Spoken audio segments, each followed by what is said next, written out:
to stay hydrated. Invite your peeps that you want to join and watch. And yeah. All right.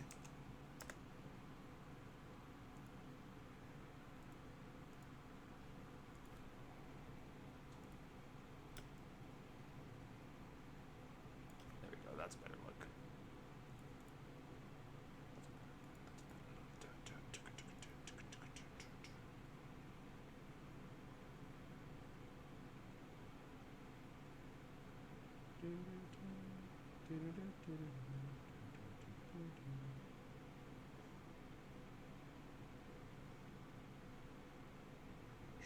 Okay, I am back. Welcome back. Oh, child fell asleep in the shower. It was adorable. No. We are live right now, as you can probably tell. So meanwhile, we're typical 5-minute timer. Let's get everyone to make sure you all have your stuffs. French fry. What is that? Hold on. Okay. Images.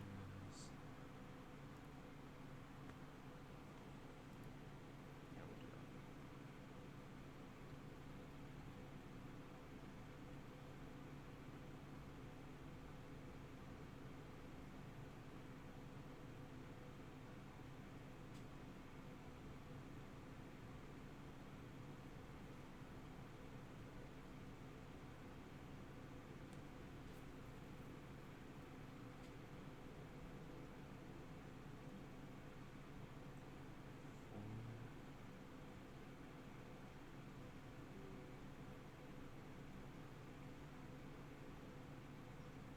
Alright. Let me also make sure we have Doggo inside. Doggo.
Let's change that then.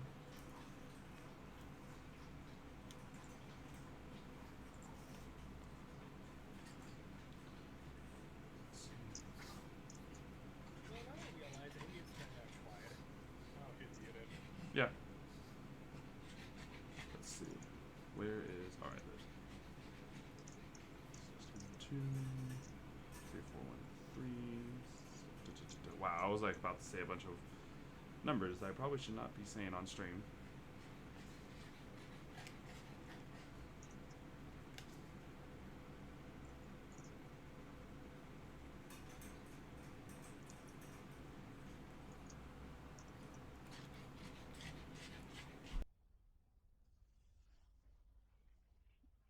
There we go.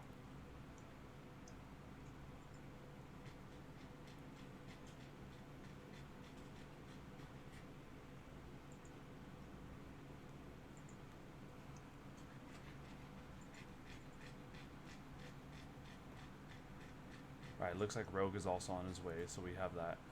So all we're going to be missing is Monkey. Refreshing pages, making sure everything looks good for you guys.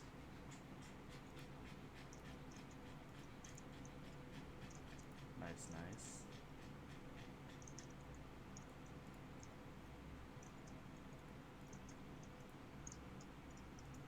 and everyone can see the screen share, right? Yeah. Yeah. All right. Well, I can see it. Yeah.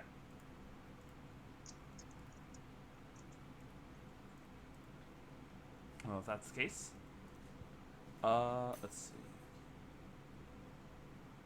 He said he's coming, so I don't want to just do the recap immediately when he comes in. So we're just gonna wait for Ro to quickly get his booty in here.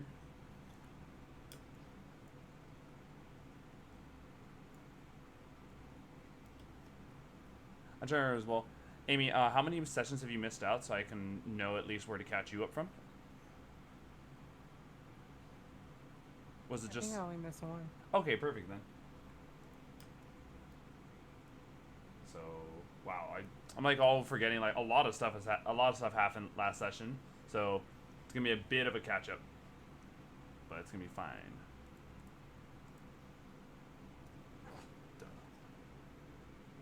You can't be having no sent to Avernus game without the proper mood lighting for hell. Oh, shit, right. There we go. Yes. Yes.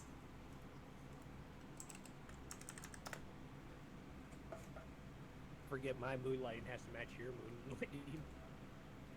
It doesn't have to match, but it definitely, feels more it definitely feels more interesting when you're running a red room in a hell game. Xeno, it has to match.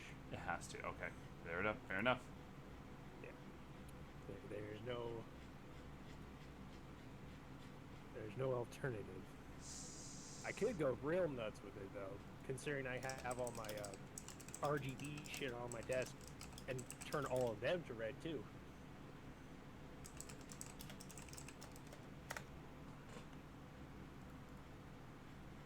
Who the fuck is this boy?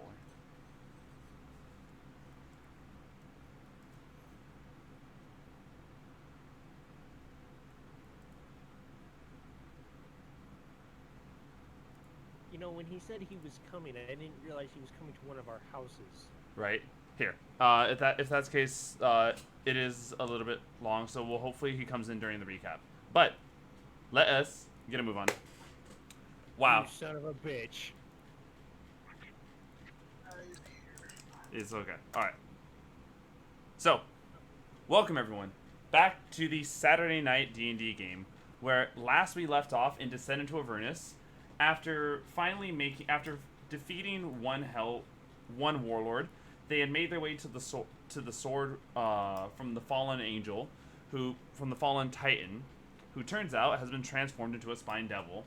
So after making their way on a long and arduous task to go and get some blood from Tiamat, as well as encountering the armies of Tiamat, they managed to get away with it, but not without Alexandros making an interesting little exchange of dialogue with Tiamat, the very god of all evil dragons. After coming back, giving the Titan his form once again, and the Titan bestowing upon the blood that would allow the elemental to be free from Zerio's contract, our group had made their way towards Bel with a letter of introduction, Bel being the previous Archdevil of Hell.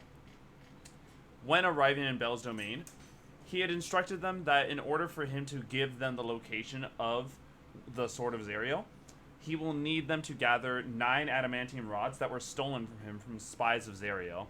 Luckily enough, one such creature might know the answer, a Sibriex, which is currently imprisoned across the River Styx. So, as our adventuring party arrives at the barge location where they can exchange and get onto the boat, all they'll have to do is just make their way over to where the Sibriex is imprisoned. And so, here you guys all stand, noticing that your car has been towed over to be brought onto the ferry boat.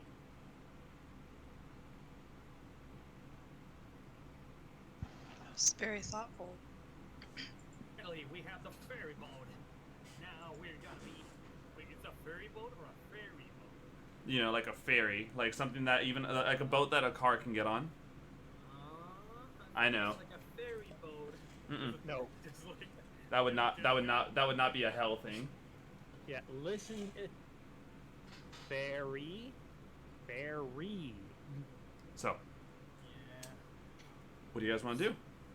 You, the imp that has been guiding you guys gestures that you guys can get onto the boat whenever. He has already talked to the devils on board to inform them that you guys are guests of Bell.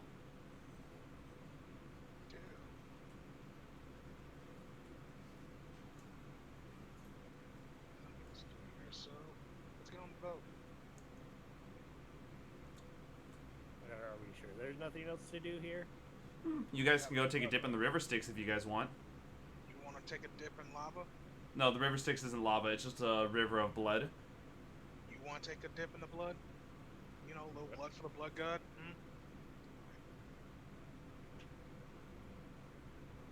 Hey, Calcium, go stick your foot in the river. Oh, come on, you must think I'm stupid enough to do that, right? Yes. Come on, we all know that if you stick your foot on a strange river, a scary mermaid will come and take you into the depths. That's what my dad always said. You know, that probably wouldn't be too far off, seeing how this is hell. They also say that mermaids look like a certain someone, and all mermaids just look like stupid Chevy.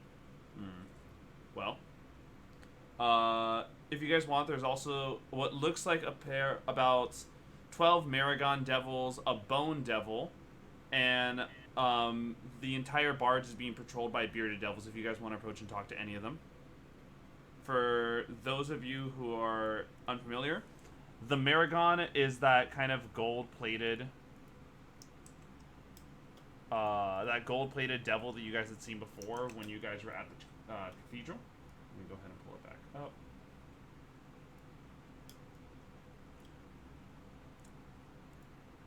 And a bone devil is just one of my favorite things in D&D.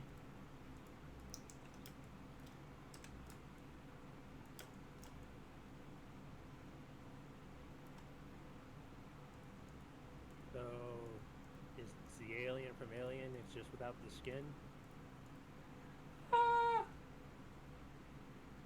No. Oh, it's the xenomorph queen that's evolved into a bug. I know, right? There we go. That's probably an albino xenomorph queen that's evolved into a bug. You know, maybe look at its wings. Can almost look like Laura Fiend's wings if she got them like with blood.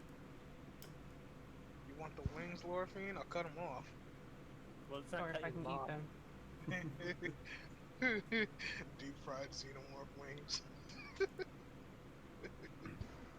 Oh, for a second there, I thought we were talking about like turning Morphine's wings that she already has into those wings. I was like, Oh yeah, that I too. mean, Huh. I can eat my wings too. That's Uh, fair. it's Well, just Morphine like comfort 9 on her wing, like I Here. know on my wing, I'm nervous. Fuck off. what were you saying? What were you saying over there, Del? Is gonna see if I can talk to Balakros about the Siberiacs, like what to expect.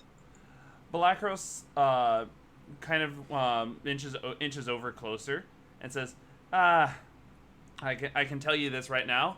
The Sybrix is probably not going to be easy to get information out of.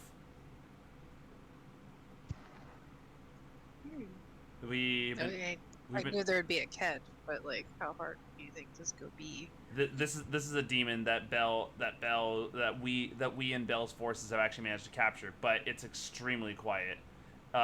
Probably due to a lack of not wanting to share information with devils. Or is it the fact that it can't actually talk? No, it can talk. In fact, it actually is very intelligent. It has telepathy. Telepathy, you say? Yes. Also has the ability to warp your body and can cause it to go contorting inside out.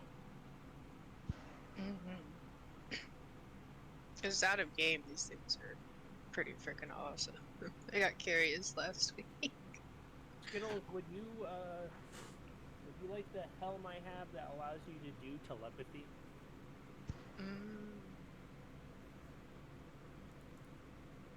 That's yours, isn't it? I mean, you clearly have questions you want to ask this thing, and if it speaks telepathy, if it does telepathy, you probably have a lot easier time speaking with it in the form it prefers to speak in than in a verbal sense. Maybe. We'll see. So this thing's been captured, and I'm guessing you guys have been not too kind. Maybe not you specifically, but in general. Yeah. You're gonna find the people who are in charge of it are Shalak and Jank, the Chain Devils, and Arcanoloth. They're known as Fetch Tatter. Bitch Tedder? Fetch, like a fetch quest, and then Tatter. I heard bitch titty. It's okay.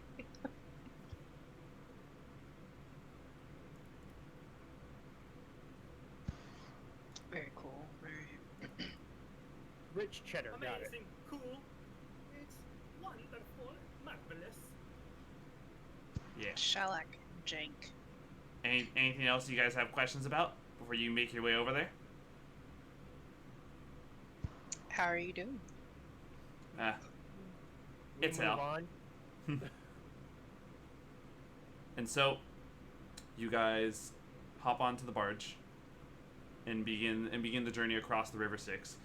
The River Styx, what looked like something that would have been easily crossed by the ferry in about an hour, extended its time duration to be about a full 24 hours, enough for you guys to benefit from a long rest at some point on it. I guess I needed Nice. It's just in the event that anyone isn't at full. Like, I think, Lorifine, how what's your health at when you took a look at it? It was at 25. But also, when I went to 10, it says I gained 15 temp hit points, and up to 5 creatures you can see at the end of the rest also gain 10 points. Wow, that's actually a pretty cool ability. So you yourself are bestowing yourself with 15 temporary hit points due to a short and long rest. And since there are only 5 other creatures in your party, I'm assuming you're just giving the rest of your party the 10 temp, right? Yeah. All right, everyone, you have 10 temporary hit points for resting within Lorifine's presence. I mean, Sleep at the ferry. Next thing you know, you have a growing health. All right. Yeah, that's probably going to benefit Luis a lot. I'm going to update his character sheet with the 10 temporary hit points as well. That will put him at technically 144 hit points. I don't know what she did, but she worked some magic. So, upon getting to the other side, the Bone Devil in charge of the entire barge, whose name is Crinjak, he gestures and says, "You're gonna want to drive about a few days south of here." Is that a literal few days, or are you saying a few days that could easily become a minute, hour, week, year? Because you were the first person to give me a solid time estimate of the direction I'm going, instead of just like, you go that direction. Oh, that's because we as fiends can actually. That's because we as fiends can actually control the distance. So I'm saying it's a few days. For you. No, me saying that has dictated that for you guys. As he just gives you a very big smile. What does our imprint say? Balakros didn't join you guys once you guys crossed the River Styx. He was only meant to drop you guys off. Yeah, resist to knock his teeth out. Really fucking want to. So. The Bone Devil's like, "What's wrong? You're not mad at me, are you?" Him and like the 12 Maragons, as well as the what looks like 6 bearded devils, are all like look like they're itching for a fight. Oh, God. Guys, if I had the fucking time. I feel like we both have some pent-up aggression we both want to get rid of, and if I had the time. Oh, gee, it's not like we're over here constantly being the, like ferrymen when we'd rather be fighting demons. Exactly. We both have pent-up aggression. So let's pencil in a fight for like next week or some shit. All right, see you in 4 days. Cool. I shake on it. So, due to the Bone Devil's discretion, the trip to the Sabriex will take 2 days. All right. So for 2 days, what do you want to do? Sing some hellish sea shanties. I drag Dora behind the car. Wow. Not for the suggestion of sea shanties. I'm just assuming that he can't carry a tune. Uh-huh. You would be mistaken, friend. My brother has a wonderful voice. Damn straight. I have the voice of an angel. I don't know about that one, but okay. I'm sorry, little Miss Fairy that can't hold a fucking high note. What was that? Celestial Fairy, but thank you. Celestial Fairy. Cleric, my god will come down here and step on you. Okay. So, So, for who, the sake of fuel management, I'm just knocking off 48 hours. Or Yeah. what are we driving 2 days Yeah. straight? yeah, it would. Well, it's assumed that you guys are, that's accounting for sleeping time. So please knock off 48 hours. How many hours does that leave you with, Del, for fuel? 12. All right, perfect. So, I will let you guys know this now. After the first day passes and you guys are about halfway through, this comes flying above you guys in the horizon. I don't want to see it. Look in Why? D&D images. Why? Oh, cool, great. It's just gonna pass us. So- just gonna pass. That thing is a fucking giant. Yes, this thing is. I'm trying to actually see the size of it right now. This is a 450-foot tall structure that is flying about a good 30 feet off the ground. God, why? Cool, and it passes us.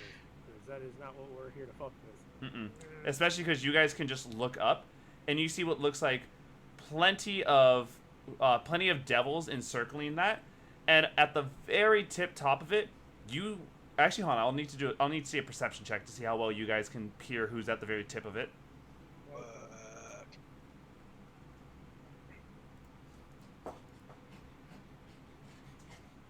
Yep, that's a tower. That's a 14. That's a speck on a tower. Mm-hmm. It's, Let's see if any of you can get a high enough perception. God, please. I'll also roll Luis's for him. I rolled with a +6 and I got a 14. Yeah, I rolled with a +8. We're doing a perception check. Yes. Yep. Yes. I got 17. I got an 8. All right. So Well, it's like red Luis and Dura are the ones who spot this. We're at the very top of this entire fortress. Looks to be a corrupted angel with a halo made entirely of black flame. Oh, Hello. joy. A Nice. corrupted angel. Would that be Azariel? Yes. How the fuck do you see 400? Do you have like? It is. You radar do realize I'm in your eye? changing. I can just change my eyes, right? Let's get zoom in, enhance. Yeah. Enhance. Yes. Zariel. This is not just any flying fortress, but Zariel's flying fortress. And the Archdevil looks exactly like this. Oh Yeah. god, it's Marilyn Manson. Oh no, she's hot. Marilyn Manson. So, I saw the corpse paint, Bill. It's great. Oh my god. It's Undertale. oh my god. Oh god. So, when you guys seeing this entire thing pass above you guys, definitely is gonna, be more of a sight to behold than anything else. But you guys are just gonna like drive past it or let it pass you guys, unless there's anything else said. Anyone want to fuck with the tower? I don't want to fuck with that thing, he points at the bolt thing. I don't want to go both, they might take my hands. Like, look, they might take it. Trust me, you don't want to be lulled. Trust me, we don't want this unholy smoke. But damn. So, There is one thing that you guys do notice. It looks like this thing, while, once again, it's flying 30 feet above the ground, so your vehicle isn't coming technically into contact with it. But it looks like you guys are on intersecting paths, where this thing is going to fly right above you. We'll be alright then. Oh no. Right? And anyone who has a passive perception higher than 12 will notice this. It looks like at the bottom of it is a funnel that is just sucking up any souls that are directly beneath the fortress. Oh, okay, so maybe we maneuver slightly to the left or the right. Yeah, please do. Swerve to the left! The left! Port! Port! You fool! I don't have any sense of direction. So, at the speed at which the fortress moves, who is the person driving this? Oh hell. I know it's either Dell or Calcium. I was just curious which of the two. I mean, sure, I'll take responsibility for whatever is to come here. Can you please make me a dexterity check with the vehicle? And if you are proficient with any of your dexterity abilities, you can use any of those to represent your proficiency with the vehicle. I could stealth, I guess. Yeah, you can do it. Go ahead and roll a stealth check. We understand that that's in place of a proficient dexterity.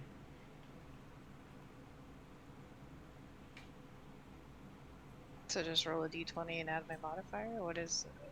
Yeah, basically just roll a stealth check. We understand that that is to compensate for the fact that we can't just have you roll a dex check with proficiency. Okay. Alright, so it is with that 17. You guys managed to maneuver just around the funnel of souls as it scrapes your car. Luckily enough, not causing any damage to it. However, though, your fuel intake has been drained of 6 hours of fuel. Oh, that's great. I'm gonna have to spend one of those soul coins, you guys. Alright, who's got soul coins? Louise or Manai, Alexander's. I got one more. I'll use. Alright. A single soul coin will fill up, I believe I said, like 72 hours in total. Yes. Yeah. So 72 hours have been added onto the vehicle's fuel. When you insert the soul coin, the screams of the soul inside of it bellow out. Ah! Yeah, okay. We're sorry. Your sorrow is our gasoline. And so, you guys finally arrive at the location. Let me go ahead and pull it up. When you guys arrive at the location, what looks to be in the distance, spiky chains lash a 15-foot diameter floating blob of quivering flesh to a 20-foot tall wrought iron scaffold. Two fiends wrapped in chains stand atop the scaffold, torturing the bloated creature's flesh by tightening its chains. Demon ichor oozes from its wounds, forming a shallow pool around the scaffolding. A third, jackal-headed fiend uses a bronze horn to yell loudly at the bloated prisoner in multiple languages. It sits cross-legged about halfway up the scaffolding. Come in. And to give you guys an image of it, this is what the Sibriex looks like. Let's see. And quickly BRB while you guys commentate on it. I can still hear. Poor dude. Oh joy. Man, I'm hungry.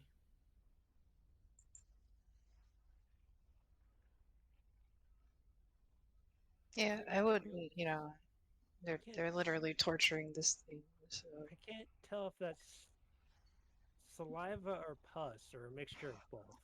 Yes. It looks like piss, but okay.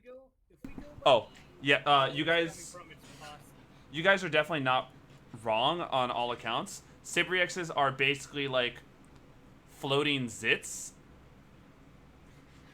So that's an amalgamation of pus, blood, probably feces in there. Yeah. Hold on, BRB one more. So that means piss too. Okay. No, I would say it's more like waste. So yeah, God, that thing looks horrible. Yeah, it doesn't matter. That thing's catching fire. It'd probably be real disgusting if someone just started eating food. Yeah. Don't look, Yeah, Gilgamesh. Don't yeah. look, Gilgamesh Invictus. Sitting here not eating a sandwich. Yeah, you know. Or a Now that I candy realize, bar. I think Bernard would actually make it even worse. Like, what kind of sound does it make? It probably screams like hell. I mean, we're in hell. So,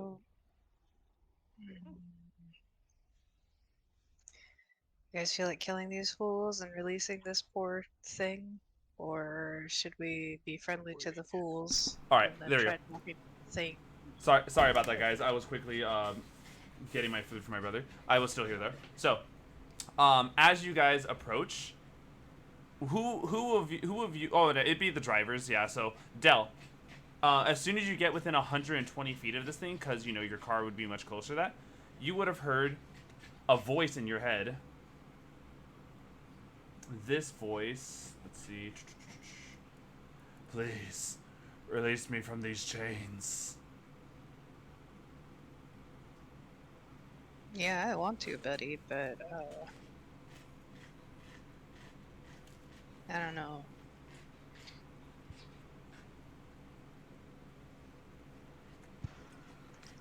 So, But I'd yeah. asked them earlier, what do they want to do, like out of game? Bros, party bros. Sister, yes. Go back to the question: do we want to kill the fools, or do we want to play along? Yeah, I put it out of the misery, honestly. Yeah, I don't think we can. We're gonna kill Is the it fools. really a question with Actually, me? no, we should talk to the fools just to see what the hell is happening. And then if they say something This stupid, is- then we'll kill them. True. I'm with Dur on that. Be friendly until they fuck up and say something stupid. So basically our method of... Except usually we're the ones saying something stupid. Let's try not to do that this time. You are asking quite a lot of us. They're... I mean, what is this? What is this Sybriex technically? Like, what is it? It's a demon. So there's demons. Which, yeah, we're not very good friends. I don't know. It's asking us to help free it, so Well, maybe it might do us a favor. Who knows? like we want information that Exactly. it has. So Exactly. freeing it could help, So we should but it's wait. also, you know, like everything else in hell could very much turn on us. Also true. So we listen to the fool's conversation, laugh along, and if they continue to be stupid, we're taking them out. It seems like the best Maybe. plan. Or we could just do the next plan and just leave the monster be, and we could just ignore that little voice. Can I talk back to it? What do you want to say? I'd love to help you, but I'm not sure that it would suit us very well. We've had some very bad experiences with demons. Worry not. I'm one of the good ones. I can even give you guys a reward for helping me. What do you say, sister? What did the... I don't walking trust punch- this thing. What the You hell? say It said it could reward us, and it's one of the good demons. And I use air quotes. well, we've met some Good. good demons. I have not met any good demon except for the Zarok. Well, yeah, like we said, we've met good demons. Wait, aren't the two imps that I gave desserts to, aren't they demons? Devils. Devils, not demons. Yeah, Oh, we've wait. had better luck with devils. Yeah. Yeah, So, but you know, so the walking pustule is a demon? Mm-hmm. yes. Oh, then fuck him. Yeah, I've already made my... I side. mean, I've Can already made I? my side. I don't trust it. What's the thing? I'm not trying to deceive it. I'm trying to see if it's deceiving me. So Insight. Yes. Can I roll insight check, please? Yes, you may. 21. All right. Let me go ahead and see about this thing. I have the.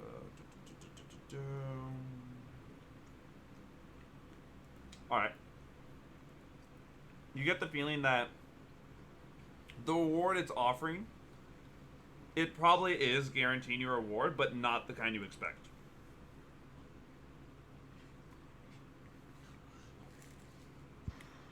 Alright. So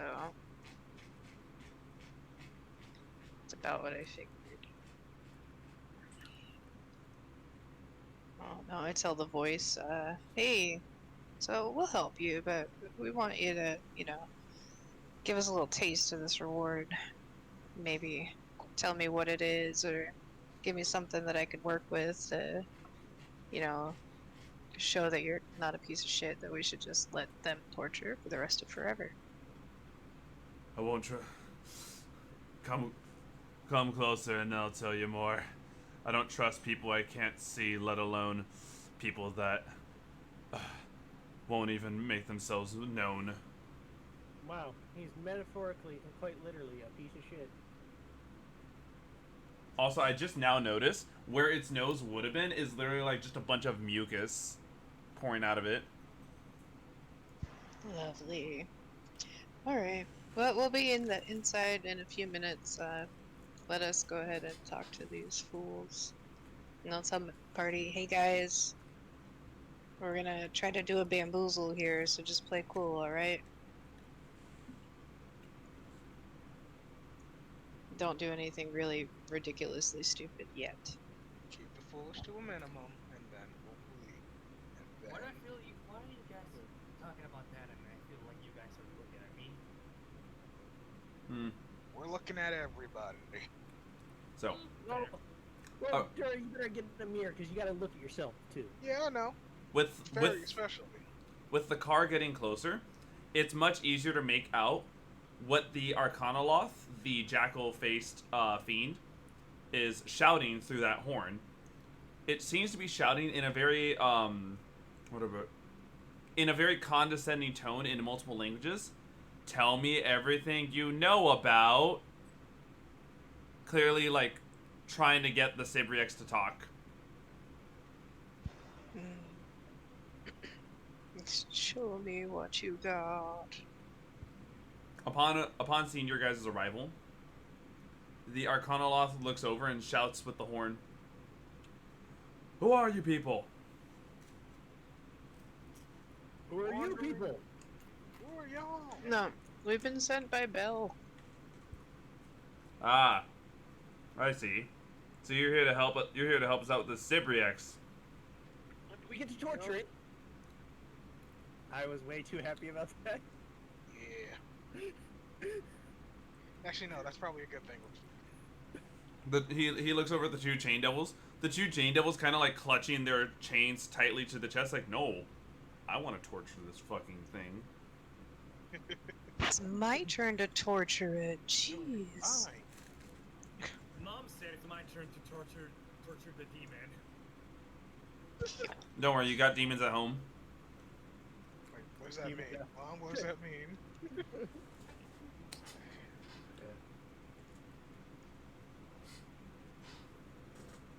Alright, well, while they're chattering away to those guys, I'd be like, hey, in my head to that thing, this I'm right here now.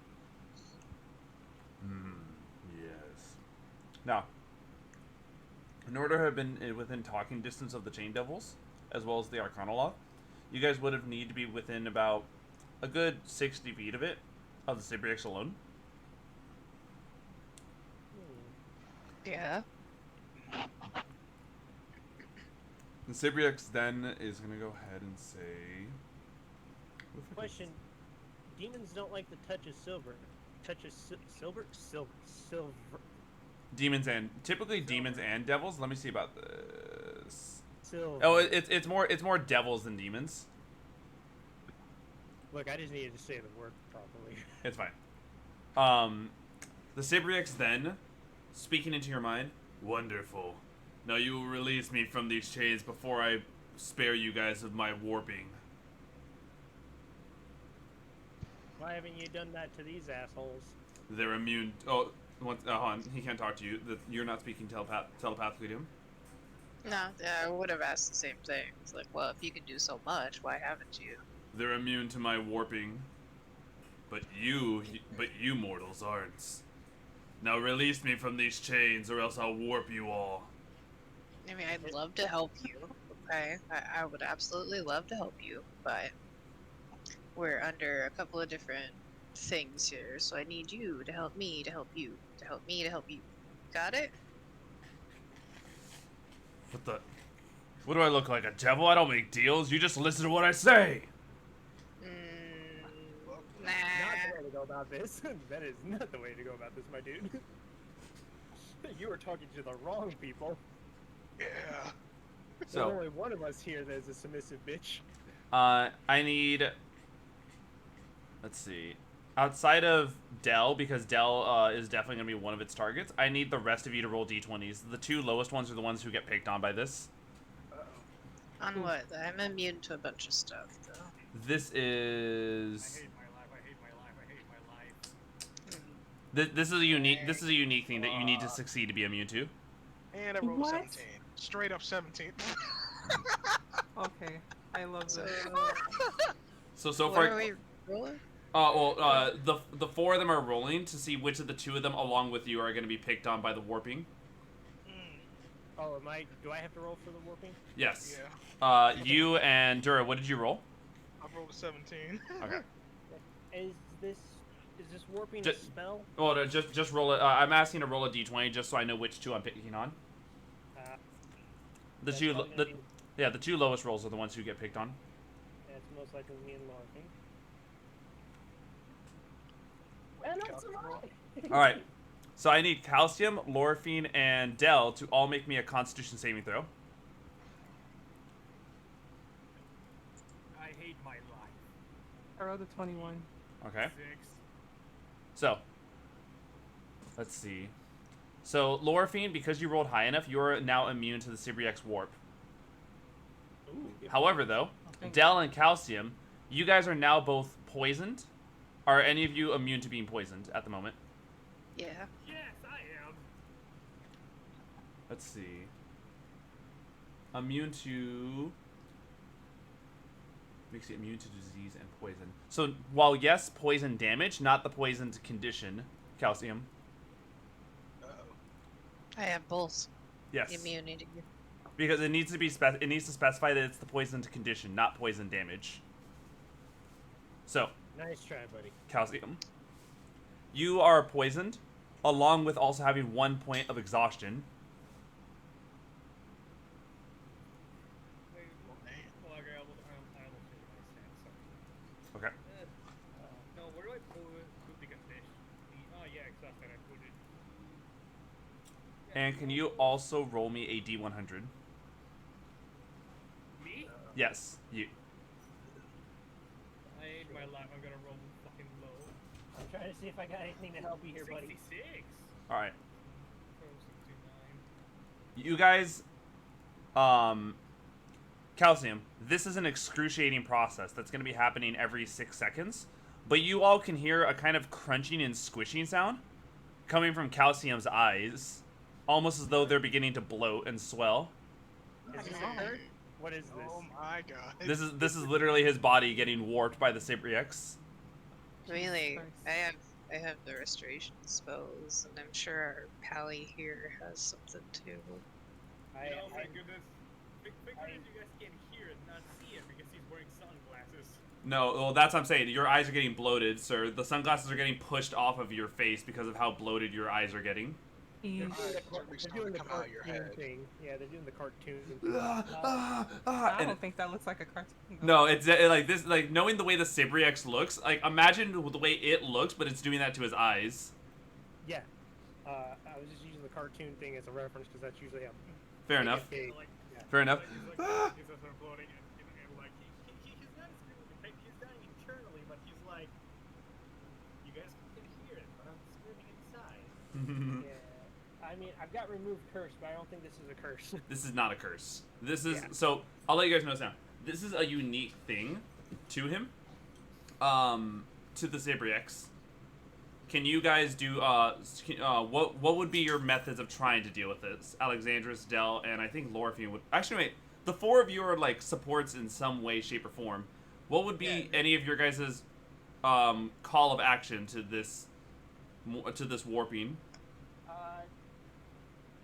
Uh, restoration. Sure. I Which think which a greater. would you like to be casting Greater Restoration? How that? Yeah, one effect. All right. Would you? I don't have it prepared, but Dispel Magic would be the thing I would most likely be using. So I'll let you guys decide who wants to try their attempt first. Because that ends the exhaustion levels. It removes curses.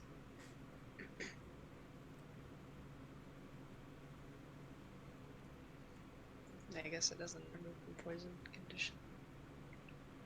The Greater Restoration doesn't remove poison. Does not. So it would not do that. Let's see. Oh, that's actually surprising. Hold on.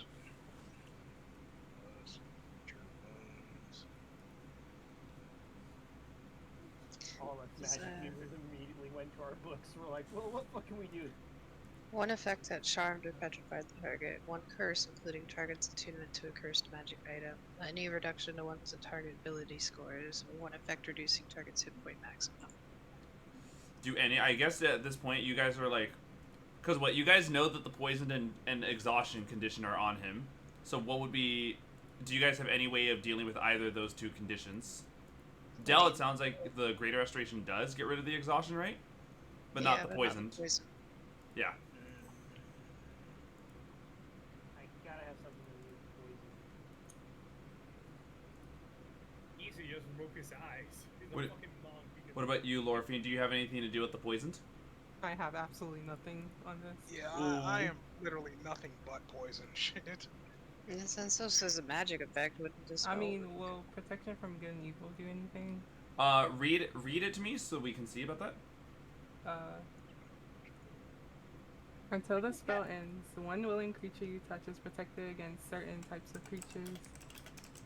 Aberrations, celestials, elementals, fae, fiends, and undead. I love prayer of healing. Outside of that, no, I don't have anything else. And demons are fiends, yeah. Wait, yes. Demons are indeed fiends. It BRB, says, I won't be talking. Oh, hold on. As well, because of how long the decision's making, Calcium, can you make me another con save? Jesus Christ. What the fuck? Guys are gonna poop out of my body. Yeah, that's kind of gonna happen. All right, please roll another D100. Jesus fuck, man. Being calcium is suffering. Oh, an 80. At this point, wow, this is really fucking weird. His weight is literally being cut in half as he's becoming thin and skeletal, but his eyes are still bulging out. I quickly You flap. look like- should I keep reading this? you look Or... like- Okay, so really quick, I'm gonna slap. I'm gonna slap Calcium across the face with some healing hands. Oh, your lay on hands. How? What does it do? It cure to either cure disease or neutralize a poison affecting the creature. Okay. Oh, there you go. So, with 1 point of lay on hands spent, Calcium, your body, like, painfully warps back into its original shape. Literally hear his bones crunching, trying to So change does back. a warping count as like a possession or like? It's definitely more of... Actually, hold on, wait. Close. Let me go ahead and have you do an Arcana check so I can properly tell you more if it is exactly that. Oh no, I'm not good at these. Actually, hold on. Yeah, I an rolled a Arc... 21. Okay. Good. The warping is not... The warping itself is not possessing, but once the warp kills someone due to exhaustion, it then possesses them. So the rest of the spell says if the target is already charmed, frightened, or possessed by such a creature, the target has advantage on any new saving throws against the relevant effect. Right. Like, So I would think it do anything or? not during the process that the warping is causing. It's more like when the warping has killed its target, he becomes a new creature altogether, and like is under the control of the SabriX. Oh, okay. That makes sense. So I'm gonna indicate our friend Calcium here and be like, look, it was the only one that worked on, and we have a way to negate that. So you want to try again this whole like, yeah, make me trust you kind of thing, so I could help you out of here, or at least feel better about that. 'Cause There if is you attack me again, I really doubt that my friend here, and I'm gonna point at the horse boy, is gonna really appreciate that. the chain devils tighten the chains on the Sibriex, giving it more pain as more pus comes out of its pores. It is telepathically, no, not even telepathically, yelling, "I am a Sibriex. I am above you all. You're supposed to listen to me like lower creatures." The fuck did he just say? You know what? I was trying to help him, but you know what? Fuck him. I feel like he just said some pretty ignorant shit. Oh, I mean, he did say he yelled that out loud. Yeah. Yeah, he actually did yell it out. Oh, fuck! In that case, I'm gonna start whipping the shit out of him. At which Literally point, whipping. the Arcanoloth chimes in. Stop. We can't kill this thing. Why? Well, I'm not gonna kill it. Here. I- Then at least let us give you the pleasure. Sherlock, Jake, take a break. You guys have been doing this for quite some time, but we like doing this. Then you're getting overtime, and we don't do that crap here. Now give the chains to someone else. So, it is entirely on which two individuals would like to grab a chain. There are two chains. You guys can whip the chains, pull the chains. These chains are all barbed, by the way, hence why they cause more of his pus to come out. Or do anything you want involving the chains to him. They can't have you guys physically maim him in a way that's beyond the chains. Well, The Arcanoloth is still there. The Arcanoloth is still here. It looks like he's definitely in charge of Sherlock and Jink. I'm gonna go talk to him real quick. Be like, yo, do you want to take a break also? Let me yell at this thing. You saw it try to attack us. I'm not happy. I would like to have loud words at it. I'll take a chain.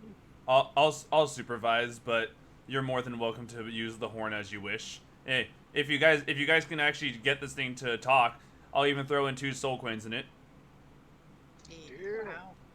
I mean, We're getting paid for Sure. this? Welcome to hell.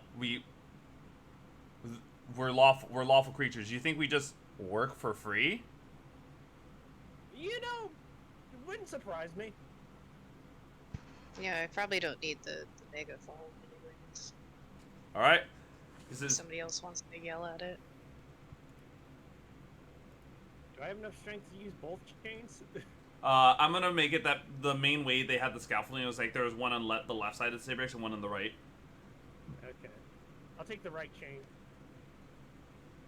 All right, so we have Alexander's grabbing the right chain and Dell, who's gonna be shouting at this thing. Duracalci. Oh no. I'm not gonna yell at it. I was trying to get him to go away. It was just like, here, let me take over Oh, for you. fair enough. Would any of you guys want to grab the left chain to torture this thing as well? All the left. All right. So, can I have the two of you do an athletics check? Athletics check as the devils are wandering away. All right. Bitch. I want to try and move it. No, I'll leave the 6. I rolled another 17 plus 5. So, with the two of your pulls, the Sibriex definitely feels more pain from the side that Dura's on, but he looks over at Alexander's. Hey, I guess it's not just the devils who get a break, but me. You gonna let him talk shit to you about that? Really? Oh, I'm just easing into his pain. So, with the devils currently off, going to grab some good meals. What would you like to do? What would you guys like to do? I understand the two of you have just pulled on the chains, so I want to see more from anyone who wants to talk to it. The Arcanoloth is still here, yes? Yes. But the devils are gone. Yes. Can I kill the Arcanoloth? You can certainly try. Just casually walk up to it and, like, Hold on, attack Susan, from let me behind. get information real quick. Why is Go ass. killing someone? I just went to go turn down the small cooler, and as I'm leaving, I just hear, Dell go like, "Can I kill this thing?" And I'm like, "Wait, what?" I'm just gonna casually walk up to him and try to stab him in the back. You can get a little murder as a treat. So Look, we're just casually shanking this thing. go ahead and roll to hit. Yeah. She's trying to be fucking Altair right now. Are you serious? I was looking where my dagger was, but okay. That's a nat 20. A nat. Okay. You didn't just out. You didn't shake this thing. You stabbed this thing in the heart. Go ahead and give me the damage. Like, just stabbed it right in the back of the dome, right in the Doomla out. It's not that much, dude. I mean, Right. But I was gonna say, for the most part, I was gonna like, oh, nothing really too bad. But I'll give you guys the surprise condition on it for the first round of combat. Wait, what? I don't want to fight it. This was not my Too plan. damn bad. no, Too just damn keep bad. holding on to that thing. It's fine. So, can I please have everyone roll initiative for this purpose? Actually, hold on, let me also edit this.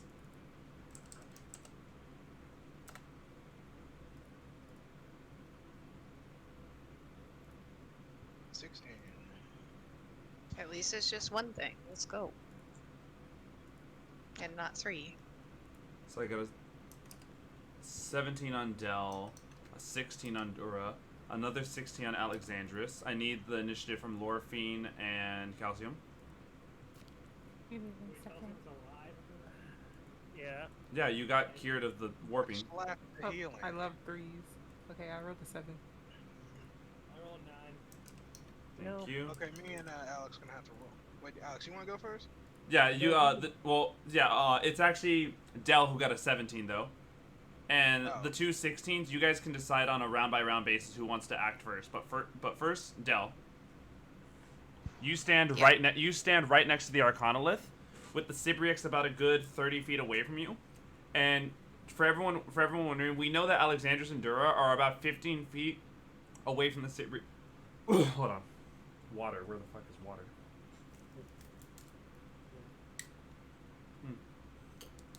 There we go. So is Alexandris and hold on, I'm Luis. I don't know where he is. Like I said, we're just gonna catch him up when he gets here. But Alexandris and Dura are 15 feet apart from the Sabriex on opposite sides. Calcium and Lorphine, would you guys have been next to Dell, or no? Or would you have wanted to be next to Alexandris and Dura? Well, I'm always on Alexandria's back, so. Fair enough. So you're watching him. You're getting like a POV, like a front row seat to the torturing from Alexandris' side. Yeah. All right. And Calcium is right there next to Dell, while I'm going to put Luis next to Dura. So, Dell, what would you like to do? After stabbing it in the back, I will do Toll the Dead. Okay. A wisdom save, please. Let's see. It rolled a 25. Wow, that sucks. I mean, it sucks for me, of course, not Yeah. for it. It is still a devil, so it has magic resistance.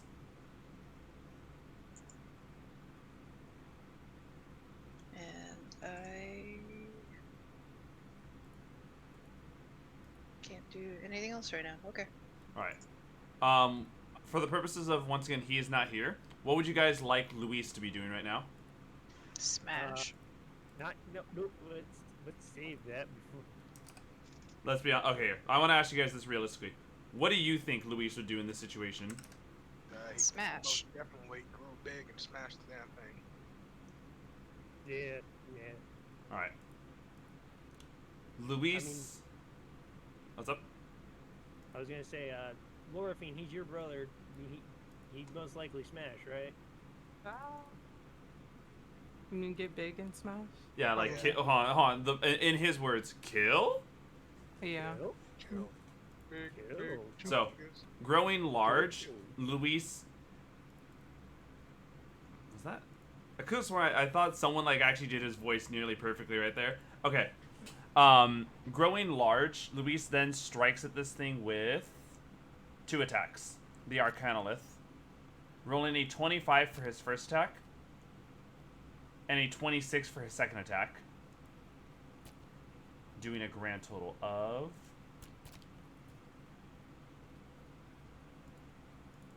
Then his damage die got increased from a d6 to a d8 for his giant size. So, Luis just did 16 plus 11 plus 7 points of damage altogether, doing a pretty big chunk of damage to this Arcanolith. Since I don't want to take away from his own ability to do his action surge when he does come back, I'm just going to leave it at that. It is now Alexander's turn.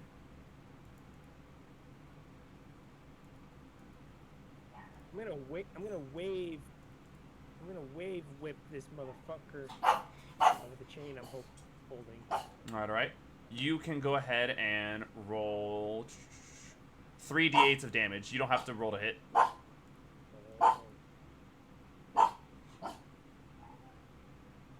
Hey, quiet you. I know. Alright, 15. Alright, 15 points of damage as more pus comes pouring out of it. Alright, fucker, either this is gonna end one of two ways. Either I'm gonna kill you before they kill him, or they're gonna knock my friends out, and then we're gonna go from there. Either way, you're in for a shit show. The Cypriex, using one of its legendary action points, looks over at you, and you can hear the noise of it hawking up a loogie. I swear to fucking God, I will come down there and rip out your fucking lung. Please make me a dexterity saving throw. Oof. Don't let go of the chain. Do not let go of the chain. Hold on. Well, shit. I At least roll close that. it now. I got something that can help me fix that. Yeah, I'll do my channel divinity for that. Alright, what does your channel divinity do? Should help me with saving throws, shouldn't it? Let's read it aloud. Your oath. Okay. Your oath allows you to channel divine energy to fuel magical effects when you use your channel divinity.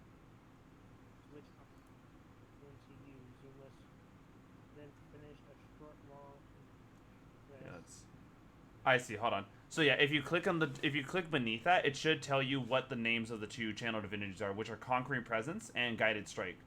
Guided Strike gives you a +10 bonus to attack rolls, and Conquering Presence allows you to fear creatures within a 30-foot radius around you. So nothing for saving throws. They're more combat oriented.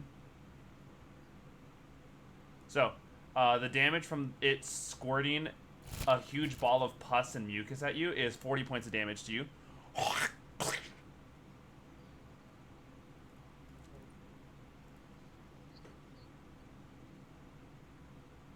going to kill him.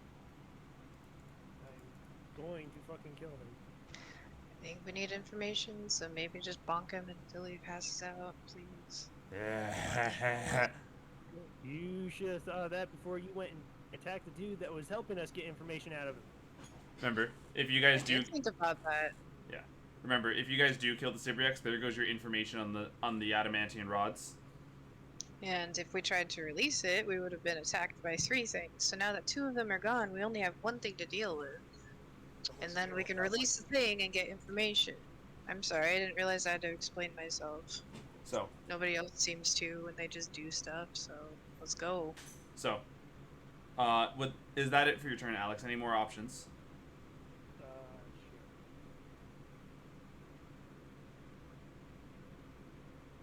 Fuck my bonus actions. So, I believe, is that it then?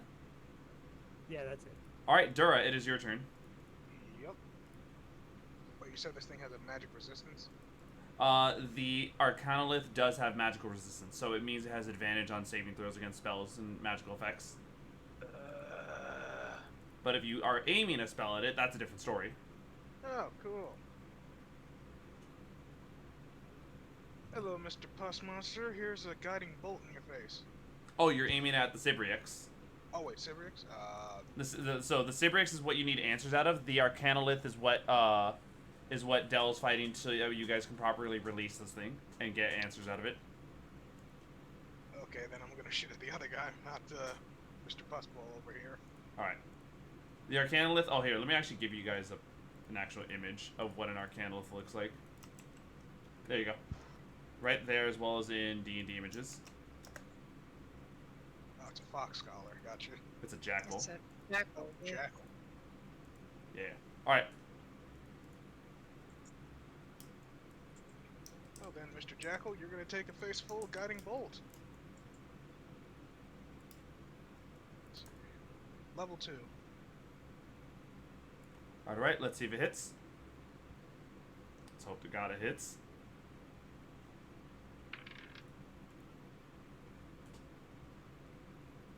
Holy shit. 24? 24 does hit. Yes. Let me see the damage. Resistance. 19. Shit. 19 points of damage was dealt to the arcanolith, causing it to now be bloodied.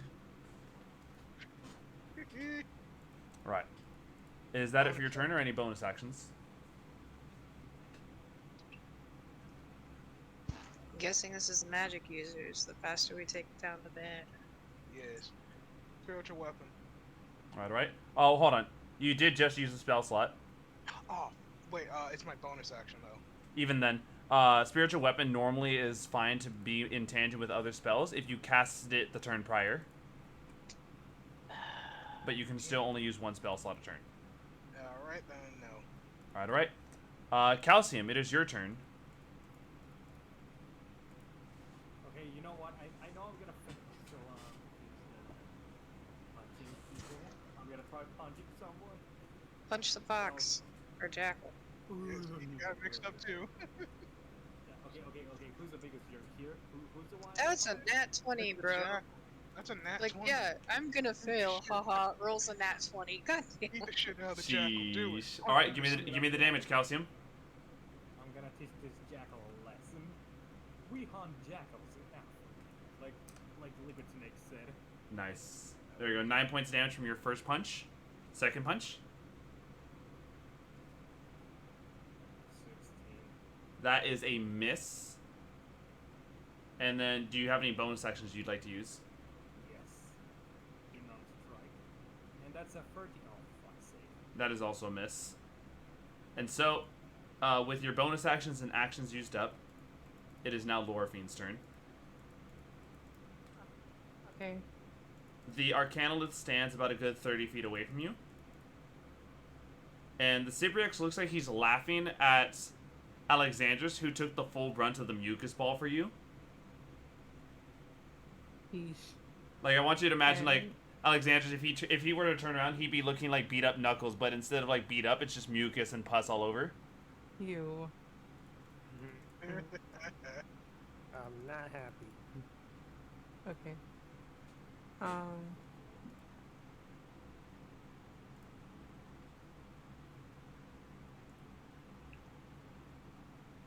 gonna use Eldritch Blast, but I don't know which one I should hit. Right now, it looks like, I don't know if you've heard that, it seems that the consensus is if you guys get rid of the Arcanolith, the Chain Devils won't come back, and you guys might be able to persuade the Sabriex to help you out more. Okay. I'll do the Jackal thing. yeah, the Alright. jackal. And this is, you said you were doing Eldritch Blast. Yes. Alright, please fire your shots. I rolled 18. That's a hit. Okay, and I rolled a 1. Ooh. The Nat 1 would be able to be used by the Arcanolith if they weren't under the surprise condition. So you're lucky that the Nat 1 is not proccing anything right now. So go ahead and roll the damage for the one that did hit. I rolled a 10. Nice. 10 more points of damage was dealt to the Arcanolith, causing it to now be stumbling. Okay. Alexandros, are you like injured any? About 40 points damage down, yeah. Okay, I'm gonna use I can only use 5 at a time. That's still potential 30. Or a minimal Yeah. 6. Oh, sorry, a minimal 5. I So, use 5. alright. So 5d6s of your healing magic are used. Let's go ahead and see. Or yeah, no, it's more the celestial healing. Wonder if that gets stronger as you level up. We'll probably see. I wonder if his 13. constitution is a chaotic evil guy. It's good for. Oh my god. So, It's gross. Alexandros, you were healed for 13 hit points. Thank you, Lorphine. I very much appreciate that. So thirsty. You're welcome.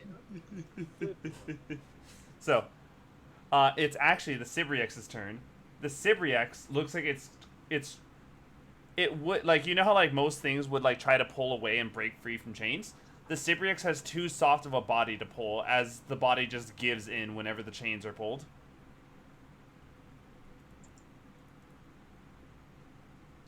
So Quit struggling, bruh. We'll be So with you in a moment. So instead, the Sibriex is looking around at who else it can damage. Can I please have all of you roll a d20? And I'm also going to have the Arcanolith roll a d20. You're like literally trying to help this thing. Okay, y'all. Anyway.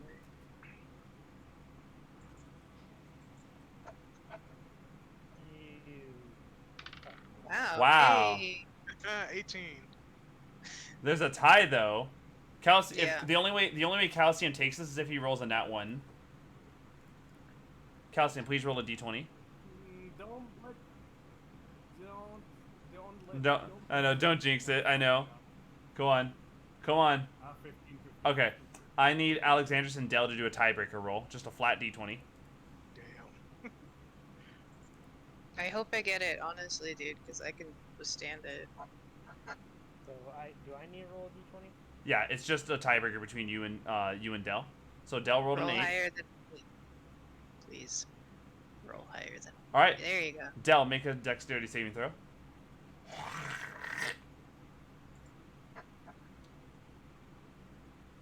You managed to completely dodge the huge ball of pus, blood, and mucus. Like, fuck you, I'm trying to help you. I'm asserting my dominance.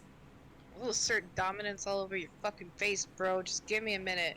And it's back. And it's back to your turn, Dell. Cool. I don't want to miss anymore. I'm gonna use magic missile at 4th level. What's my Ooh. wand? A magic missile. Let me go ahead and see what this does. 4 charges. So, I'll let you know this now. Since the Arcanolith is no longer surprised, it means it has its reactions back up. So it uses the spell Shield, which completely negates damage from magic missile. Well, actually, and since I didn't use the spell slot, let's see.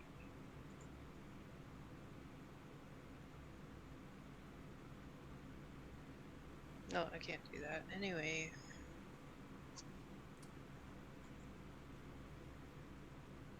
Any bonus actions to declare? that's not a bonus. Yeah, it is. Guardian of Nature, myself. All right. Let's see. Guardian of Nature once again is. We're gonna turn into a great tree. All right. I am become a tree. You have become tree person. Power. Activate. Get him, Moss me. All right. Is that it for your turn? Yes. It is Luis's turn, and in Luis fashion, kill. They'll be like, I'm gonna be tree. So Since I'm not allowed to hit anything, it might as well be unhittable. Right. Luis rolls 2 26s, breaking through the Arcanolith's shield. Jesus Christ! Yeah, he with 2 swings, he outright kills this thing before I even roll his giant damage. Bing, bing, bong, bing. And so Luis has successfully killed the Arcanoloth.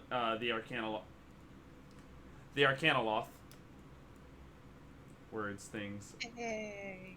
And so the Cypriox, now no longer with its captors around, says, "Now release me. Do it." I'd say please. No, he's got to give us information now. I was gonna do this just to be nice, but you need to give us something before we let you go. Or we continually pull on these chains and tear you in half.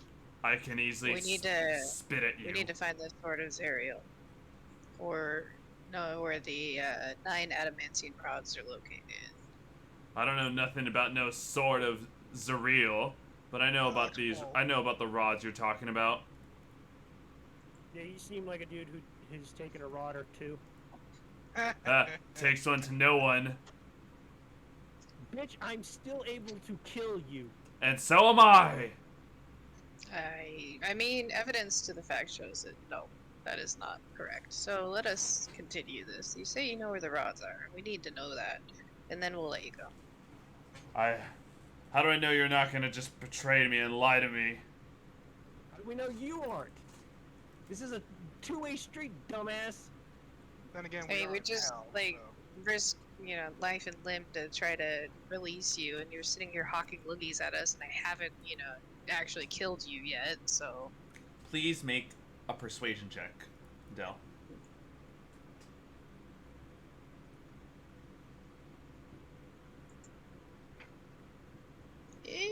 no, fuck.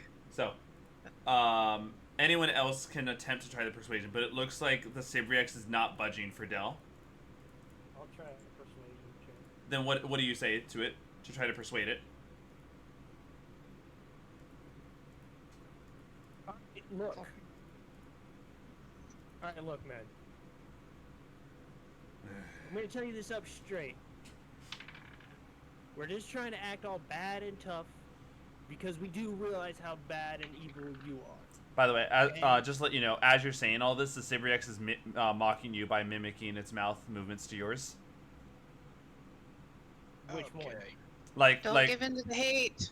Like literally, like a child with an who's trying to do an ugly face and mouth the same mouth movements that you're doing in a mocking fashion.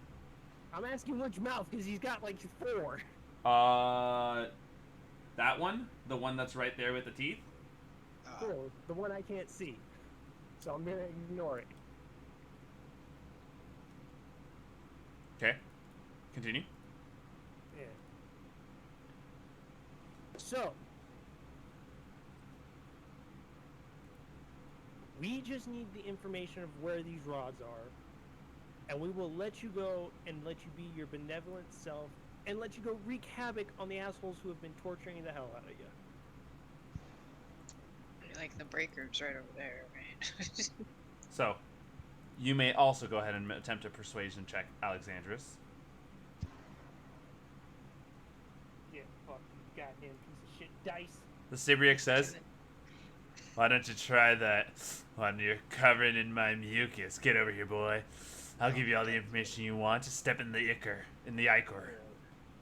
Fuck it, fuck it, I pull on the chain. Roll. I'm going to... 3d8s more damage.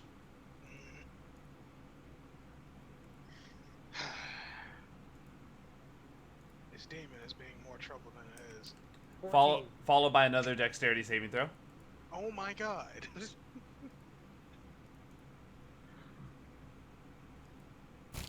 Swear to God, I'm gonna model these fucking dice in Maya and blow them the fuck up. How much health do you have left, Alexandris? 67. Good, you take 38. Damn. Hey, don't worry, buddy. I'll heal you. I'll heal you. I'll heal anybody that needs it. The Sibriex is just, look at all ya. None of ya making it easy on me. I don't want to tell anything to any lower life forms. Oh, lower life forms. Let's take a mirror. I look in the mirror with my ichor every day. I'm beautiful. Look at me. You're beautiful on a fucking Yeah, okay. So, anyone else want to attempt their persuasion?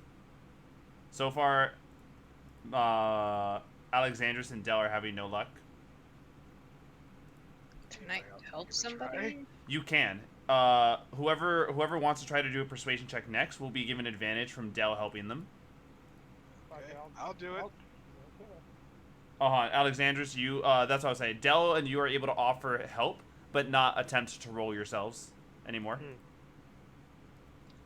But first, So, Dura, what's the call? persuasion is charisma. Let's see if I can use enhance abilities to help my own. Enhance ability. Ah, Yep. yes. Eagle Splendor. I'm assuming that helps you out with your persuasion.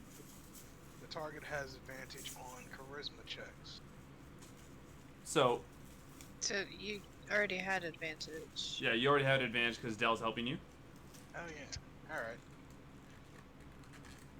Listen, we just need your help trying to find these locations of at least one of these rods. The rest we could probably find on our own. Then you can go on your merry little way, spreading all the chaos and pus you want if we let you out of here. How about that? Please make a persuasion check. So advantage.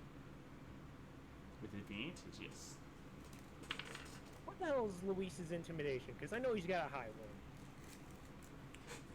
one. And that's a 19. What's the... So, the Cybriax, finally, the man with the real arms came to talk. I'm going to fucking kill him. Don't do it. Oh. You After know, we let him go, shush. Alright. after. You seem like a strong enough man to go by your word, or at least the Yeah, I kind who don't knows have how to a gen- listen to yeah, their I master. don't have gender, I'm a changeling. Exactly. Look at ya. Different than these lower ones, only by a little bit. You still mimic them, but it's enough. All right. There's. Let's see. You're gonna want to head about north of here. There's a crashed flying fortress in a field of firestorms. Those are where the adamantine rods are. Sounds like a lovely place. Thank you for being so cooperative. Yes. Now let me out of here. Of course. You want to let him go and kill him? That's fine. Can I search Oh, the no. jackal thingy? Yes, oh, yes, yeah, ma'am. sure. Yeah, search. Oh no, I'm killing him with these chains. I mean, I am going to strangle him. Well, until one the- thing that's very important to note. You guys obviously this is not a devil. The chains, and you guys have already seen him try to struggle out of the chains. His body literally has to be freed from the chains in order to be let out. Oh, in We have that to case. cut the chains. Oh no. Well, fuckers, go do what you gotta do. He's going to die by my fucking whip while I divine smite his ass. No, we're not going to divine smite him. We're going to split him in two and tear the chains straight. I am Watch covered. it. Oh. Splitting him in Yeah. two with the chains. Yeah. That's So, gonna be Alex- that's gonna be a hard roll. I need the both of you to do athletics checks together. Can I put a Alright. divine smite behind these chains? Doing that. You know what? Yes. If you do that, I will lower the DC for this. Cool. I'm gonna. I put was it gonna use a potion to help me out. Yeah, by all means. It's lowering the DC is helpful with the divine smite. If your potion can actually increase your strength, then by all means. Cool. Yeah. Potion of fire giant strength. Ooh, here we go. So what does this increase your strength to? 25 for an hour. 25 for an hour. Okay. Wait, what just left? 1, 2, 3. Skittles. Oh, okay. There we go. Welcome back. Yep. And I'll do a third level divine smite through my. Through Alright. the chains. So, can I have the both of you do an athletics check? Obviously, you're gonna have to do it with your newfound strength, Dura. Right. How do I calculate that in? You can just currently alter your strength. If you click on the strength score, there should be a way to do a manual override. 21. Ooh, there we go. just digging through pockets while you guys are ripping this thing apart.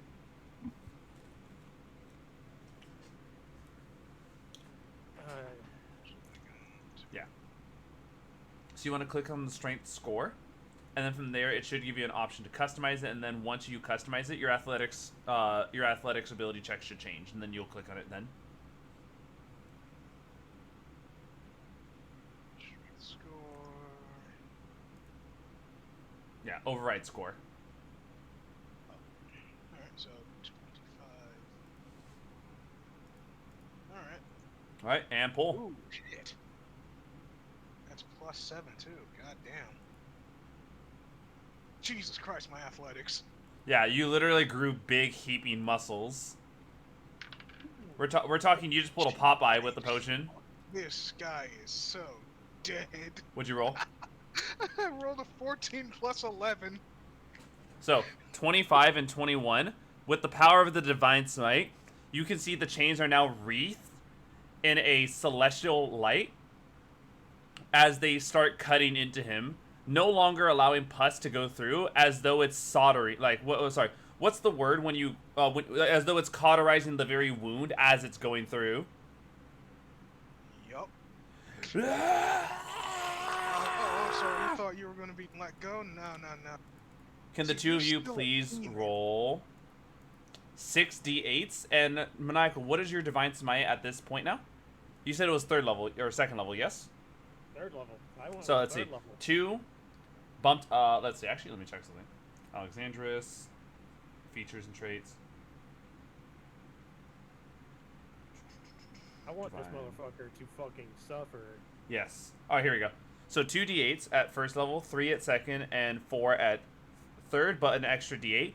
So the two of you, please roll 11 d8s of damage together. Jesus Christ. And roll I did 57. 51. You guys really cut into this thing, but not enough to outright kill it. So it looks like, I want you to imagine this. It's already like bulbous form. Kind of now looks like a bunch of grapes hanging off a vine with each individual God. bulbous form Spilling. just spilling over each other. He is in a horribly critical condition. Fucking die! And at the end of your guys' ability, he is going to look over at Alexandris and Dura and need the two of you to make a Constitution saving throw. Actually, wait. Alexandris, you might be... No, you are not immune to this. And neither is Dura. Constitution saving. Yeah. Ooh. Oh, shit. 19. Alright. The both of you have been poisoned and have 1 point of exhaustion, and I need the both of you to roll a d100. Fuck.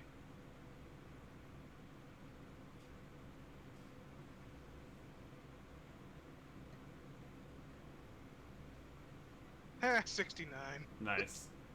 I rolled Alright. a 9. So for Dura, your eyes are doing the same thing that Calcium's were doing. And for Alexandris... Oh. So if Dura's eyes grew bulbous, Alexandris, your eyes literally push out of your head and are dangling at the end of eye string stalks. You literally did pull Looney Tunes. This is an excruciating, painful process. Oh man, I'm so sorry. I am now doing my full 49 lay on hand. Oh, like I need before 40. You know, fuck it. I'm just gonna do. I'm gonna do 29 of my lay on hands. All right, you both are of us healed. are You are healed screwed. of the poison. Well, you have to remember, Alexandros is currently on a scaffolding. It's gonna take him another round to get to you, good sir. Which means that you're gonna have to do a con save. Again? Yes. Right now? Yes. Fuck. Yeah.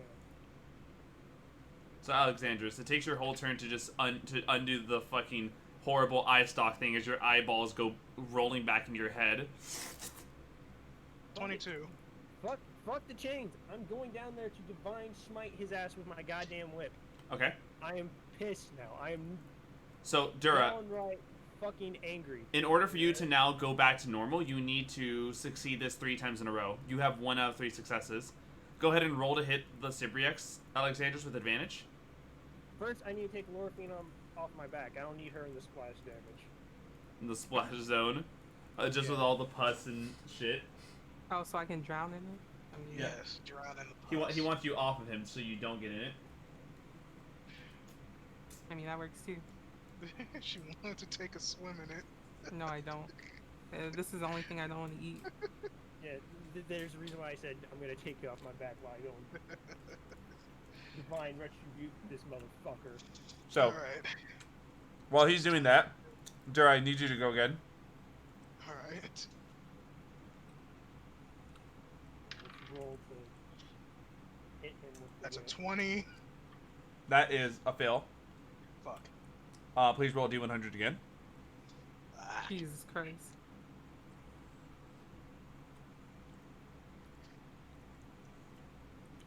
got 60. I hate these fucking dice. You have it. Yeah. You should have advantage on this, sir. Please roll one more time. Meanwhile, Dura, your legs have grown long and begin to spindle around each other like a spring. Ah, And also, like, once again, this is a long, excruciating process of your legs getting stretched out and the bones bending and snapping to form into a coil. ah, That's a successful hit, Alexandrus. Would you like to divine smite this?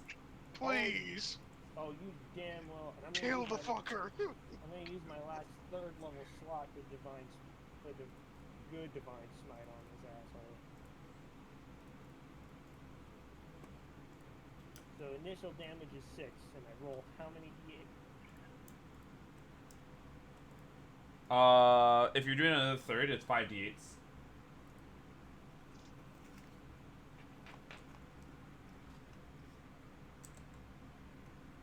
It's 15. That is enough to end the Sibriex's life. Thank God. However, though, that doesn't end the warping. Fuck me. Once the warping begins, it doesn't stop until you're cured of it. So please, before he gets to you to cure this, please roll one more. God. Enjoy being a slime bag, you fucking shithead. He falls into his own puddle of demon ichor. What'd you roll? 21. All right, you are good. Meanwhile, Alexandrus has managed to make it to you, and I'm assuming lay on hands him, Alexandrus. Please. My bones.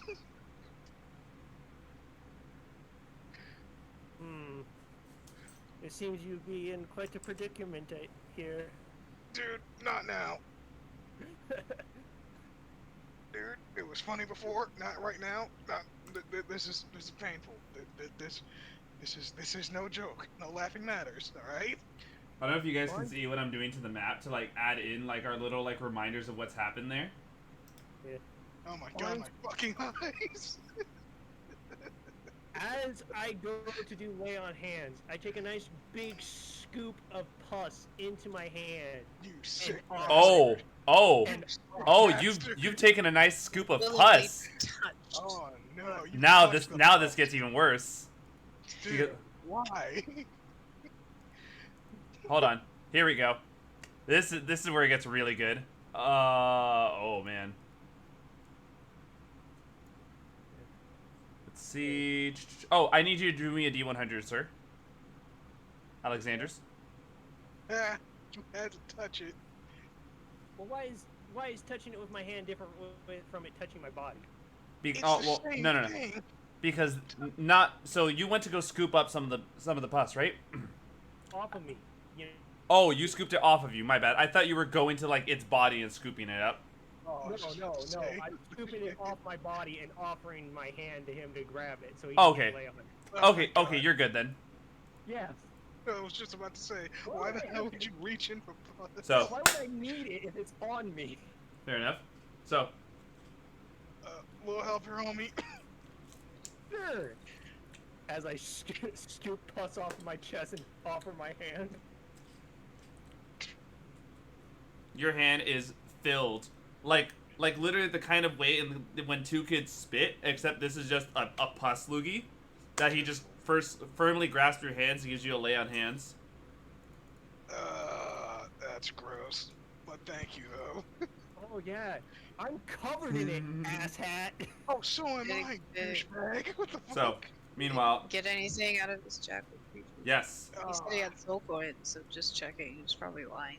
he had 6 soul coins. Oh, never mind. He had 2 potions of greater healing, Oh.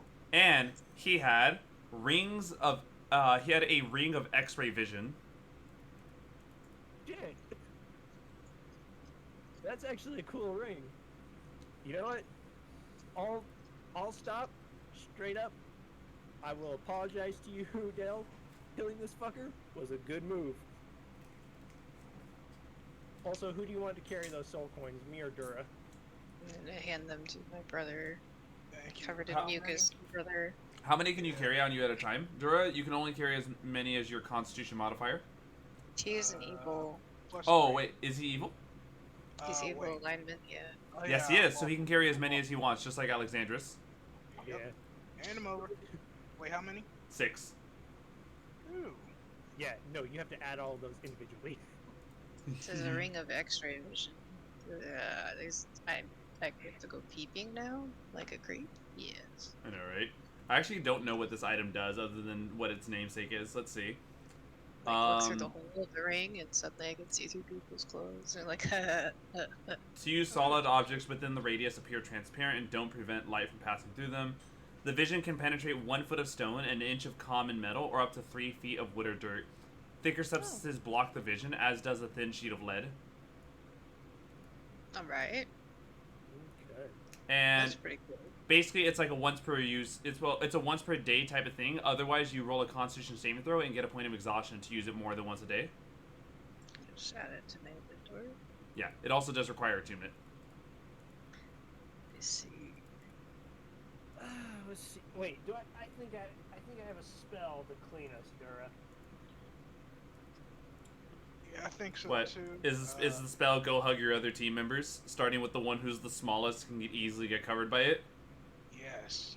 No. Dorothy was good girl, healed me, so she does not have to deal with pus.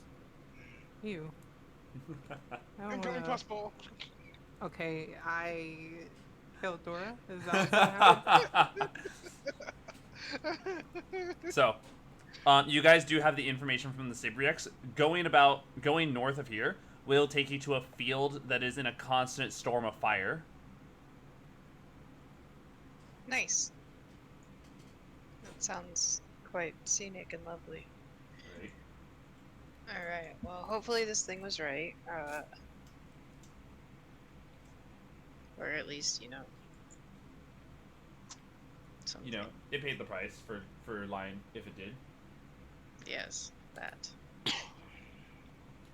Uh, Can I attune to this ring while we are traveling? Yes, so long as Calcium is the driver. Calcium, are you driving? Yeah. unfortunately, I have no way of cleaning us. Other than just Could- scraping it off. We could take a dip in the Blood River. Oh. I have. No. I'm sorry, what was that, Del? Yeah. Okay. I have create water. Guys. Okay. That'll work. You can literally splash it on them. Oh, yeah, Just food and water. I have that too. What the fuck? And encase them in a 30-foot cube of water, and they So can. we'll just get a bucket of blood and turn it into water. Well, no, it literally, like, what she's doing is creating water out of nothing. So she uses that spell to splash you guys in, 30 cubic feet of water. You guys are now wet. Ooh, good. It's Yes. got that. We're in hell. We're like wet for like what, 5 seconds? You are quite moist. Moist. Yes. If anything, it's probably not even like, it's not a matter of it drying up. It's like the process of the fact that it's you feel very sticky. Gross. Oh. Yeah. All right. So Calcium's driving. I'm tuning It's not to the the fun ring. kind of sticky either.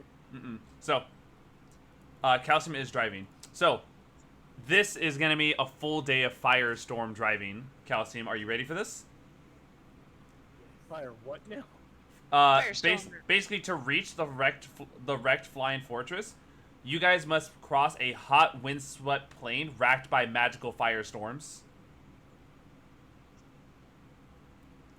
Just put down 24 hours. Let's see. 24 hours are removed, and I mean, if you don't want to drive the entire time, it only takes, I think, an hour to attune to stuff, so we could switch shifts. so here we go. Calcium, you get to drive this. It's going to be based off survival checks.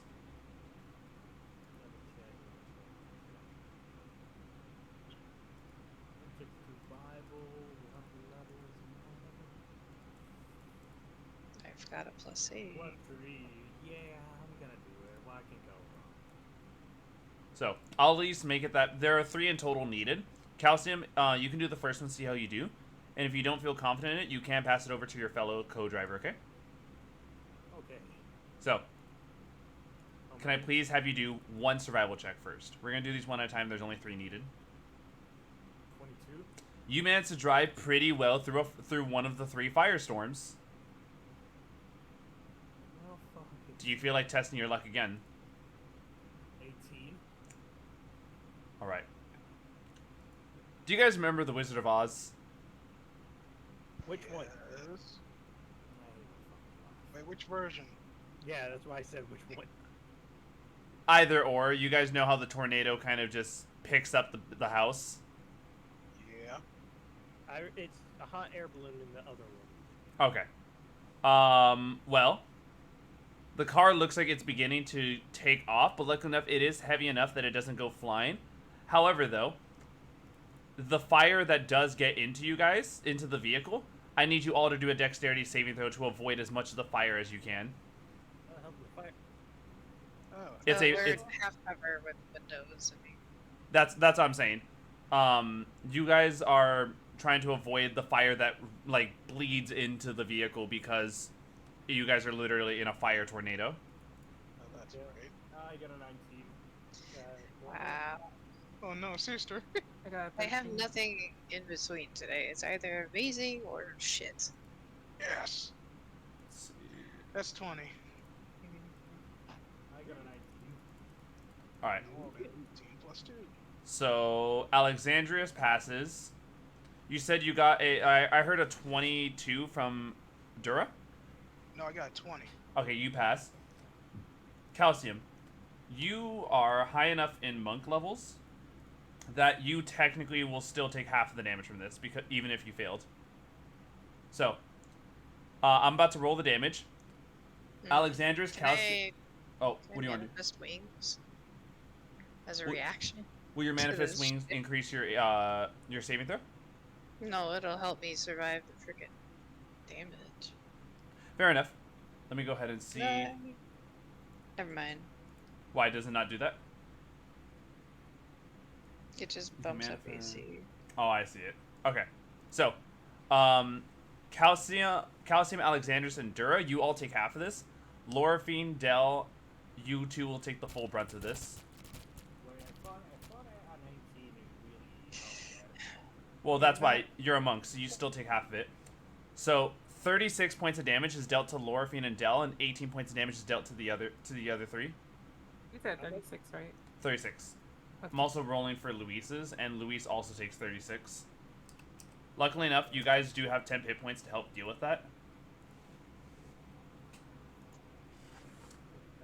Well, to return the favor, I'm gonna give 10 points to Morphine. I could just heal all of us.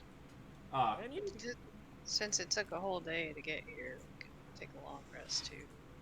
Yeah. Mhm. true. Well, here's the issue. You guys will need to take a long rest when you reach the fortress, because if you try to take a long rest here, he's not going to be able to drive through in case another fire tornado comes your guys' way. So, Dell and Calcium, it is up to you guys who wants to do the last survival check, so you guys can get into actual cover. Okay. Let's compare who has the highest. Okay? She has a +8. Compare. All right. He just grabs the wheel and goes, yo.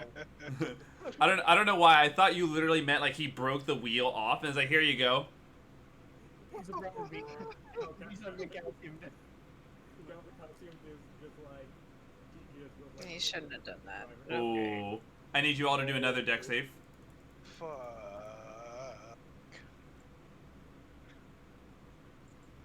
Might as well do all. We got one. All right. Dell passes, taking half. Alexandrus has failed so far. I need Lorphine and Calcium to also do theirs. I'm rolling for Luis's. Luis failed as well. Hell yeah. That's a Nat fail 20. there. That's All right. a nat 19. 20. And do you have any way of boosting your own saving throw bonus, Lorphine? Give me 1 second. Because otherwise, that is going to be a fail. Oof. I can cast resistance, cantrip. She gets a D4 added to the number of her saving throw. Yes. That would be enough. A D4 would be enough to cause her to pass. Well, there you go. All right. So, Lorifine, with the help of Dell, you also have passed this. So the people who are taking the full brunt of this is Luis and Alexandris. Everyone else takes half. Wait, hold on. I got 13. Yeah, but remember, you're a monk. So when you fail, you still take half damage. Ooh. All right. So Luis and Alexandris, the two of you take 59 points of damage. And I'm dead. Worry not. You're about to get into cover, so you'll be healed up soon enough. But everyone else, you all take 29. God damn. And finally, as you guys are arriving on the scene with the wrecked flying fortress, a location that can provide cover, a towering wreck rises from the scorched hellscape. It looks like a giant sword blade tilted to a 20-degree angle and partially buried underground. Much of its exposed hull is rusted and torn asunder. Hot wind screams as it tears through the hollow structure, and 6 giant vultures circle high above it. So, Alexandros does look like he's pretty hurt, and you guys are able to park the vehicle next to the wreck. Great, you said it was ripped open. Can we just drive inside? Not big enough for the vehicle.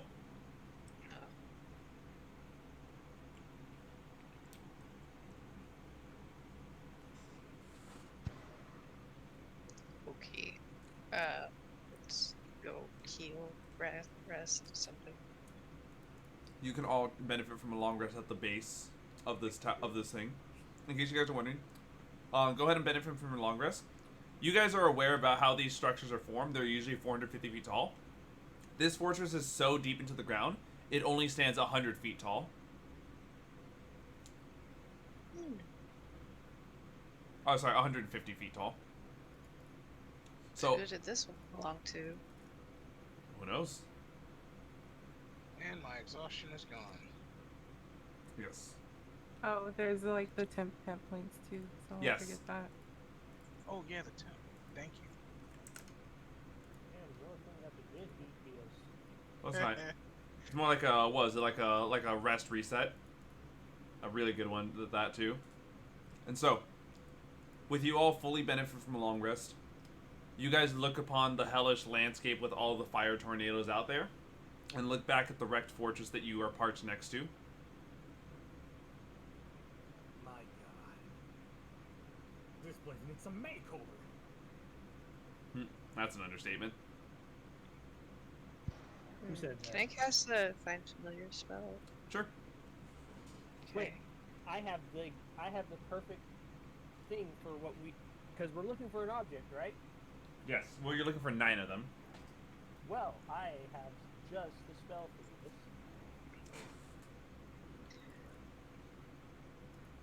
Locate object. All right. Go ahead and let me see this.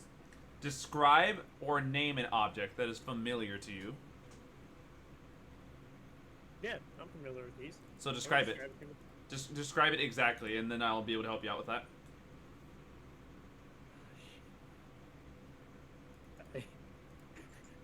You paid attention, right? There's notes. Zeno, I love you. You're great. You're a good noodle, but There There's are no- also notes. he just likes making me squirm. I like doing that to all my players.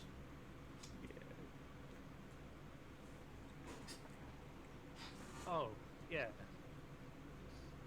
Solid 9 antimonium rods.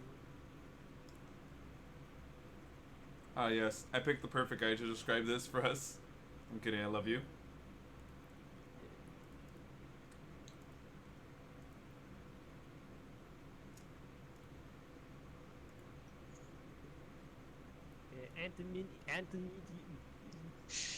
Think like Wolverine.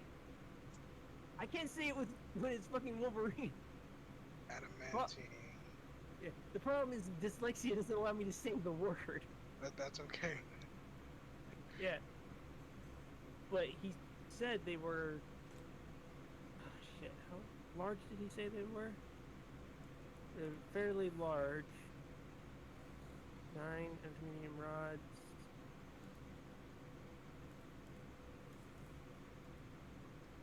If you feel like that's enough of the description, you can end it there. But I need to know when you want to end the description. Yeah, I know there was more, but I'm not. It's okay. So, luckily enough, the 9 adamantium rods are within 1,000 feet of you. In fact, they're at the very top. At the top deck of this fortress, about 80 feet up. It's better than, us searching around fruitlessly. That's good. Mm-hmm. Yeah. If I do find familiar in Avernus, it says I get Fey, but it's in Avernus. Is there, like, a special... You can summon an abyssal chicken. I was thinking, like, gazer, because that's on the list. A what? A gazer. I think if we were doing this Avernus style, it would be an imp, a quasi, or a abyssal chicken, just because those are actual fiends. I like abyssal chicken. Alright, chicken. The little katydid flying motherfuckers. Let's go. So, an abyssal chicken has been summoned after an hour of casting Find Familiar. And I'm going to cuddle it and pet it and call it George. Hey, what's the name of the chicken? God, I wish George. Lewis was here. George. Yes, George the abyssal chicken. Oh, Have you ever God. seen an abyssal chicken? Guys, someone 3D modeled an abyssal chicken. Oh my god. You know how in Borderlands there's like when a character gets introduced, they have like a little title. Just Torch jumps and it's like Torch, the light of the party, the heart of the party. Here it is. In D&D images as well as what's on the stream. Someone 3D modeled the abyssal chicken. Aww. Oh, that's pretty good. So, what do you guys want to do? Yeah, that's how it flies.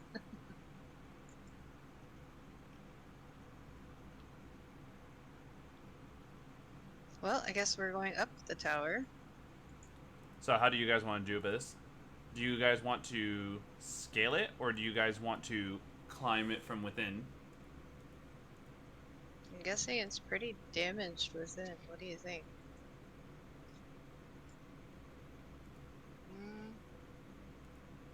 Can we go inside of it? Wait a minute, hold on. There it is. You guys can. You guys can look around through the lower decks if you guys want. You're more than welcome to. I've added abyssal like chicken. I don't like that ominous tone you're taking there, Dungeon Master. That's fine. So, it's up to you guys. You guys can choose to scale the side of the building. It will need an athletics check to do so. Or you can go through the ruins of the building. Let's start from the bottom and then up. Well, I mean, that's naturally how we're going to climb anything, inside or out. Mm-hmm. Oh, also, I almost forgot to actually put this as a map marker. As you guys can probably see,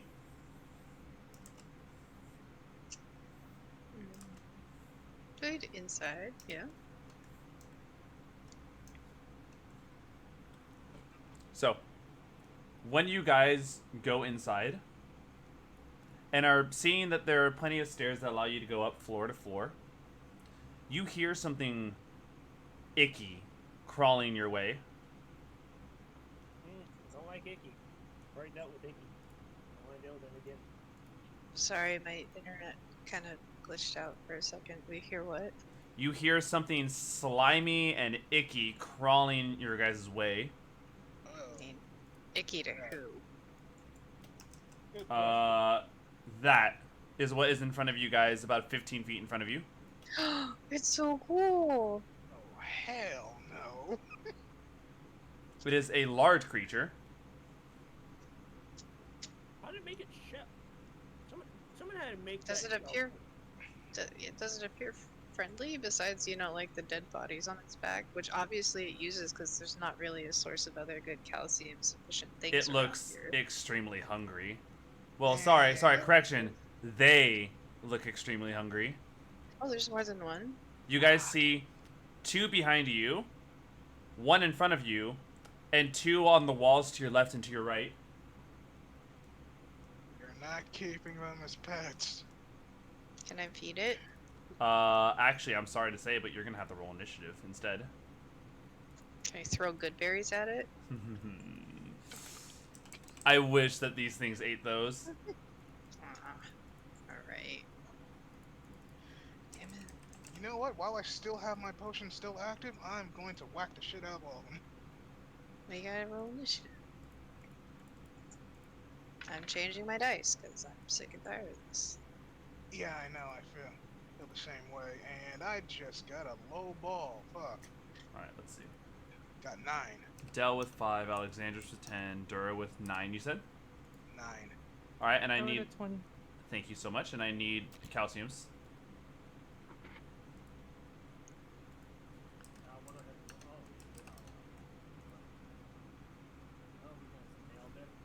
Alright. And so, starting from the very top of the order, Lorphine, there are 5 of these things surrounding you guys. Okay.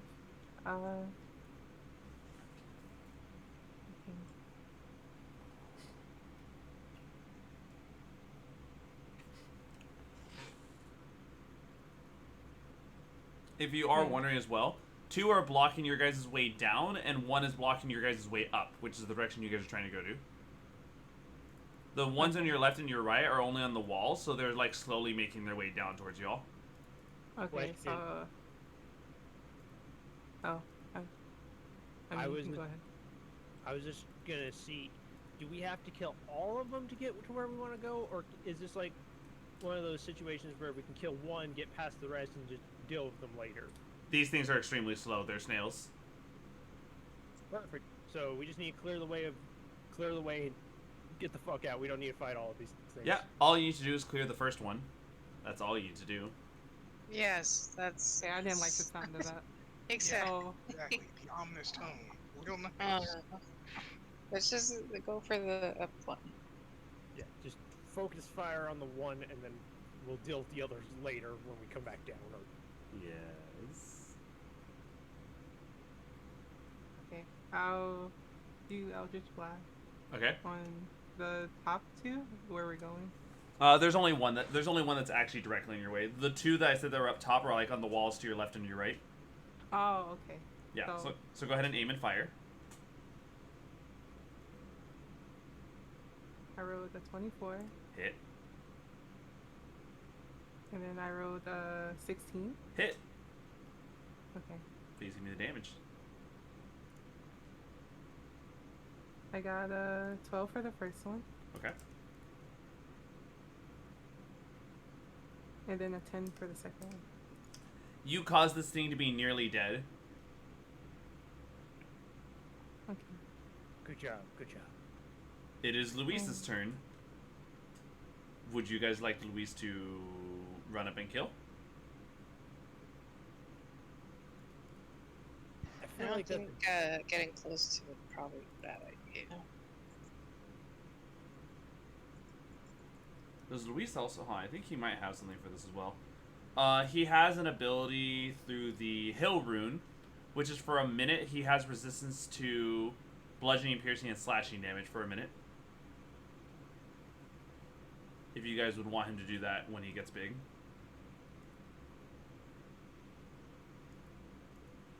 Well, damn. You know what? Let him swing his sword. All in favor of Luis growing big? I Yes. All Let's this, let yes. the chunks grow. Let the chunks get. So, wait. don't forget, his ability won't grow him to size if there's not enough room for him to do so. Right. Which I was about to say, he doesn't have the room to grow, so he stays as his small self, but maintains the benefits of doing so. Right. No. So he still is. He's not big, but he is as strong as though he was. Oh, so he's basically a 4-foot rabbit that can now pick shit up and throw it. Yes. So he rolls to swing at this creature. Hits and kills it. And now, Mm. when this creature dies, it emits a blood-curdling shriek that can be heard out to a range of 120 feet. Like, as soon as it starts screeching, can I cast silence? I'm sorry to say, silence is not a reaction. I do need, however, I need to have... Oh. The blood-curdling screech does automatically do 2d8 necrotic damage to anyone within 10 feet of it, which is pretty much Luis. Luis takes 9, dropping his his temporary hit points down to 1. And you guys hear something outside screeching back in return. What in the fuck? And Luis says, let's get the fuck... Move on forward, run. Yeah, full stop on that, and just agree. So, Luis is running forward. Calcium, what would you like to do? What are my options? You can continue to fight the snails, though they're not tough. As you can see, they merely cry out in pain when dead. But Luis, as it looks like most of the group, is deciding to just run forward to get to the top of this place before whatever they called gets there. Okay. Yeah, I'm running. Yeah, I'm running. Alright, alright. You know that thing that is like the oh my devil trigger thing? Yes.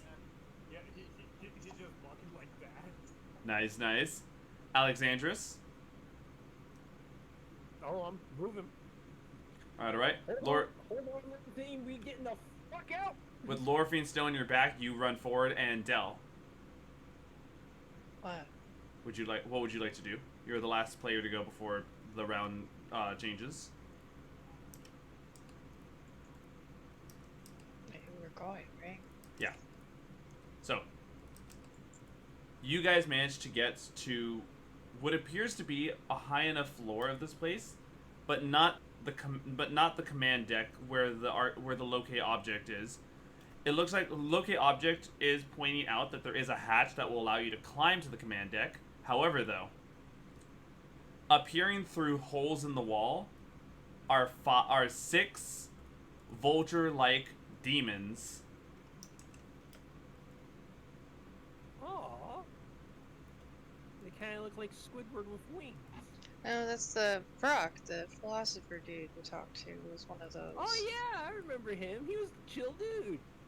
So, we are back at the top of the order, and remember, roleplay is entirely optional to do. Lorfiend, it is your turn, unless you would want to pass it over to someone who would want to try to do a diplomatic route, or even you yourself give it a try. I am not diplomatic. I am. I mean, sure. Yeah, sure. Diplomacy. Stabbing someone in the chest is diplomatic in a way. I mean, I eat things, so Don't we all? no. Not like her. Good point. So, what do you guys want to do? Remember, you guys do have the option to try to talk to them before. I'm gonna call up. Yo, fuck, you out there? One of the 6 looks over at you all and just... Wait a minute. I know these ones. Hey, Hey, up, man? Brock. hey, You guys wouldn't happen to have any food on you, fellow philosophers, would you? I think I do. Actually. And if not, we can literally create food for you. We can. I'm sorry.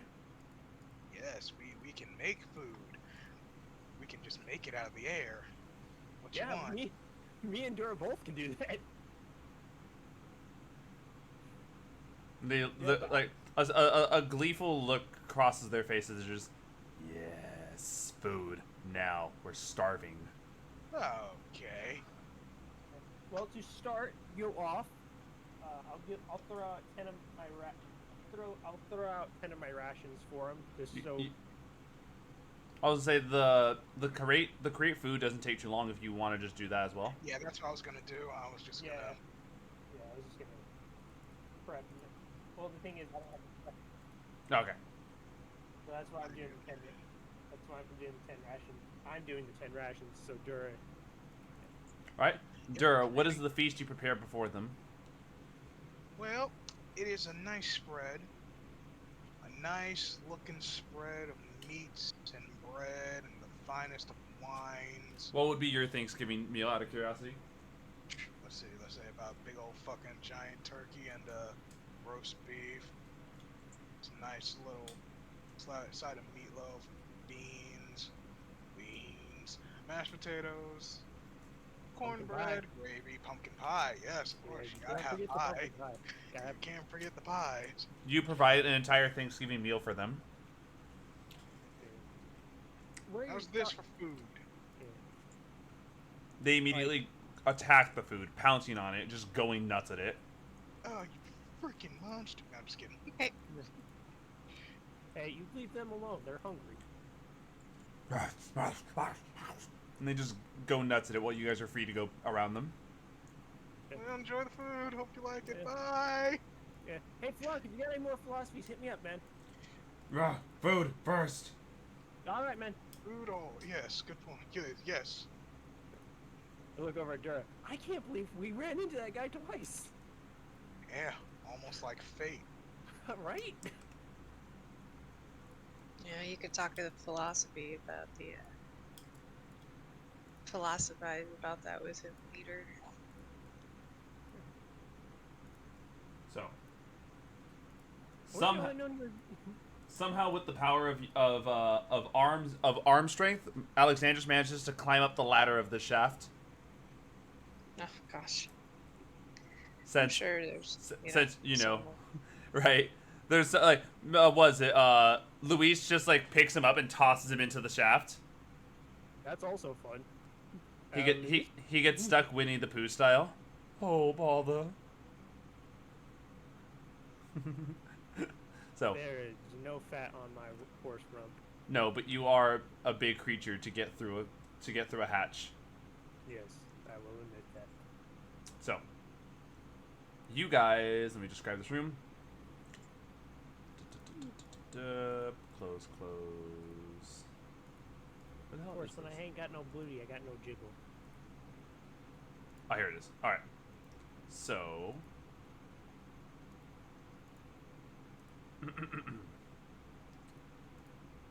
Jagged gashes in the outer wall allow the hellish sky of Avernus to light this room.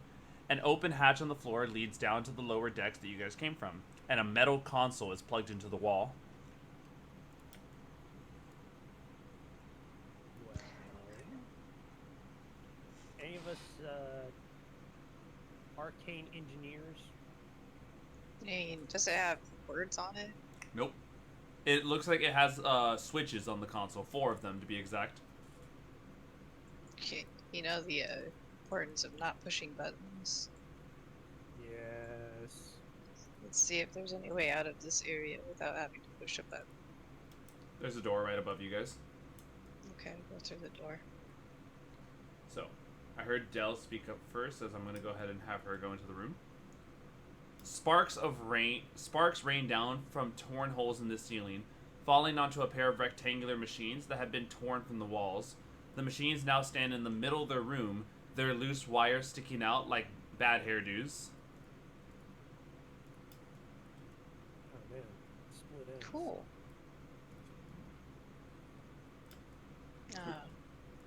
I'm assuming you want to go out into the bigger hall. Oh, sorry.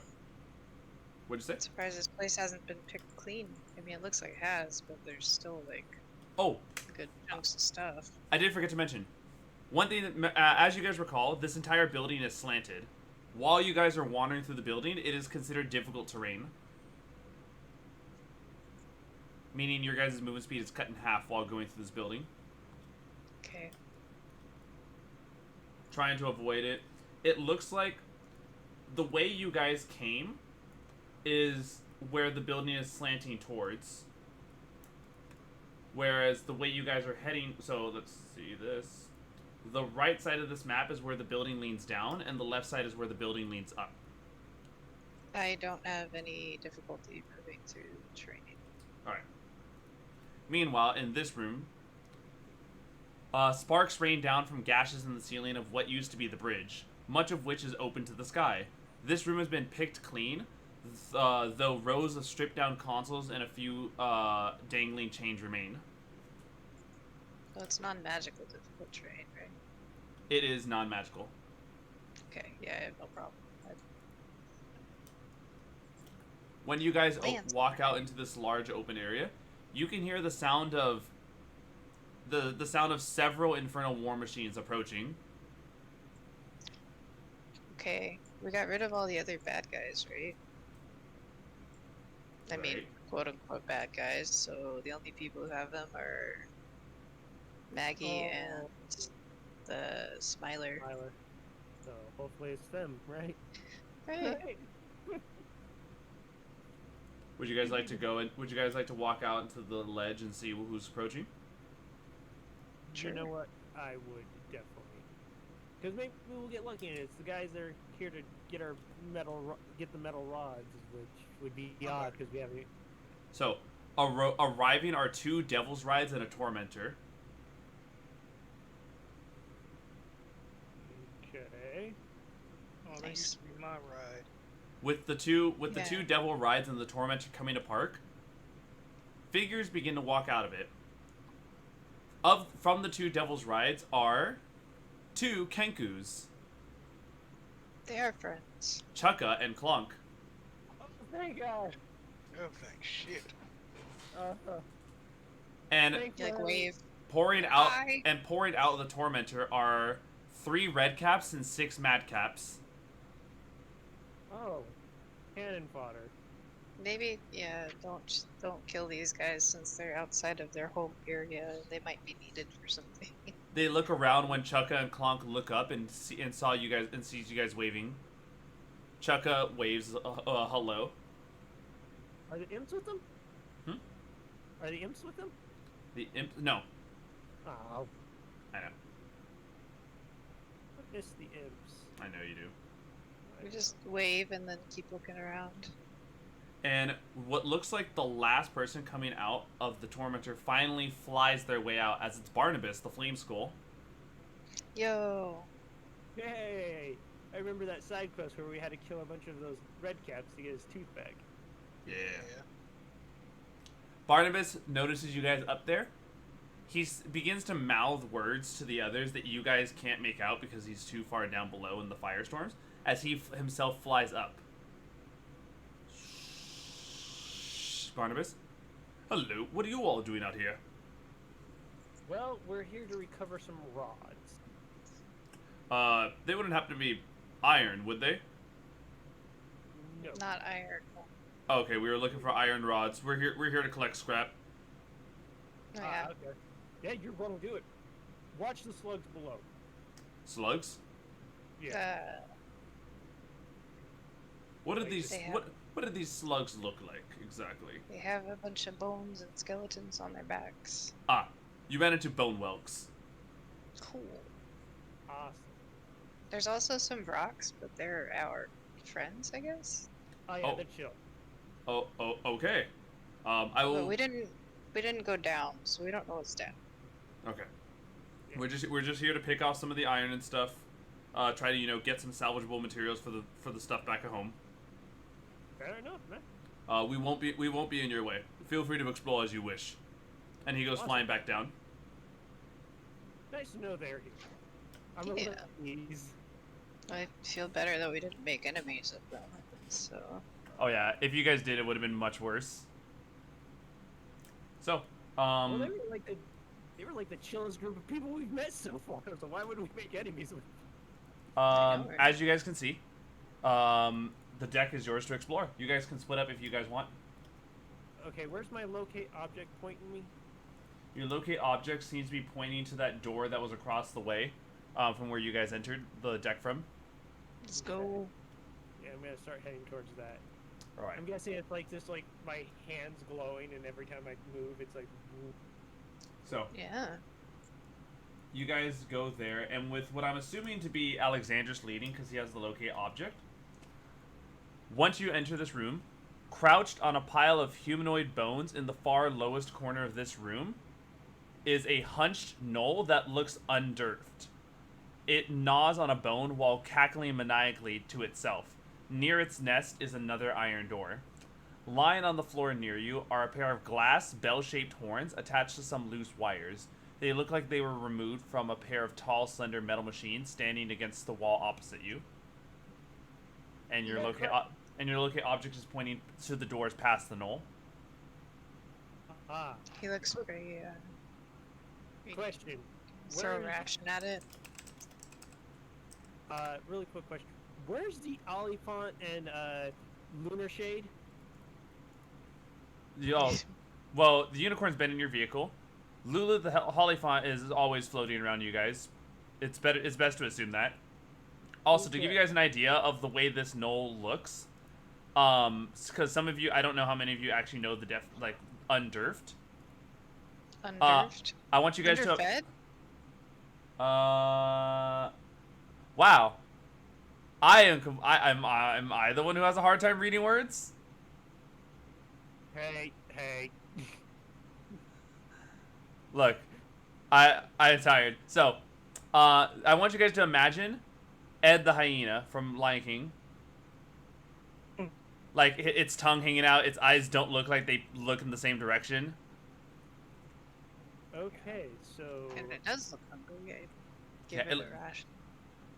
It takes the ration you get and begins to, like, chew on it, but you notice it's kind of that dumb where it only chews on it. Good. Okay. I think it's fine to walk past it. You're more than willing. You're more than okay to give that a try. Okay, I'll just ignore it and try and walk past it. As you walk past it, it looks up at you, puts the piece of ration back in its mouth, and begins only to chew on it while staring at you. Cool. Cool. I'm not gonna slaughter an idiot. So, you come close to it multiple times. This room contains a metal console that has torn free from the wall to your right. Pinned between the console and another wall is a small desiccated winged devil that looks like it was crushed to death. In another corner stands a 3-foot block of infernal iron, a locked safe with clawed feet that has a 3-dial mechanism built into its thick door. Each dial bears numerals written in infernal. Huh.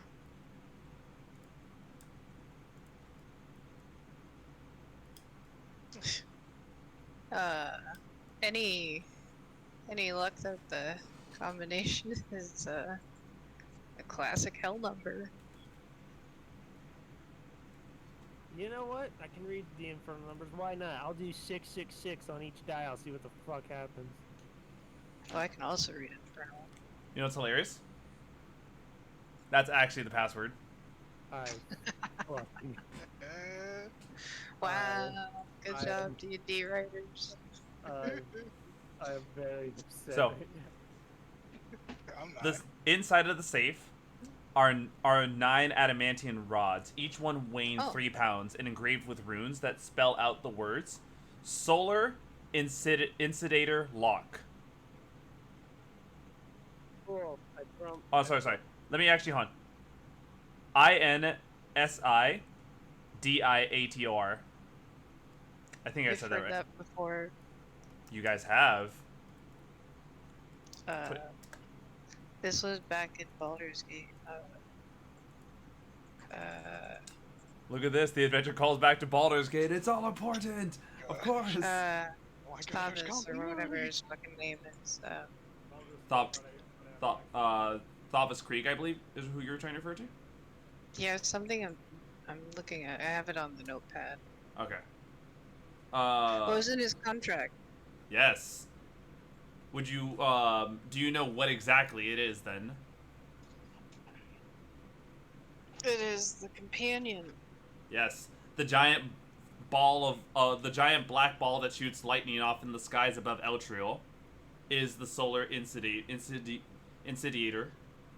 And these 9 rods state solar incendiator lock on them. So these are a locking mechanism. Or an unlocking mechanism. It's a key. Oh my god. We were He's set- probably trying to release it to defeat Zerial, which is something we also want. Cool. Cool. I'm gonna take these 9 keys and throw them in my bag. Okay. Actually, no, that's stupid. That is stupid to have all 9 keys with me.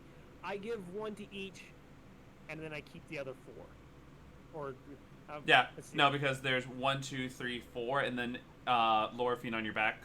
So that would be 5 members, and then the other 4 are yours. Yeah. Okay. So each of you guys has 1 rod out of 9. Yeah. So, Please, everyone, add that to your inventory. I'm gonna update Luis's with 1 adamantine rod. and then I update mine with 4. Is it just You can just that put. in it? No, yeah, you could just like do custom item. Well, you could put adamantine rod. It weighs 3 pounds, and you just put 4 of them. I don't know how to spell that. You can just do the best of your ability, as long as it's to your organization. You also look at the notes, Yeah. That's what I'm doing. which is Yes. So, you guys have successfully collected all 9 rods. On top of this, once collected, you all hear a hollow ka-clunk emanating throughout the entire building. it sounds awesome. Anyone else is having one of those days where you just feel like the world's out to get you. Ka-clunk, another time passes by.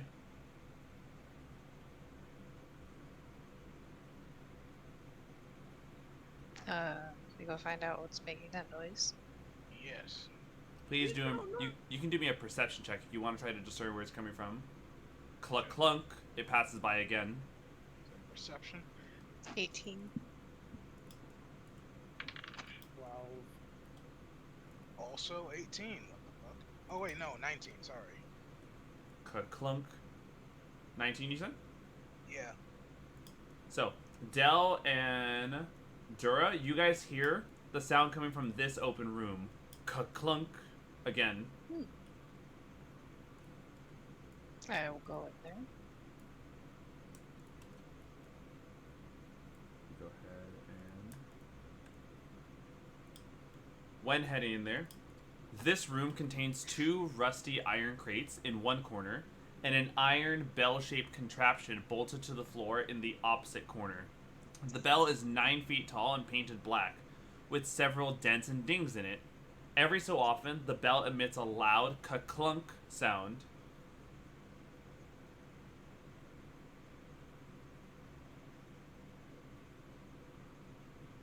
Oh. Shit. Oh. Oh, okay. Ka-clunk. I don't know. Did you hear the description? Del or no? Got a robot. Alright. This room contains 2 rusty iron crates in one corner and an iron bell-shaped contraption bolted to the floor in the opposite corner. The bell is 9 feet tall and painted black, with several dents and dings in it. Every so often, the bell emits a loud ka-clunk sound. Oh. Is there anything written on it? What's it for? The bell doesn't have anything written on it, though you can try to do an Arcana check to discern what it was for. Oh, okay. Would I be able to supplement that with a history check? I got a 22. Not exactly, because this wouldn't be a thing in the histories for you guys. So, 22. This is the device that kept the fortress aloft when level with the ground. Oh, Oh. this okay. might be good for later.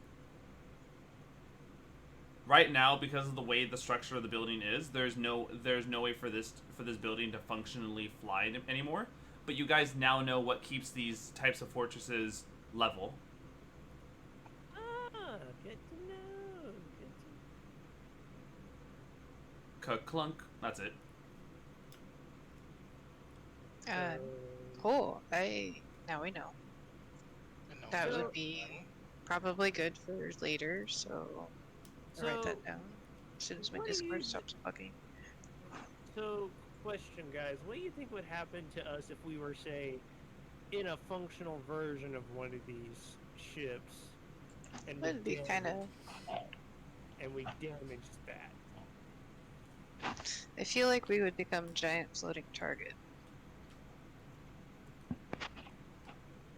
No, I mean like it keeps us aloft, which means as soon as you damage it, it basically turns this gigantic tower into a fucking domino, right?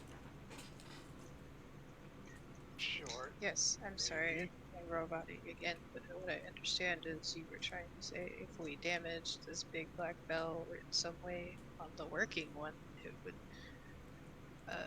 fuck Cause it. up flight. Yes. Yeah. And I'm just wondering, what do you think the fall damage for that would be? You think death or just mild concussions? No, I think the vessel would do what this one has done and crash. Let's not forget, it was 450 feet tall, so the people at the top in the command room that can't fly would probably just outright die. Kind of like that squished devil thing that was in the other room. Yes.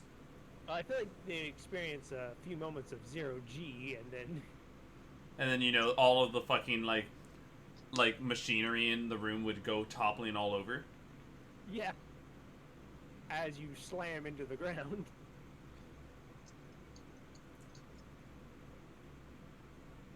Yes, kill. Yes, death. Cool.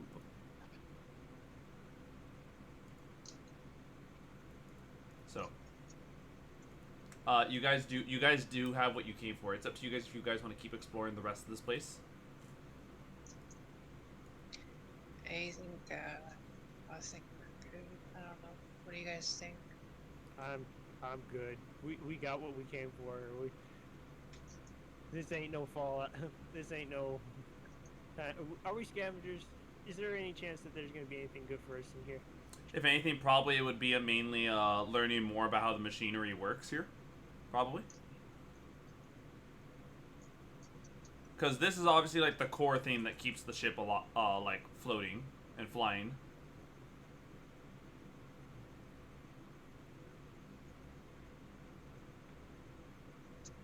I think we should just leave it and slowly back away. Ka-clunk. Okay. So, Is there like expressway down? jump. It's 100. It's 150-foot drop. You'd only take 15 d6 as a fall damage. You say it was slightly slanted, right? Yes. Just slide. Anyway, I can use my daggers to like just slide down. Make sure Can I don't fly down? die. You, Like, Lorphine just kind of like looks at you all and just flutters off Alexandra's back and goes flying down. Oh fuck you! You little bitch. And so, He has carried you around this entire damn time. and I you can't are being carry a dis- horse. I don't know what you expect from me. Oh, I'm So, sorry, Lord- Tinker. No, you ain't got hold no on. fairy dust. Lorphine, as you're flying down, you see the 6 rocks finishing their meals and coming out of the hole to look at you. Okay, I fly back up. The 6 of them are Oh, like, no, wait. no. The 6 of them look at you and just, Mine? food? Yes. They're waiting for a response from you, Lorphine. Food? I want to fly away. Food? Fly back up here. Fly back up here. Damn it. Do you have any rations? Yes, Ugh, Do I have? You should. I'll throw a ration at him. Oh, no. One day. This is Thanksgiving oh yeah. fast, What the So it says it's 1 day per, but if you look two spaces to the right of it, it'll tell you how many you have. Oh. After the 2.5 pounds, it will then say a number indicating how many you actually have on you. It says 10. So that means you have 10 days worth of rations on you.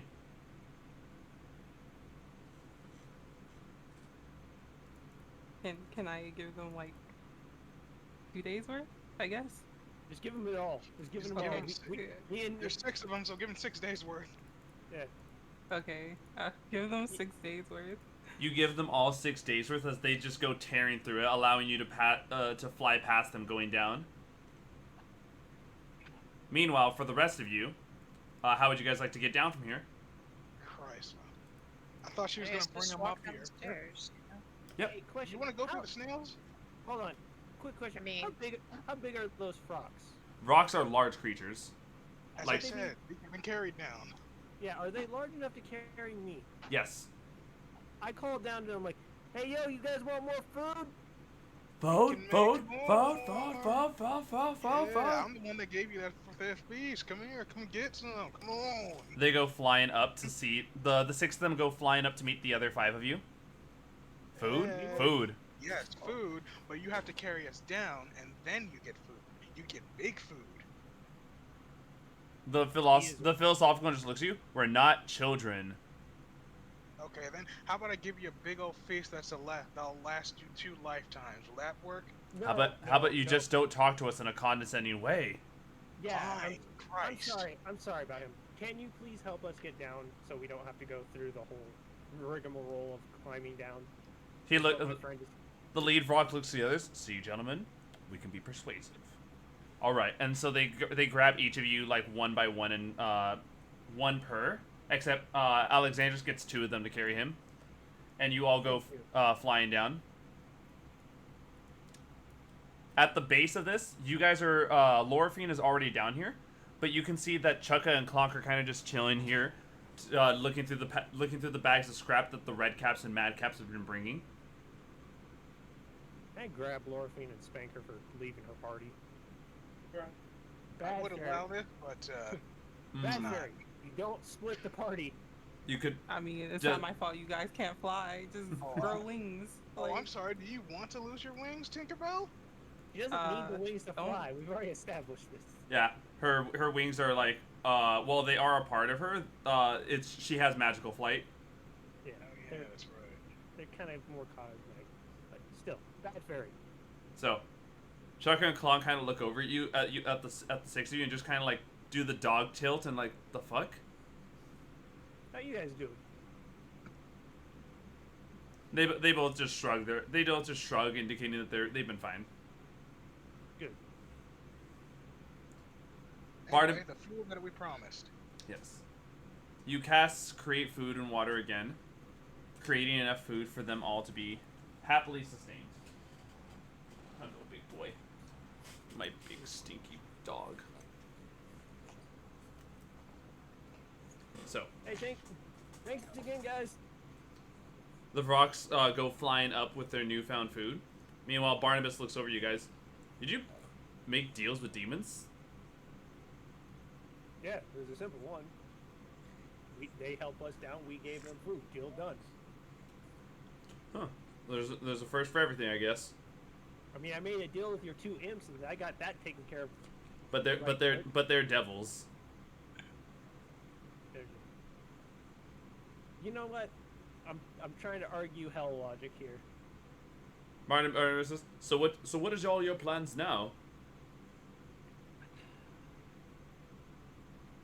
You know what? I'm at a loss.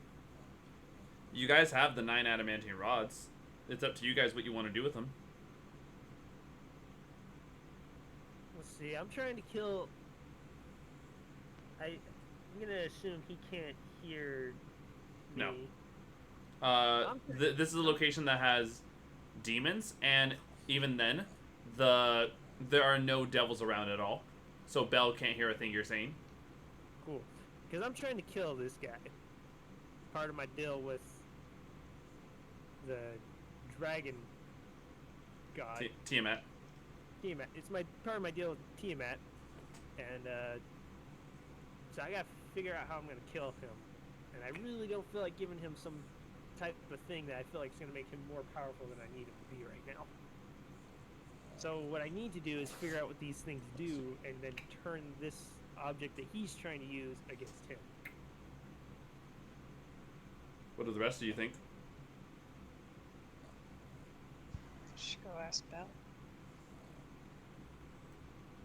What he plans on doing. Yeah, we need to talk with the bell for these rods. Yes, and don't forget, the rods are your guys' payment to find out where the Sword of Zariel is.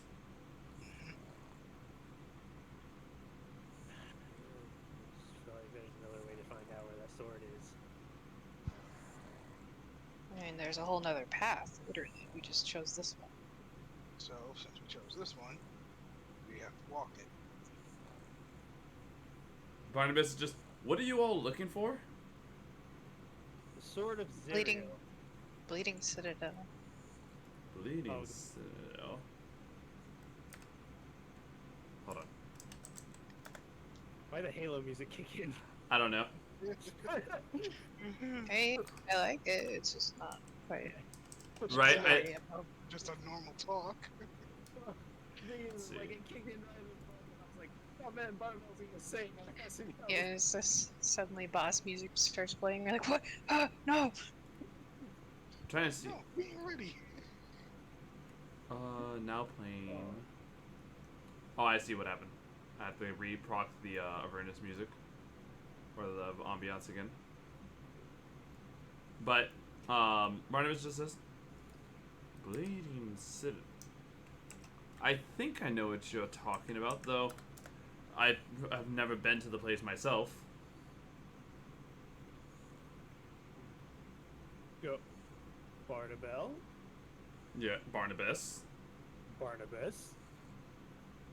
Are you telling me you might have an idea where we need to go for this bleeding place?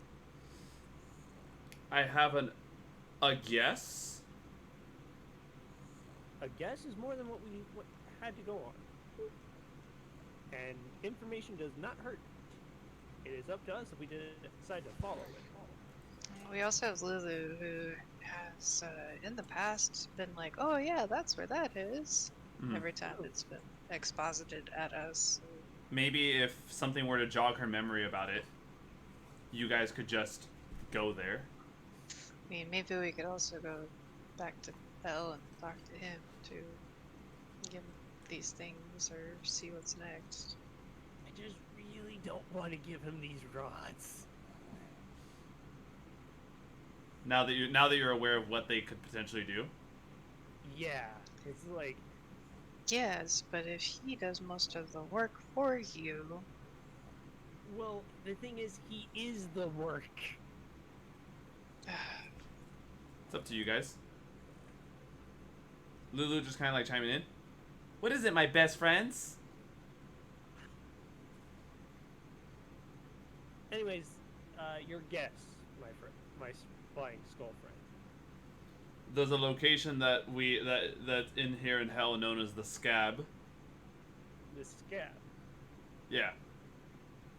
From what I've heard, some people have mentioned about buildings that protrude from it, though think of it like literally like a giant blood clot that's literally building on the ground of Avernus.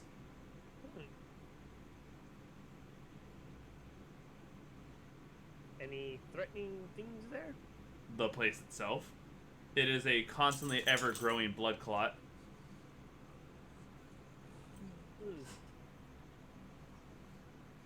Sounds disgusting. It's weird. It's almost as though Avernus is actually alive, because if you damage it, it bleeds. Like gallons. Interesting. the Bleeding Citadel, right? I pull up my map and go, can you point me in the general direction of the blood clot? Let's see. Hold up.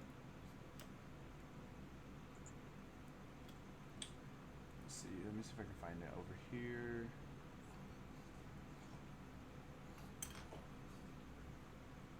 It looks like it should be right about there. Near the Thresher Maw pit? Yes, that is precisely where blood has been found.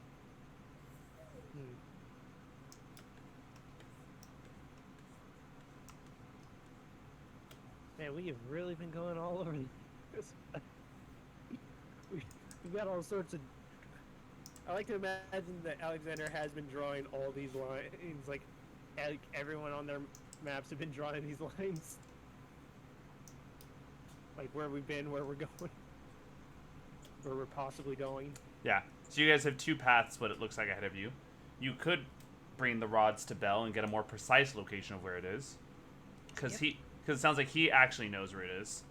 Or you can go based off this dude's guesstimate and go to the mouth pit.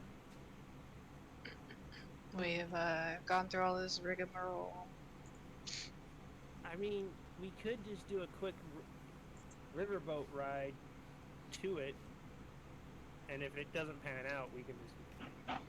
Yeah, the riverboat with the Agents of Bell on it, yes. Yes. Like I'm saying, dude, if you help out one Lord of Hell to get rid of the other Lord of Hell, it's one less Lord of Hell for you to get rid of later. You see? And one weakened Lord of Hell that you get to deal with. No, because No, I mean, there is some truth to that. You know, a fight amongst two archdevils is not one without damage. But I'm also possibly shooting myself in the foot by giving them a mighty weapon. That might not even. You don't know that. That could be a complete MacGuffin. A red herring. It could be. It is entirely on you. Well, it's entirely on the group to decide what to do, I guess. See, and that's the thing. Like most of the time, I would agree with you. Like us, yeah, definitely a MacGuffin and or a red herring. But this adventure has been anything but normal with this shit. That's why I'm hesitant. And that's why I'm saying it's a red herring. What will it be? But the thing is, it has to be a group decision because. Right. So far, we're only hearing from Alexandros and Dell. Dura, Calcium, and Lorphine, what do you guys think? Because we all have a stake in this now. That's why I gave everyone each their own rod. That way it's like, yeah, we have to come to a decision because everyone has their own. I know I have 4, but you all have your own rod now. So it's like, yeah, we have to decide as a group. You guys can either honor your deal with Bell, bringing the 9 rods back to him, and he'll give you a precise location of where the Bleeding Citadel is. He also, just a point of fact here, doesn't seem like the kind of guy to go out and do stuff by himself, so he'll most likely send the people who retrieved the shit on this mission for him, so we'd retain the rods anyways. So, That's just my logical brain logic. I said we keep the rods. We go show them to Bell. We honor the deal. Calcium and Lorphine? I mean, I guess we can, like, honor the deal. I say we honor the deal. After all, we're gentlemen. Gentle people. Okay, and Luis normally sides with his sister, so it's majority vote. We honored the deal. I can't really say anything against it. So, luckily enough, Bell's Fortress is but about a good 4 days away at this rate. Alright, everybody in the car. Alright. I call shotgun. On top of this, looks like somehow a bridge has formed across the river Styx, allowing you guys to just drive over there. Go. I really am not liking this place. You know what? It gives and it takes away, but mostly, thankfully, it gives. Let's not question it. Let's not question it. I'm not No, questioning fuck it. that. Question everything. Yeah, Oh, and damn it, sister. and out of game, I'm not. Out of game, I'm questioning it. In game, I'm just going with it. But out of game, it's just random ways of travel and land shift are like one of those things that just irk me. Like, I think it's just because I'm used to. I think way it's one of those things that bug me because in real life I'm used to being able to control where I go because I'm used to being able to just walk wherever I want or know exactly how to get somewhere. So a place like this would make my skin crawl because I'm like, I cannot navigate or shit in this because no matter how much I start thinking I get a handle of it, it immediately switches on me, and I don't like that. And that's understandable. So, Yeah. Just a little personal information for you guys. heading back to Bell's Fortress using what? 24 times 4.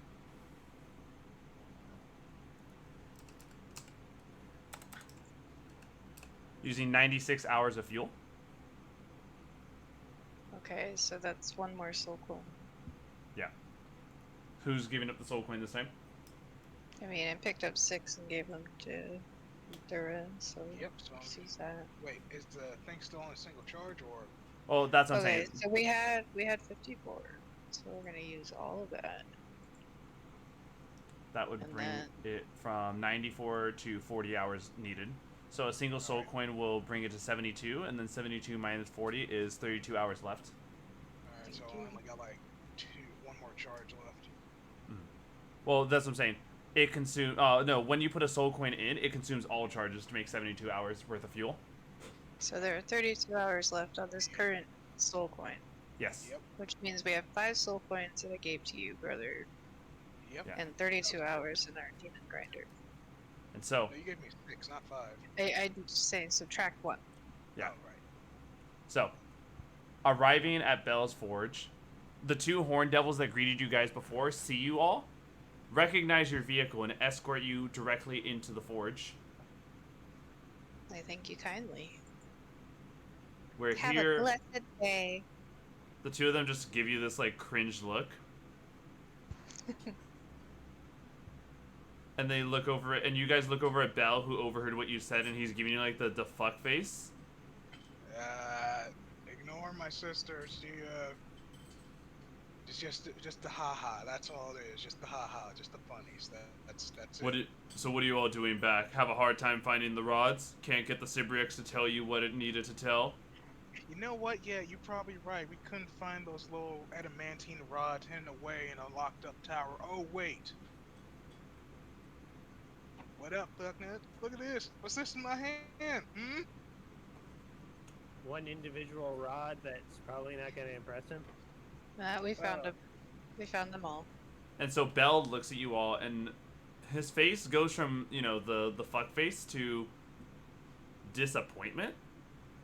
Just, oh, Yeah. well, shit. Oh, think I, you expect us to die or something? Maybe. So you just want us to die, but you didn't I, expect us to come back. Honestly, my biggest disappointment is that we didn't even sign a contract over this. Ah, yes. Oh, yeah, that's right. Sucks for you. Now honor the deal. Do Okay, so- do any of you understand Infernal again? Yes. Several of us. All right. All of us, mostly. Everyone who understands Infernal hears him calling you guys a bunch of cock wrangling, cum guzzling sluts. You do Oh, realize that you're we can talking about your understand mother. And then clearly he's cursing to himself and just all right. you. It's not a very nice thing to say about your moms. Yeah, especially when I had to go through the whole process of doing it. Shit. You know, the Any- thing is, any- guys, Anyway, you all are more than welcome to keep the rods. Oh, cool. Now, Why? about the deal. Now, the Bleeding Citadel is actually over here. Rotten bastard. is- I mean, he hazarded a guess. It could have been that. So, what are the point of these rods? Why don't you go unlock the companion? You're gonna need to insert them into around its equator.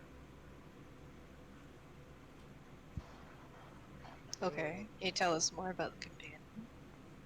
Yeah, there's something inside of it, something that Zario would hate to have out.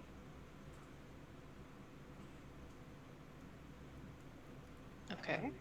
Something helpful. You guys are good aligned, right? Some of Some us. of not us. all. Yes. Well, I can at least let you all know this. There's a reason why I personally wouldn't do it. Because there's a plane tar in there. Oh, what? What? Literally, one of the most powerful angels you could ever imagine. Oh, What?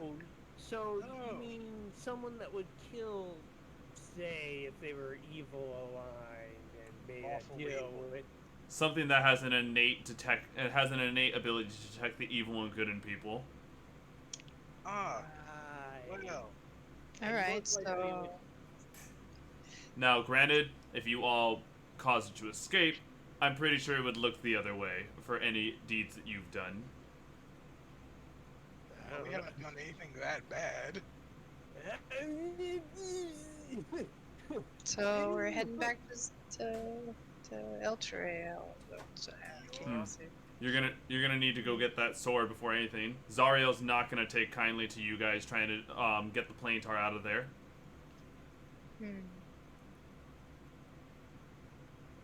Right, and what happens to you if it gets released? Oh, that's why I was gonna tell you guys to do it. If I do it myself, it would attack me on sight.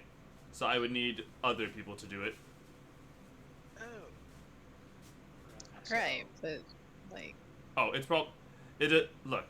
So long as I'm not there when it gets unlocked, I'm safe. I'm right here in my forge and I got my own army. Zariel, on the other hand, will be just right there, ready for the plane tar to be in combat range before it goes back home.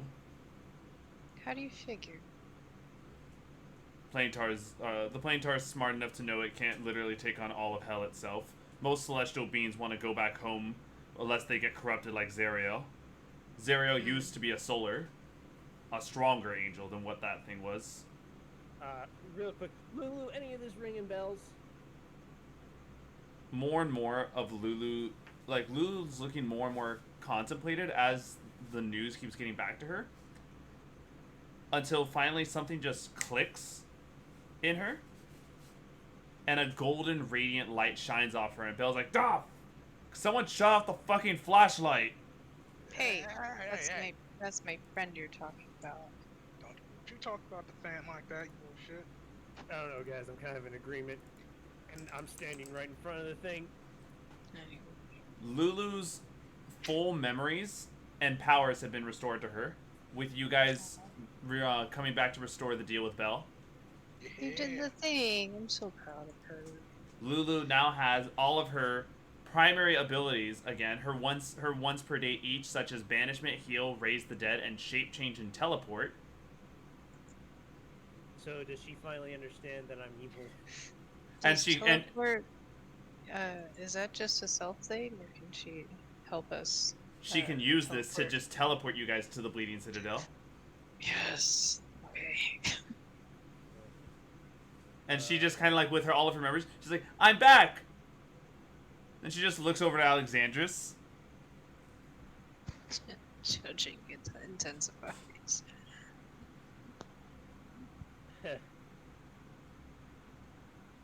What's up? I don't take kindly to being called names, Alexandris. Well, whether you take kindly or not, you stood for him. Well, yeah, he helps keep us alive, so we're gonna try to look past this, right? Forgiveness is the road to true charity and light. Yeah, sure. Lulu, like, looking, and, like, you could tell there's, like, a new power within her that clearly makes her a threat now. I don't like this, Lulu. Well, that's you guys. You don't have to do this. It's okay.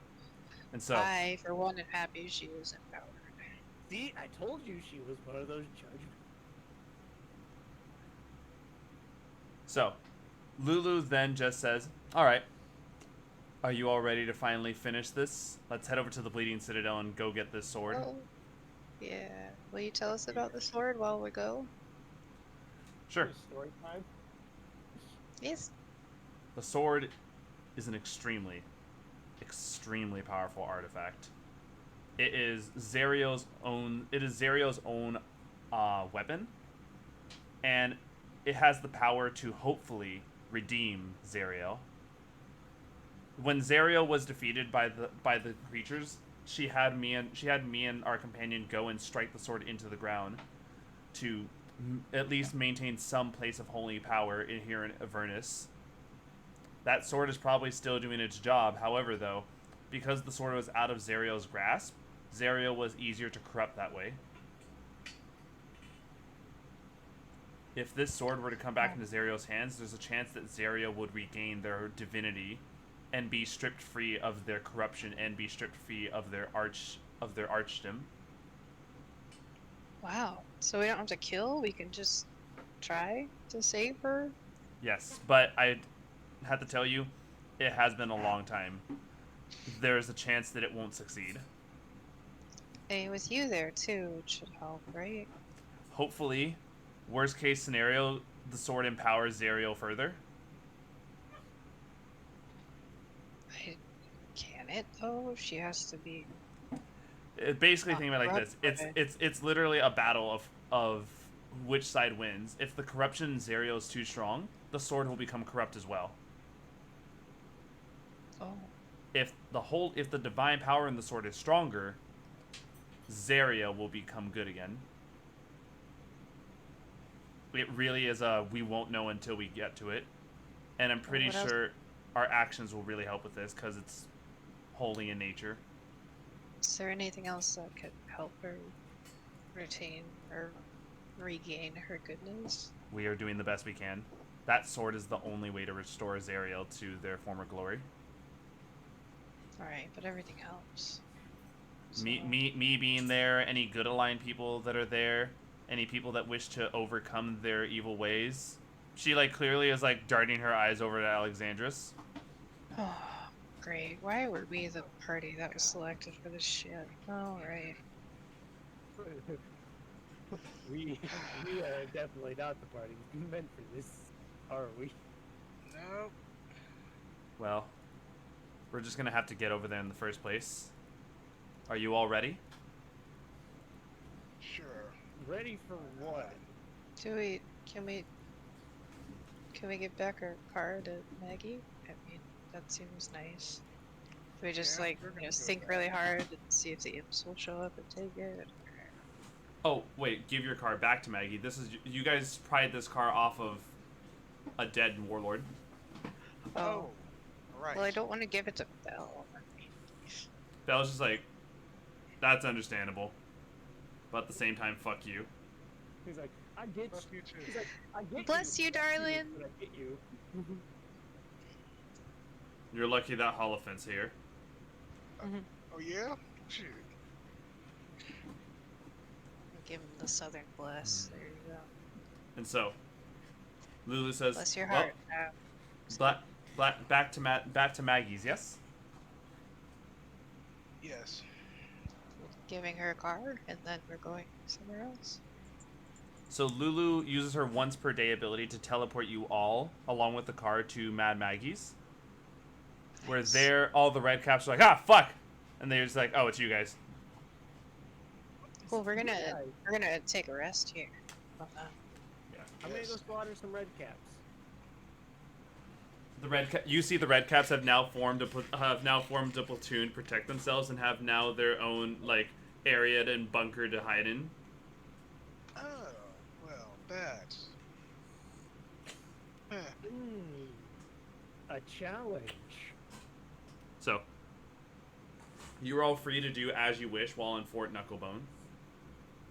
And of course, you may all benefit from a long rest. And you may all level up to level 11. Yes. Uh-oh. This is pretty big, because level 11 means that every spellcaster, all of your guys' cantrips has been upgraded to the next level. So, for example, Eldritch Blast now fires 3 times, and any damage die on other spells increases by 1 more damage die. So Toll the Dead now does 3d12s. I now get 6 level spells. Fuck yeah. Yeah. 6 level spells. Del gets 6 level spells. Lorphine gets 6 level spells. Here's all this health and potions and a level up. Oh, Now, don't be now, nervous about Lord, what's coming. now Lord can chill. Morphine could Oh, always kill. and Yeah. this is a big thing. Luis can now swing his sword swing his sword 3 times now. You can swing your sword, sword. You can swing your sword, sword. Also, for me, apparently every time I swing my whip, I do radiant damage. So that helps. Nani? That could help. Ooh, I can create undead.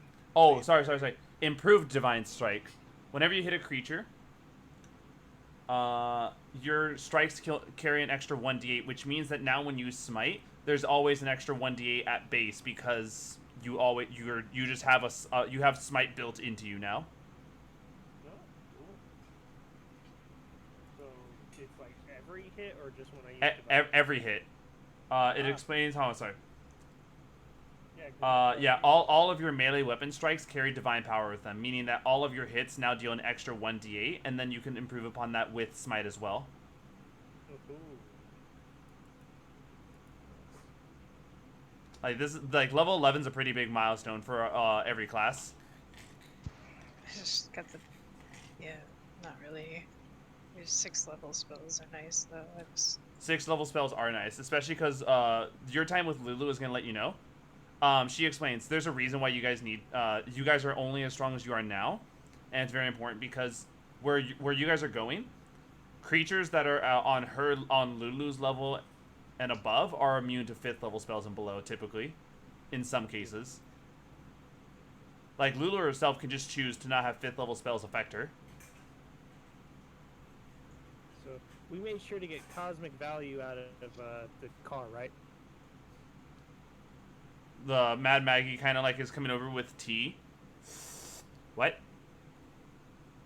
The unicorn. You should go. Unicorn. Would you guys like me to keep it? Mad Maggie's No. like smiling. No, he's not a pet. He is another being. I would like to go home.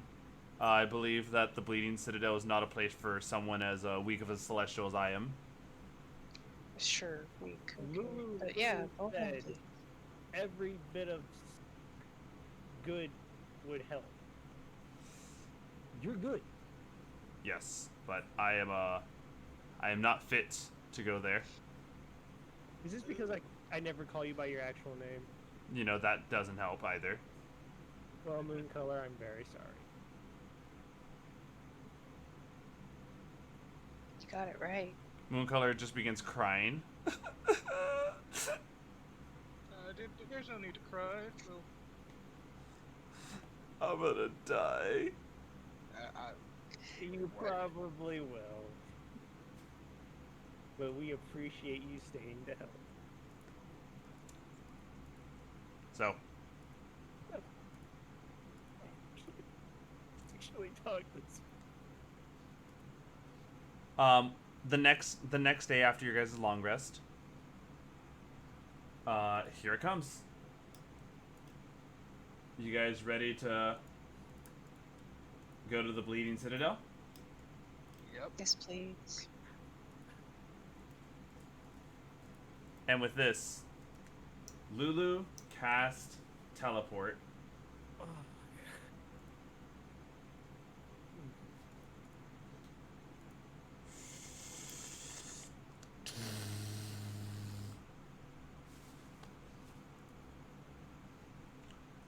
A great, disgusting scab, the size of a large hill, rises up from a stinking swamp of blood. The domed top of an alabaster temple pokes through the scab.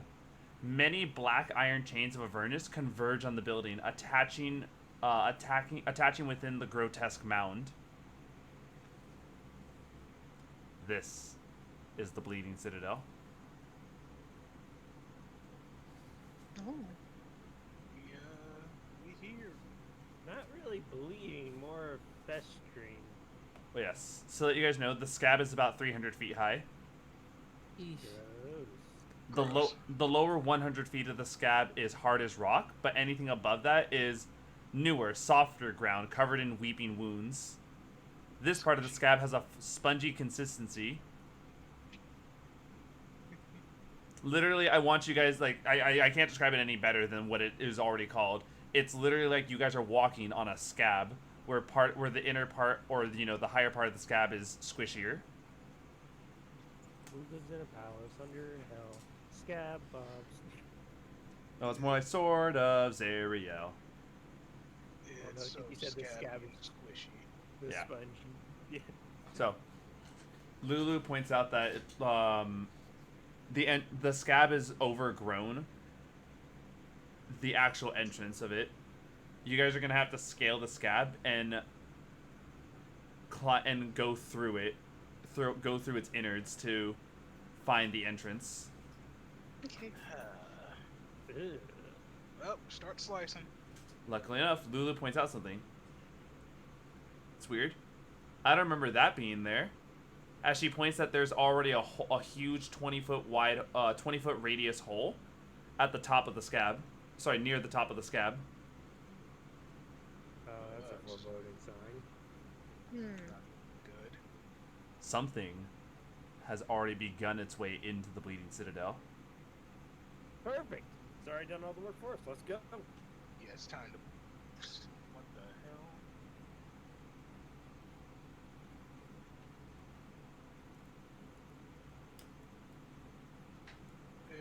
Gross. It's all scabby. Yeah. Into the gooey tunnel. Gooey tunnel. Lorpine, would you like to lick the walls? No, I would not. Uh-huh. Transforming. The usual blood fiend wants nothing to do with blood. Interesting. I don't know about blood, but you like chewing on strange objects. Like rocks.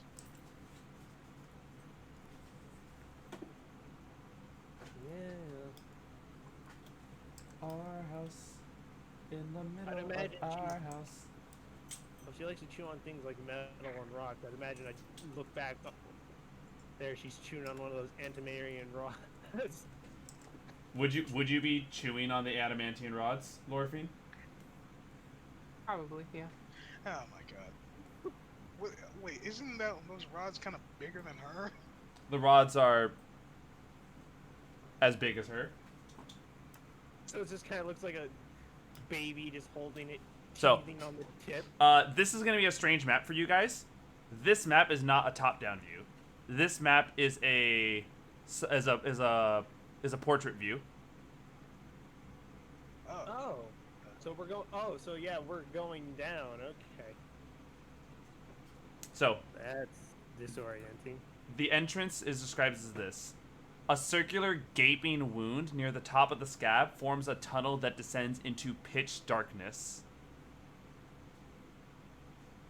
Hey, Lulu, you think you could hit us with a little bit of that daylight? Lulu looks over. And speaking in a much more refined voice, why yes, I can actually bestow upon light if you guys wish. Though, does anyone here have dark vision? Oh, hell. No, I don't have dark vision. As far as I know, Lord Fiend doesn't have dark Wow, vision. hold on. This I is think the Louise is the only one. this is the rare campaign where almost no one has dark vision. Oh, shit. So, There's a spell for that. yes, Lulu can at will cast light if you guys want, just like any other spellcaster who has the light cantrip. Oh, I have light. So, Lulu is going to go ahead and cast light on herself, and she can fly a little bit ahead through. Oh yeah, I'm actually probably going to need to have Lulu's thing here. Yeah, I'll be right back. Okay.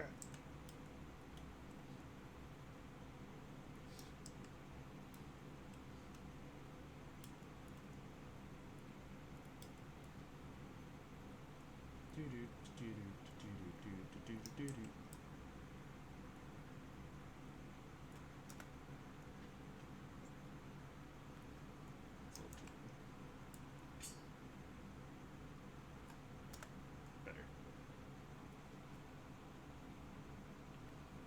So, you guys ready to descend down?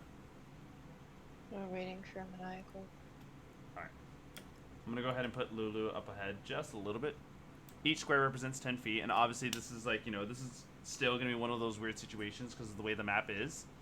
I tried finding top-down variants on the internet, but nothing was really high quality enough that would pop up good on stream.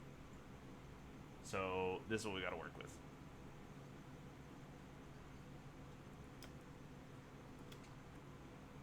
For any of you guys wondering, once again, you guys, because as I explained before, due to the way this scab is, the ground that you guys are walking on is very spongy, and it gives well when you step on it. Screech. Yeah, squishy blood. Think of it like a, Squish. almost like walking on a very rough textured waterbed. It's all crunchy and squishy. Oh, he wasn't here. Oh, that's right. He's coming back. He's gonna hear me describe it better again. Crusty sponge time. Okay. Crusty, spongy waterbed like scab.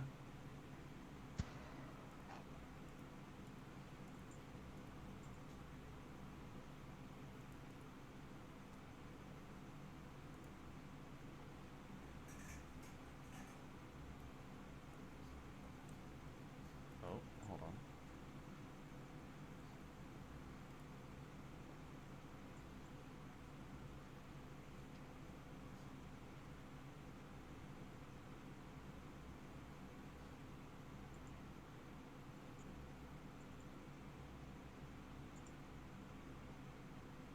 Let's see.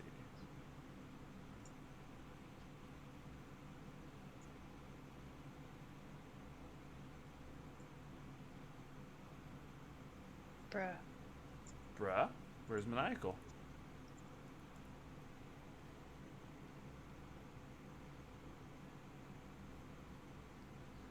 Guess we can descend the tunnel without him, yeah? Yeah, that's what I was kind of gonna explain, that it's probably not that crazy. You guys are gonna need to do this. Alright.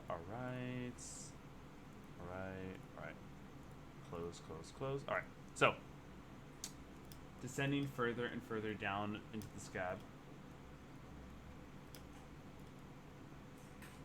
Here in this next room,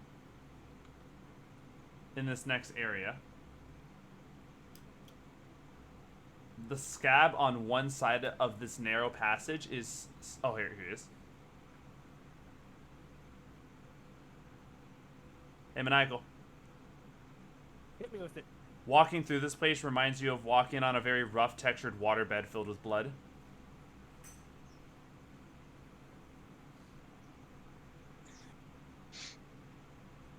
I can actually relate with that. Yes. Because in real life, my aunt had like a really scratched up, rough waterbed. So you know what it's like to step on it. Yes, I know exactly what it feels like. Luckily enough, Lorphine, you don't have to step on any of this. In fact, you can fly through if you want as well. She's Nice. on my bed. Would you like to fly with Lulu, or do you want to be chilling on Maniacal's back still? Or I Alexander? mean, would it help to double the light? Lulu definitely is kind of serving as like a guide, always like sticking out 5 feet in front of you guys. If you want to extend the light further, I guess it'd be a matter of being in the near the back, unless, let's see, Dell doesn't have light, Dura doesn't have light. So if you want to extend the light as best as possible, it'd be better if you were to like stick it in the back. Okay, I can fly to the back. All right. No, that's what she said. What? What? That doesn't even make sense. Oh no, stick Wow, it in the back. And so, in this next area where you guys see this, very tall, 20-foot tall window, the scab on one side of this narrow passage is stripped away, partially revealing one of the Citadel's stained glass windows The opaque blue and yellow panes depict the contemplative face of a beautiful angel. It's like the windows in the one chapel thingy in the graveyard. Does it tell a story? It looks like it probably could. This angel is... Let me actually pull this up. Stained glass. Can I break it? Would you like to try? Yes. No! Open I image. like stand in front of the window and be like, oh, fuck Alright. you. Side note, here we go. Here is the image on the window for you guys.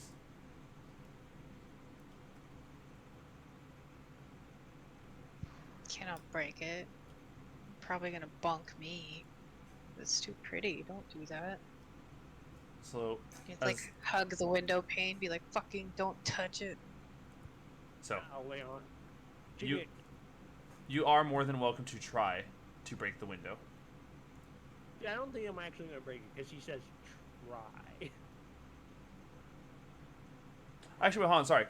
Dell, you said you touched the window, like to kind of like, oh, like don't break. I threw my body in front of it. It's like, fuck you, don't do it. You were bestowed upon with 20 temporary hit points. Excuse me.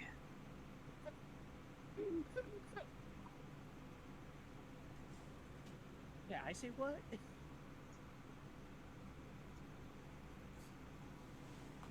Okay. Thank you, magical window. I will continue to protect you from this asshole who's trying to break you. Do I see like this divine light thing give her like the extra head? Yeah, it's pretty obvious that it's like bestowing something upon your ally. Okay, seeing that would literally make me go, see, that's her protecting it. Here. I would need to see what happens if I damage it. Right, here. Hold on, let me be right back. Someone is quickly demanding food and water. Doesn't mean I'm still not tempted to do it.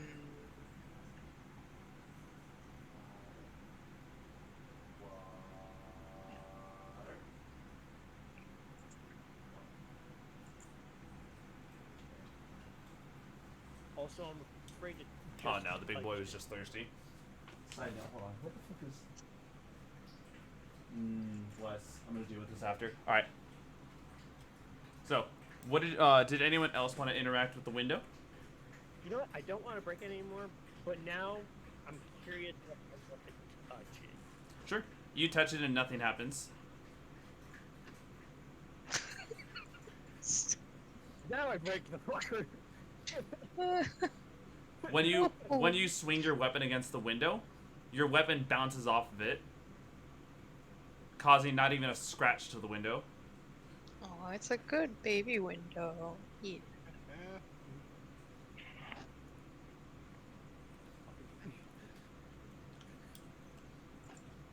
Lulu I can explains. see why the tunnel is ended here. Yeah. Lulu explains, yes, this entire place is holy. Hence why, as much as I would love to climb down through the windows near the top, it's literally impossible because it's been blessed. Bless. Alright. So we have to actually find the entrance. The entrance, all I know, is at the base of this thing. So we have to go down in some regard. As a side note, for some reason, I'm looking at this and I'm thinking of the Smash Brothers Brawl Zelda stage. Yeah, Yeah, I'm seeing it. yeah, I see it. Go down to no man's land. Like, why are you even here?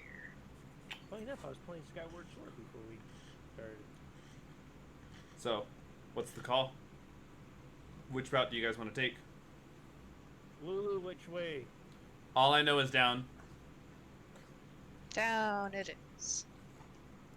Well, there are two Down. paths that go down. Down, like, are we gonna go down back or down forward? Down. Bad. Ah, God, that just. He's like, what? You guys get to make stupid jokes all the time. Yeah, but you know what? You got a point. We do make stupid jokes. Okay, let's just go down. We're getting a lecture from the floating lantern. The floating What's wrong with being a celestial floating lantern? Yeah. You got a problem with floating lanterns? Oh yeah, that's right. We have 2. The fact that they talk too much. Lulu just looks over at Lorphine. Do you want to beat on him together? I mean, yeah, that sounds like fun. I look at Lulu, I can't do shit to you. You, on the other hand, I will fuck up, Lorphine. I mean, He's not you can wrong. try, I guess. I will Meanwhile, Lorphine, who's in the back, just flies 30 feet up into the air. Sup, nerd?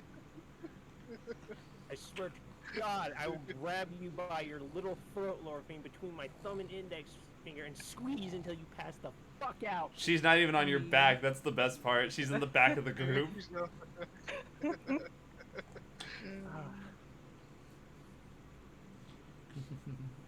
So, Lulu Okay. just states, so would you guys like to go down the one that's directly beneath us, or go down to the path that's slightly in front of us?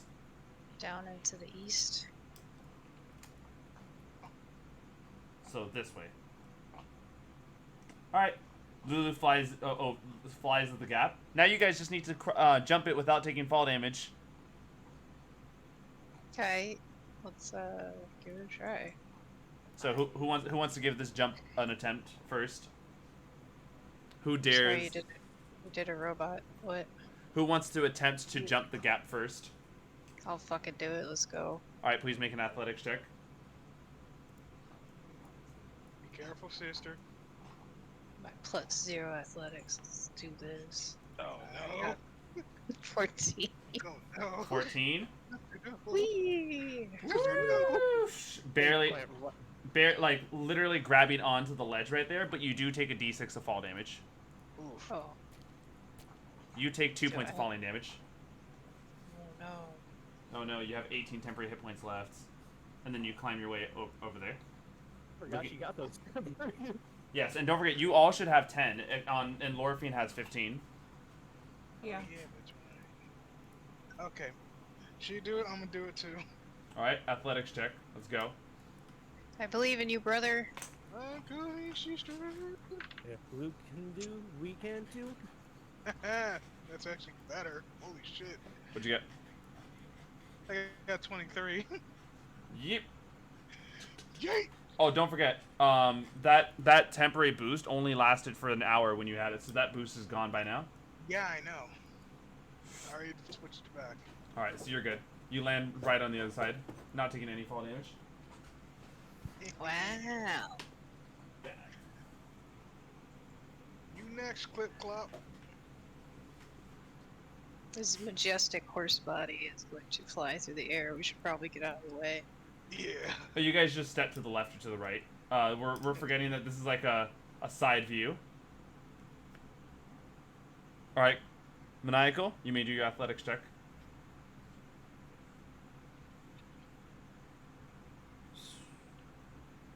I believe I could fly.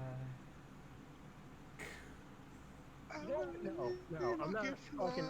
I'm not rolling the fucking. So what are you gonna do? What are you gonna do? Come on.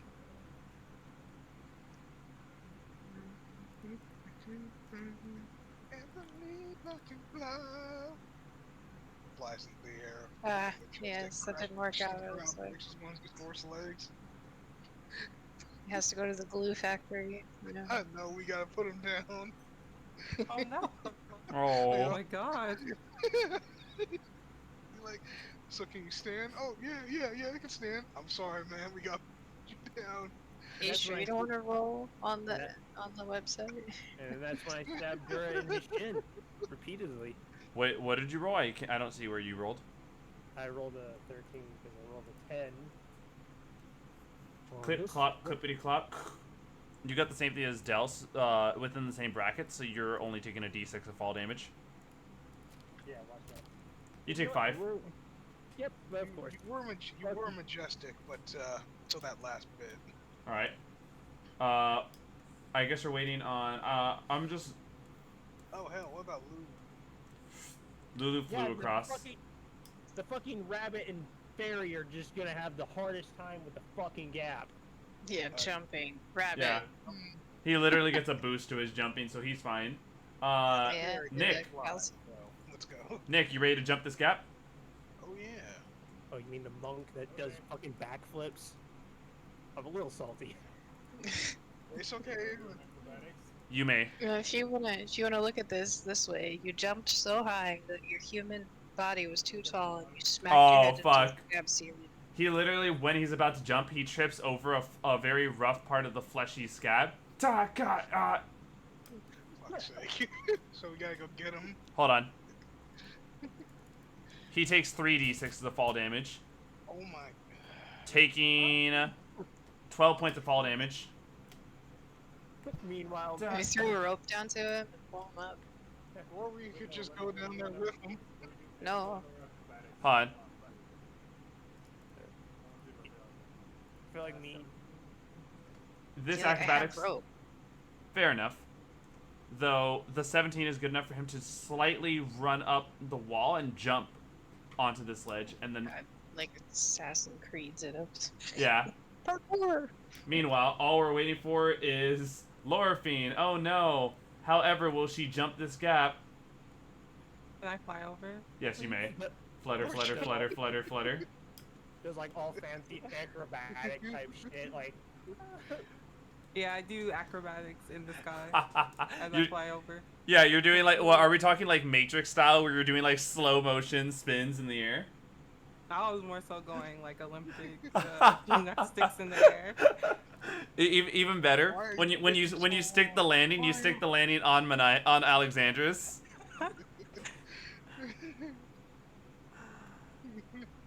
Oh man. bitch. And I will swat her with your tail. I'm about to choke a fairy. It's bare wings, forehead, like No, no. So Lulu going deeper and deeper. Oh. Oh, do not test me, Orphan. I will fucking start a PvP right the fuck now. Fluttering down, she explains. Now this one's just a straight up drop. You guys are gonna have to either land the fall or or climb your way down here somehow. Like, you know, Rope. with rope. Yeah. Yes. So Tie with- it to a scab. you easily put one of your pittons. Like, do you actually have pittons or no? I definitely have rope. Yes. The fleshy mounds are not going to be like sturdy enough to really loop around it and then tie it. If anyone has pittons in the group, then you guys can just impale it. I have a small knife. I Ooh. can try to use. Yes, the horse boy has pittons. Do you actually? No. Wait, actually. Well, Yeah, I do. And maybe one of our more athletically inclined people could help us by tying the rope around themselves so we can lower ourselves down. Hold on, wait. There is one person in this entire group who has pittons, actually. Oh. Hey, Lorphine, would you look in your inventory? Oh, Motherfucker. The fairy has. Yeah, I'm looking in her. I'm looking. She has 10 pittons. where are Me What the pittons? neither. hell for? You can Look in your inventory and look directly under leather armor. Oh my Pittons God. are climbing anchors, so you just. But for you, since you're a small creature, they're fucking needles. Like, hold on. Copy image. This is Lorphine. Look in D&D images. These are the things that like climbers would use to impale like the sides of the mountains, or in this case, the fleshy walls, and the hole is where you'd put the rope through. How are you carrying that Oh. around? She's not. She's carrying needles. They are useless to us. I mean, they're 2 pounds, so I guess. So, But with if you want, you can go ahead and just drop one, like just drop it from 10 to 9, and that would be like the anchor point in which Del can use to tie the rope through. okay. Fuck this. So, with that, Del, would you please do me a not tying check, which would be an intelligence sleight of hand check. You are not proficient with sleight of hand, so in this case, it would just be an intelligence check.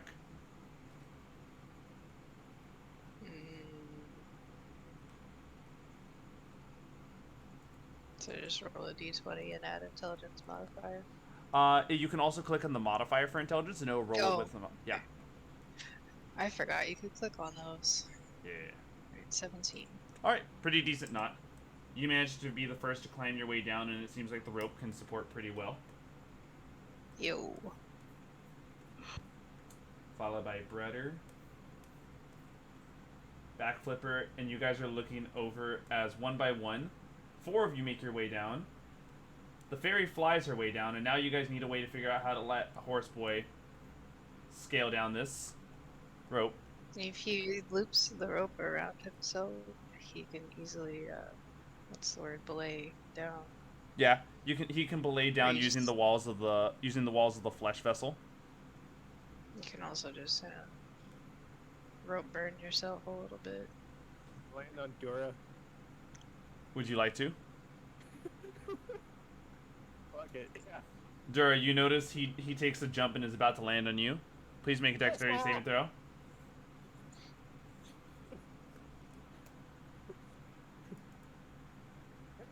Homie, trustful. Well, Dura, what's your dexterity saving throw say?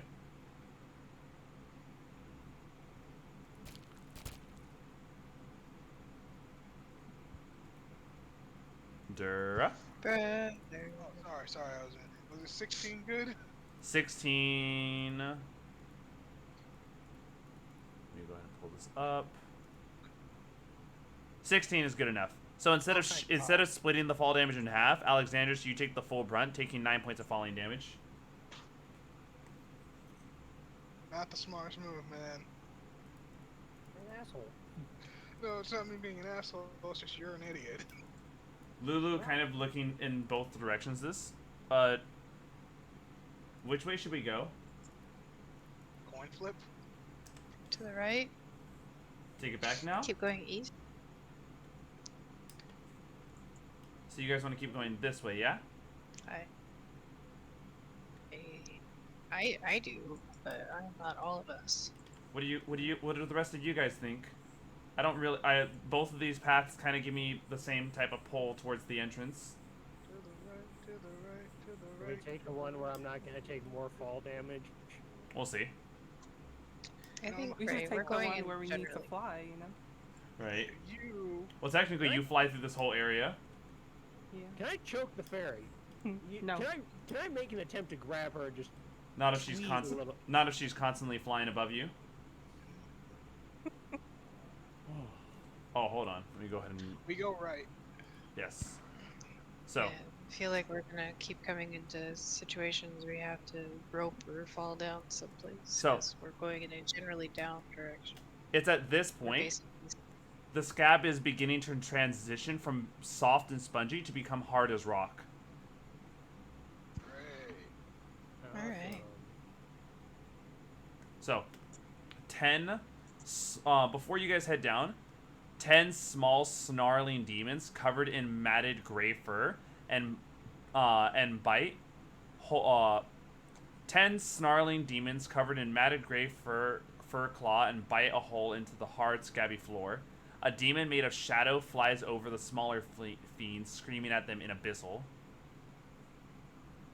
Oh, Oh boy.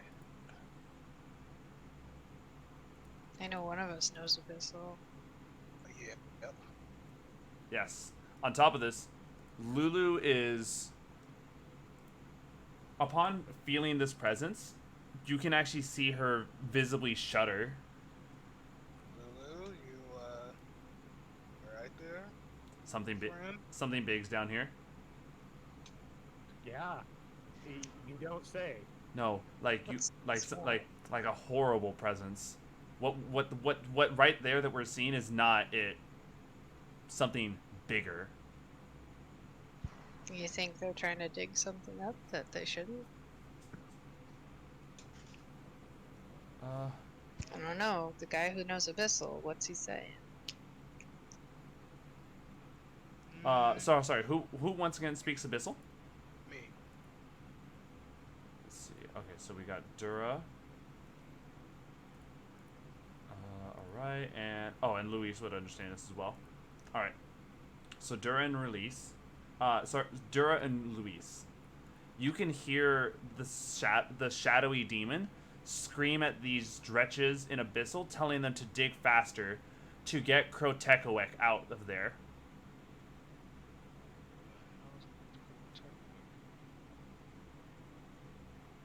Any of y'all know somebody named Crew Techwood?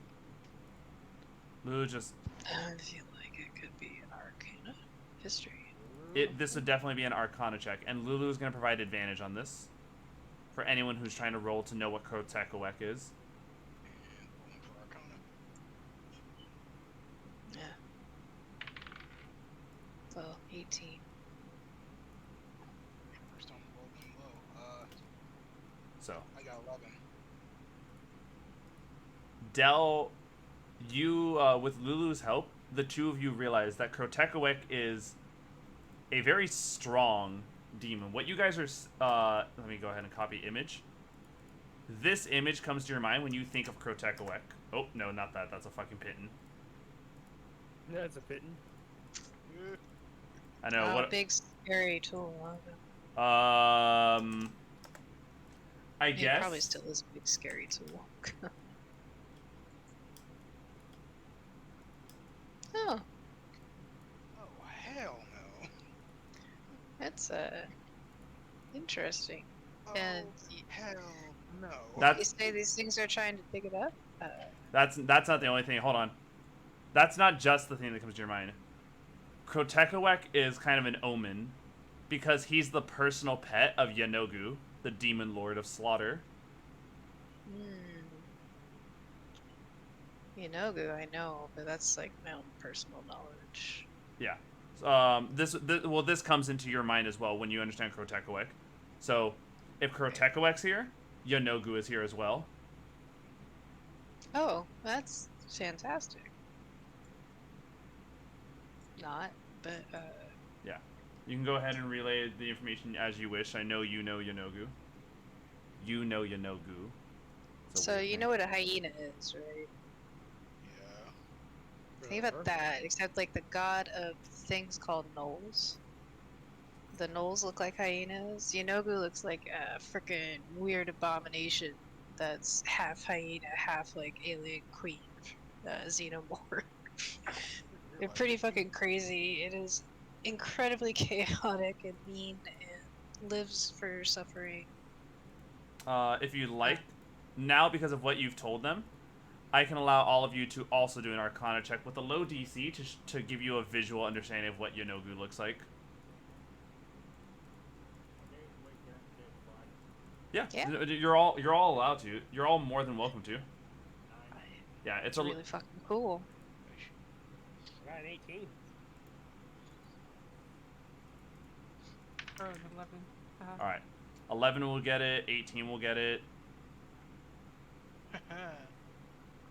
What'd you get, Dura? 25. All right, D&D images. That is Yanogu. Oh. Pretty fucking cool looking, right? Yeah, cool looking. Look like he really about to. Very hungry. Yes, and not just that. Yanogu is not just any demon, but like Del explained, he is one of the demon lords, a literal rival of leaders in the abyss. To encounter Yanogu is to encounter death, even at your guys' level. But it's not in that thing that they're trying to dig up. That's its pet. Yes, this is Yanogu's pet. It's still a very powerful individual demon. It's the only creature in the world that can actually sustain itself in the river Styx and thus puke out demons into the nine hells. Do we want to leave these guys to dig, or do we want to stop them? I don't know. I'd leave them alone. Just let them do whatever it is they're doing. So Lulu just says, so it looks like Krotekowek is on the forward-facing path, but I think I can see a path that's below and behind them. If we can stealthily get through this. We can try. There's just one issue. Me and Lorfine are gonna have to turn off our lights. Oh. and we're gonna have to rely on. She turns him to guide us. What's up, chum guzzlers? Oh for gosh. fuck's sakes. Oh god. I'm making a reference. The only person who has dark vision who can guide you guys through the dark is Monkey. Okay. Oh, We're dead. Nah. So Nah, I'll put faith in him. you may all do a group stealth check. I get to roll with disadvantage. Yes, and so does Luis. Great. Jesus, but Luis rolled a 15 with his disadvantage. I rolled a 23. You know what? I still have pass without trace. You do. Yes. So doing that will increase all of your guys' rolls by 10. Cool, that'll make Okay. me an Okay, 18 cool, instead yeah. of an 8. I got 32 then. Jesus. 32 That's for great. stealth. Fuck. So that's a 16 then. Jesus Christ. I hate this. So- I'm sorry, Miss much. Leather Pants.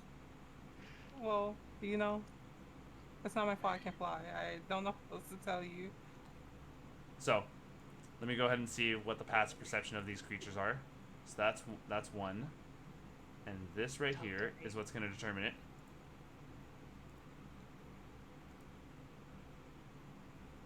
And so, you all stealthily make your way through and go down Oh, and this path. This lasts for a while too. If you guys are by me, so. What I'm hoping is once we draw this sword, the fuckers that are here are just going to be annihilated. So they'll be stopped one way or another. So, with this, Lulu and you guys are now at a new intersection. There's a path that leads directly down, and there's also a path that actually now goes upward. Down is good. Also, it looks like the upward path does eventually arc down, so it's like the top of a hill in this cavern. Okay. Well, since you're laying it out like that, let's go up instead. Well, no, I was just letting you guys know. So if you guys are still wanting to go down, that's obviously the way Lulu says to go. Lulu's But like, if it goes up and then down, it might be avoiding something big. So. Or we just go straight down and deal with the consequences. The thing is, I don't think we can go straight down. why is that? The passage narrows way. Oh. Lulu's like, huh. So it does. Lorphine, you want to take advantage of the fact that not only can we fly, but we're small? Sure. What have I told you about splitting the party, woman? And so, We don't have a choice. Oh, Yes, we do. what are you doing? If we have a choice to go up. well, was it Lulu just kind of like looks through it? Uh-oh. Lorphine, we're gonna have to really squeeze through there. Should we go back with the rest of them? Because it looks like they're not gonna be able to follow us. Or do you think we can handle this? I think we should probably go back so we don't die. Fair. Good girl. So you guys begin climbing your way up this hill. Why is it so scabby? Well, no. At this point now it's as hard as rock. So imagine the scab literally hardened. So, yeah, Yay. so I guess your statement still holds up. It's scabby. It's not the scabby the way you. I didn't say fleshy, I said scabby. And so, allow me to go ahead and describe this next scene to you guys. Brass double doors stand exposed in the wall of the scab. A relief image on the doors depicts a blindfolded angel wielding a sword, and carved into the doorframe are beautiful gold inlaid runes. Three Wow. goat-headed demons with barbed tails throw themselves against the door as a corpulent ape-like fiend with tusks and tiny wings kicks at them, roaring commands in abyssal to get those doors open. Giving you guys images of the creatures. These are actually really fucking cool. I love the way these things are designed. Because of yesterday, some of you might know about this. So, here is what the big one is that's commanding them looks like. Yeah. Yeah, I remember that thing. And this is what the 3 smaller ones look like. Oh, they look like fun. They look fun.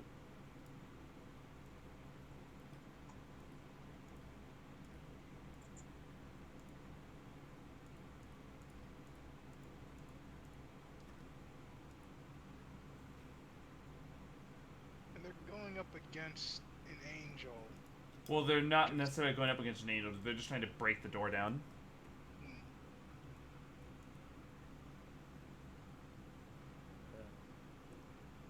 So, when you guys are still at the top of this chamber, not on the floor quite yet, the big ape-like fiend with fiend with tusks and tiny wings turns up at you guys and just celestial. Oh no. Some gross tusk-baked asshole. Let's go. Spill big What dog. he flutters up, slapping his bare hand onto his belly and picking at his belly button with his index finger. Oh, What are you all doing here? I think we're trying to get through the same door you're trying to get through. You don't say. The name's Trantalox. Nice to meet you, Changelox.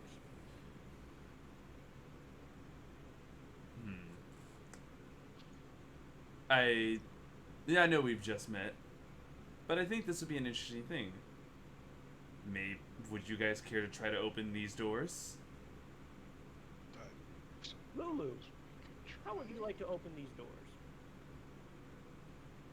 Lulu's just silent, slowly fluttering back to be in whisper range of you. I don't trust these demons. Oh, You know, no shit. Yeah, neither do I, but the sooner we get those doors open, the sooner we unleash whatever's in there, the sooner they die. Issue is What are that the... You said there were runes? What do they say? so if you do want to get closer to the runes, you're gonna have to willingly get down on the ground floor with those demons. Is that okay? I mean, wouldn't she know? Lulu would have to get closer to the door to properly read them. You guys are a bit too far away from them. Yeah. Alright, so Alright, where do Lulu. we go down? Yeah, Lulu, really quick. Yes. Just play along so we can figure out if that's the right door. And if it turns out it's not the right door, we can open it. Let them do whatever it is they're doing, and then we can go find the right door. Or we can kill them. I'm down for killing. You know- No, I'm always down for killing. I'm pretty sure if this is like the same kind of runes that were on the bridge, they might be helpful to open the door. Yeah.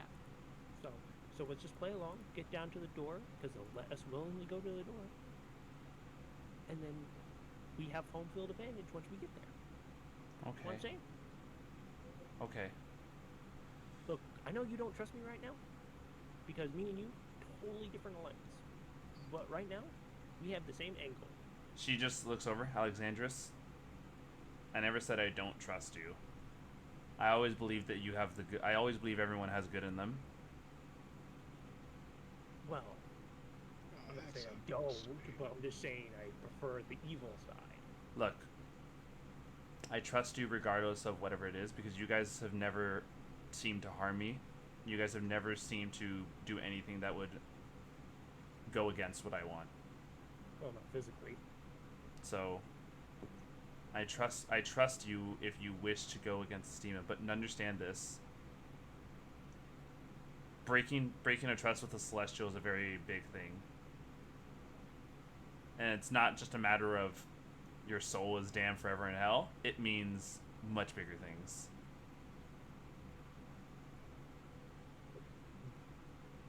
And so she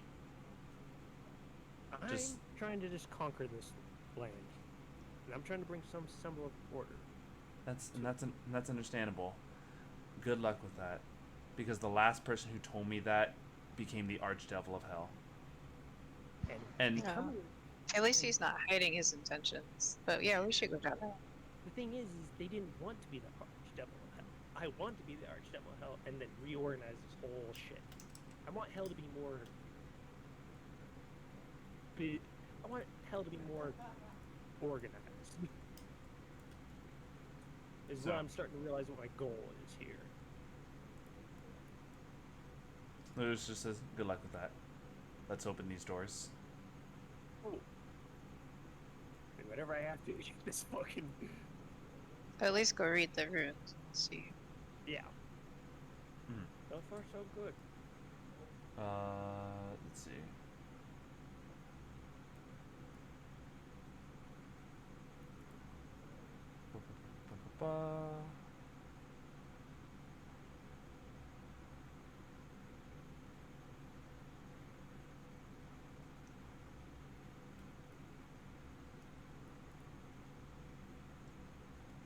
trying to see, make sure.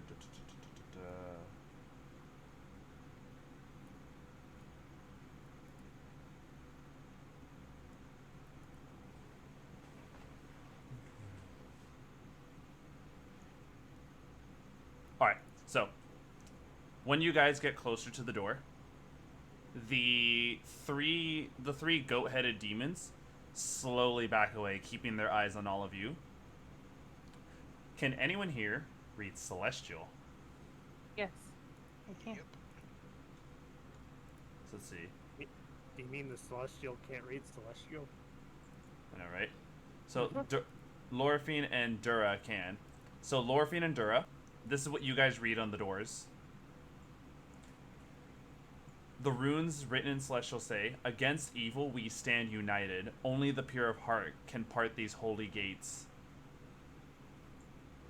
It's safe to assume that that's holy ground on the inside. Probably. Let's open the doors.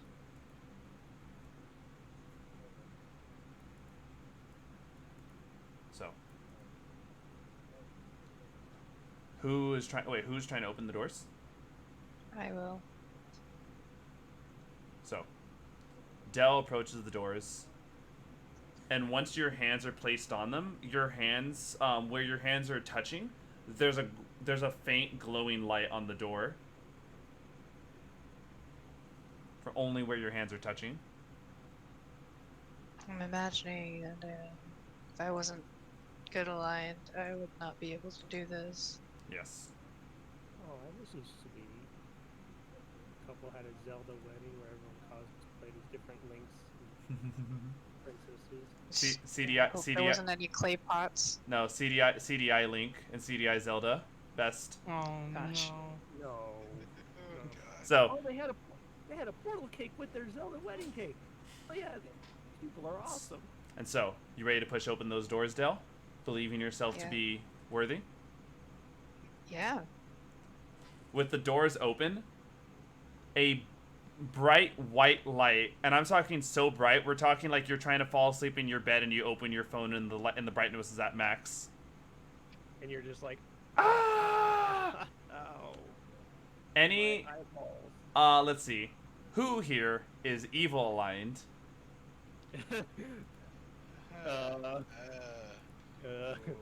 Ooh. That's two big oofs over here. Chaotic neutral. Is that evil line? Nope. It's strictly there's good, neutral, and evil, just as there's lawful, neutral, and chaotic. So, Okay. I need my two evil people to make a Constitution saving throw.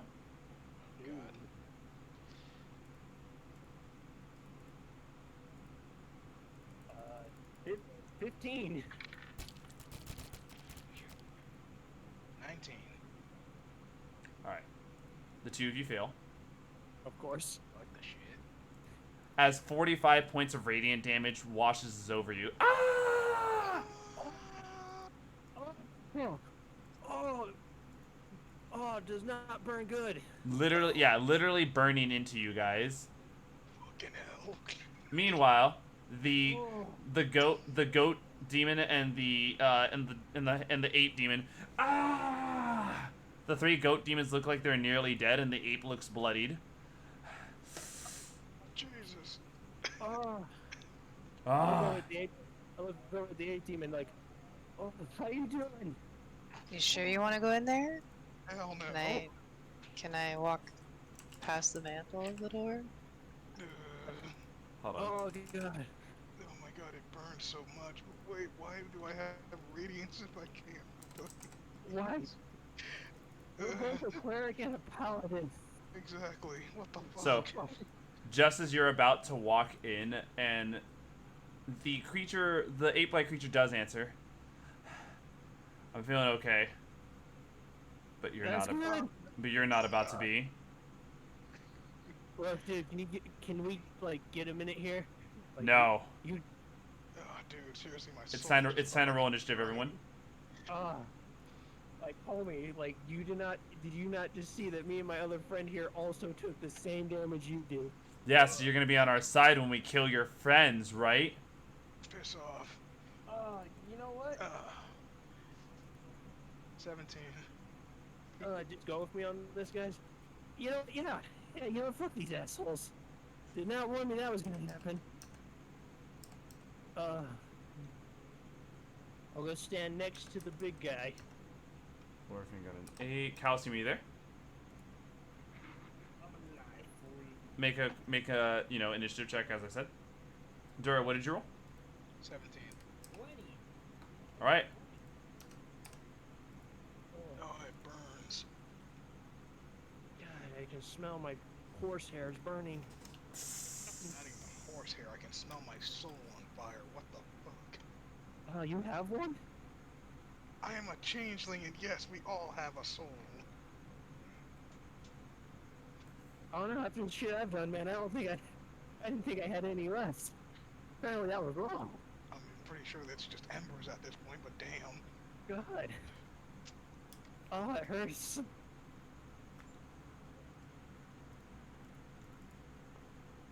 Where's all those numbers coming from? Oh.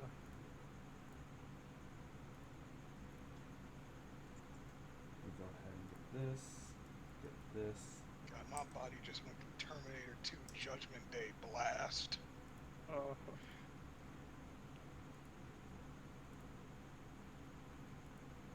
Feel it.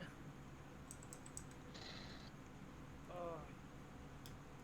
So, with initiative rolled up, Calcium, it is your turn. Do you see the battlefield as it is? Yes, I'm gonna hunt a fucker. All right. Oh. Alright, so we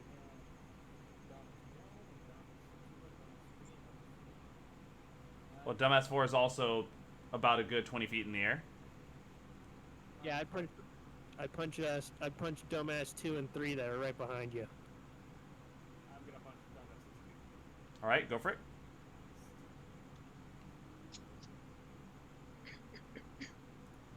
No, I love how the entire strength of Calcium is just I'm gonna punch this dumbass. Fist. Exactly. Well, A 12 is not enough to hit. How'd you cuck that? 15.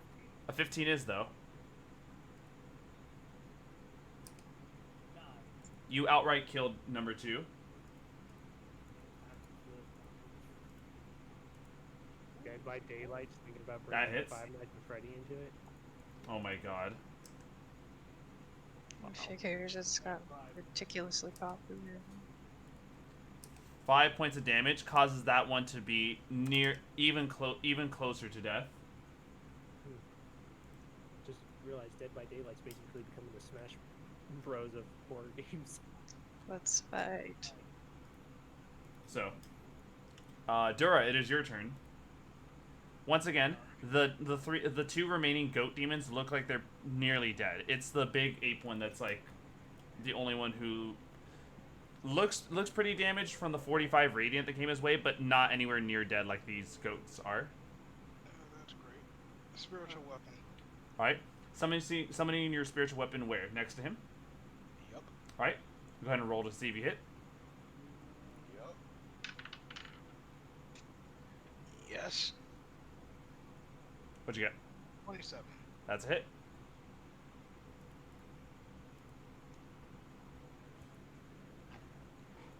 And 9 for damage. Once again, this is a base level spiritual weapon, yes?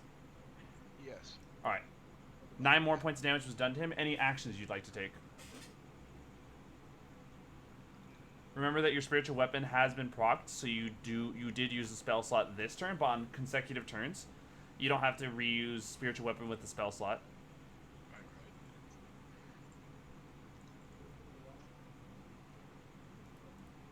I'll get close and use my war. And I'm assuming the nearest goat demon. Yep. All right, go for it.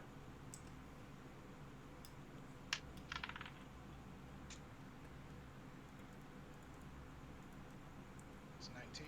That is a hit. Bye-bye, go ahead.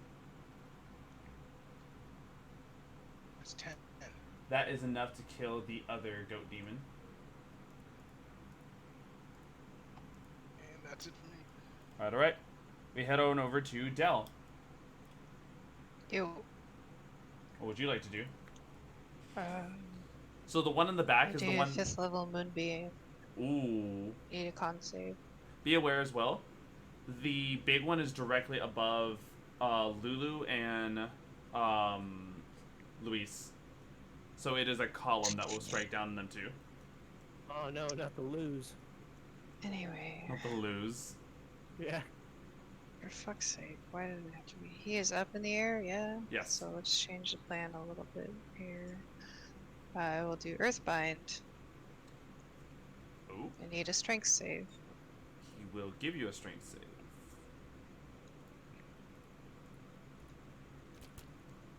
He rolled a 9. He failed. Target must succeed. Its flying speed is reduced to 0 feet for the spell's duration. Airborne creature affected by the spell safely descends at 60 feet per round until it reaches the ground or the spell ends. Oh, so on its turn, it's going to drop. Right? I don't know, it doesn't say on its turn. Let me go ahead and pull It it just says an airborne creature affected by the spell safely descends at 60 feet per round. up. Okay, so when the round ends, he'll drop. Which is... Yeah, I'll do it whichever comes first. The round or his turn, because his turn's also coming fairly close. Alright. But, There you go. alright. We will be grounded soon. Alright. With that, it is Luis's turn. Luis, even if he grew big, he wouldn't be able to reach it. So he's just going to go ahead and run back and go and swing at the other one back there just to make the action economy faster. And swing and hit.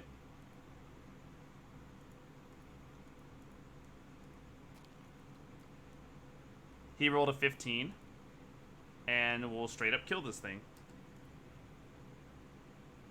And so all that's left is that very ape-like creature,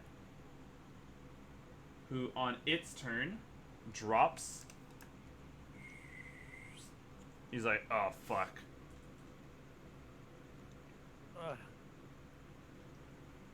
And he is going to do what is called his Horror Nimbus ability. I need Del, Lorifine, Dura, and Alexander and Nick. And Calcium. To basically everyone but Monkey. Everyone make a Wisdom saving throw. If you are immune to the if you are immune to the frightened condition, then you're good. I'm immune. Who's near? Who's 10 feet within? Hold on. Only Calcium is within 10 feet of you. So me and Calcium are good. All right, Calcium, you because you're within 10 feet of Alexander, you're also immune to the fear. So it's yeah, Lulu would be too. So it's Dura and Lorifine that need to roll this Wisdom save. I rolled a 12. All right. I rolled 19. Lorifine, you are considered frightened for the next minute. While frightened, you have disadvantages on all attack rolls and saving throws while this creature is within eyesight. Okay. And after that, it is going to go ahead and make 3 attacks. 1 bite and 2 claws against Dura. What the fuck? Well, you're right in front of him. A 13. May Fail. I use a reaction? I'm sorry. Sure, what would you like your reaction to be? The wings. Oh, I got lost in my own character sheet. That's okay. Manifest wings, so he gets a plus whatever 1d4. And Go grant ahead. that to his AC. Yep, go ahead. Sprouting metallic wings from your back, you protect your brother with An extra 1 to your bonus to your AC. Okay, So- so that's 22. All right. So the 13 misses, the 29 for its claw hits, and the 12 for its other claw misses. So the only damage you take is 16 points of damage from a single claw attack, Dura. Jesus, man. Yeah, this thing is strong. You guys need to get rid of this fast because if it actually lands hits, it hurts. It fucks. All right, and Lorifine, it is your turn. Okay. I think if you move within my field, your the frightened status goes away. Yeah, if you Am get I if, in like hitting range though? Like, you can fly over him, like this. okay. Oh wait, hold on, can you? Because that'd be 10, 20. No, yeah. So the moment you would enter like 20 feet above, right, actually just right about here, you would be no longer frightened because you'd be within the aura. Okay. So I have this new thing called Wall of Light. Wall of light. Yeah. Go ahead and let's see what it does. Oh, this thing is long. A shimmering wall of bright light appears at a point you choose. The wall appears in any orientation, horizontally, vertically, or diagonally. It can also be free-floating. The wall is up to 60 feet long, 10 feet high, and 5 feet thick. The wall blocks the line of sight. Creatures and objects can pass through it. When the wall appears, each creature in the area must make a con save. Unfailed, a creature takes 48 radiant damage and is blind for a minute. If you do that, let me go ahead and visually see how the wall of light would proc right now. God, I have to like... Yeah, because 5 feet thick would mean that it's only half of the square. So you could literally summon the wall of light on it and not on Lulu. So who would it like? It would only affect the demon because it's 5 feet thick. Okay. So I'm assuming that's what you want to do. Yes. Okay. At the start of each of the creature's turns... No, when the wall appears. Okay, so he has to make a con save now.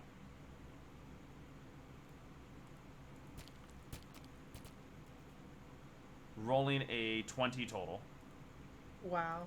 So on a successful take, it takes half as much damage. So go ahead and roll the damage, and it'll take half of it. Wait, there's a +9 thingy next to it. Was I supposed to do anything with that? No, that's just... Actually, I don't know, why is that there? It's supposed to be a save DC, let me see. Oh! Until the spell ends, you can use an action to launch a beam of light from the wall at one creature you can see within 60 feet of it. So this wall is not only, like, it hurts people who end their turn next to it, you can use actions on your turns to cause the wall of light to shoot light at other creatures. Oh. She basically summons a light construct turret. Yeah. But do I still roll? Like this? No, you just, you're rolling the 4d8s for just summoning it in the first place. On the next turns going forward, you can then use it to shoot. Okay. You summoned a gun. And you have to use your action. It's like the boom beam. Yeah. Once you call it into effect, you use the action to move it around. Yes. Let me see this. You can use it... Oh, hold on. No, so wherever they summon the wall is stuck there. Probably because of the fact that it's actually like a range attacking wall. I know, but it goes pew pew. Yeah. Pew, pew, pew, pew, pew. Pew, pew. So 24, it instead takes 12. Still not bloodied, but that was your action. Do you have any bonus actions, Lorphine? Is anybody like significantly injured?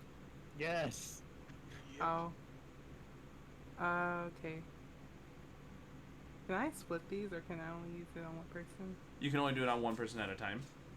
Okay, who's injured more? I think they both took the full brunt of 45 earlier, right? But Dura's probably the one who took an actual hit from the from the demon. Okay. I got I'm lay on gonna hands, so I can give myself good touch. I'm gonna do 4d6s on Dora. All right. Currently, I rolled a 12. All right. So you heal 12 hit points, Dura. thank you. Be aware as well, guys. Don't forget, if you end your turn within, where does it say? A blind creature, a creature that ends its turn in the walls area. Okay, so you guys just can't step in the wall, but that's fine. Alexandros, it is your turn. You know, homie, I was gonna help you, then you done fucked yourself by trying to fuck with me me with your damn fear shit. So you know what? You can go fuck yourself. And I'm gonna divine smite his ass with my whip.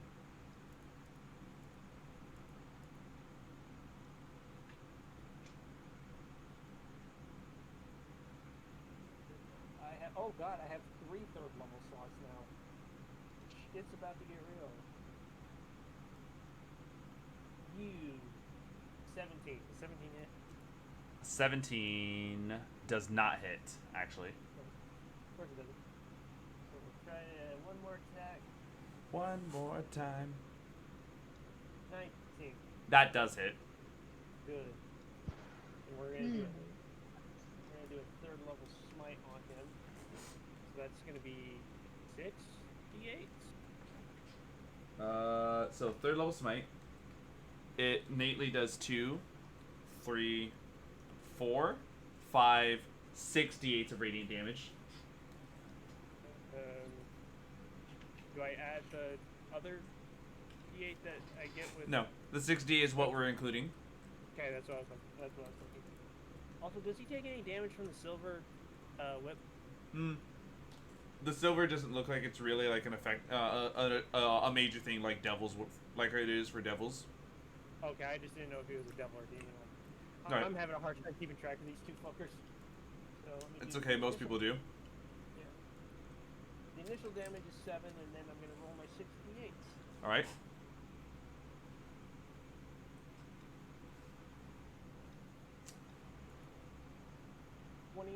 Jesus. Okay, so you do 36 points damage in one hit. That causes the demon to go from pretty healthy to actually in the bloodied condition. See, homie? You see how you fucked up? You could have had me as an ally. You done fucked up. And I'm hurt. And I did that to you. So, is that it for your turn? Can I bonus action with spiritual weapon, or since I did divine smite, would that count as my spell? No, you can still do your bonus action because you spend a spell slot, but not on a spell. You spent it on an ability.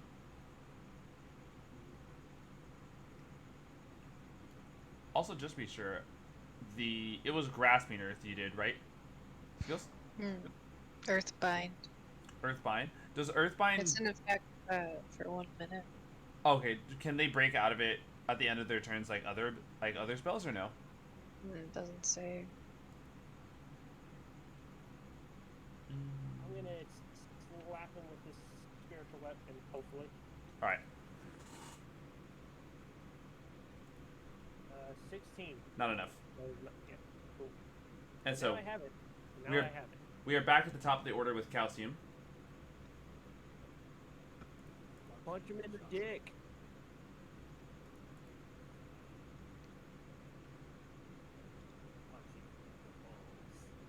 All right. Go speed bag his nuts. Speed bag is nuts.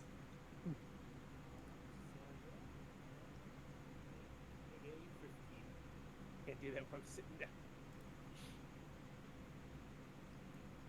Oh, I see. So yes, they don't have to roll to break out of it at the end of their turns, but it is a concentration spell. So if he manages to do anything to you, then that would end it.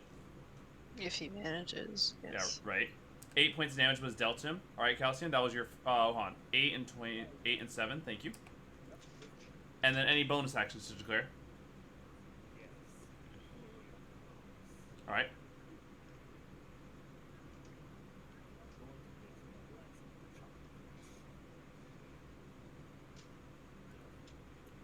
With this,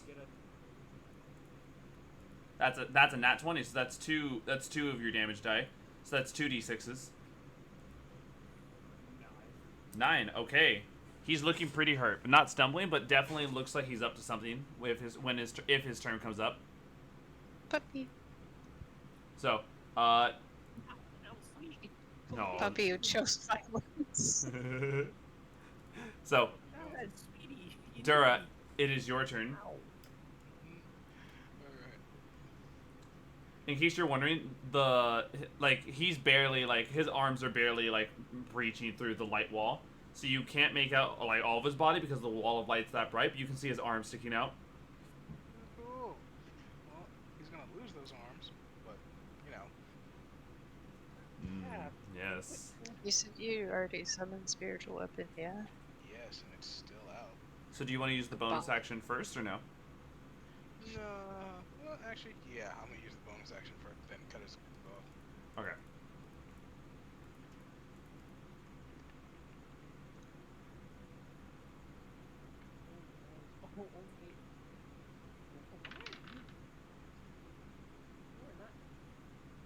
That's 24. 24 does hit.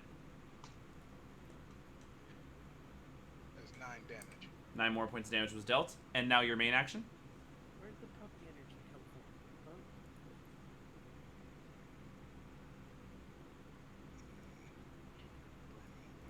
Just blast his head Next character off. Actually, you I know will- what? I'm gonna use vampiric touch. Get close and grab one of his arms. All right. You aim to grab one of his arms. Go ahead and roll.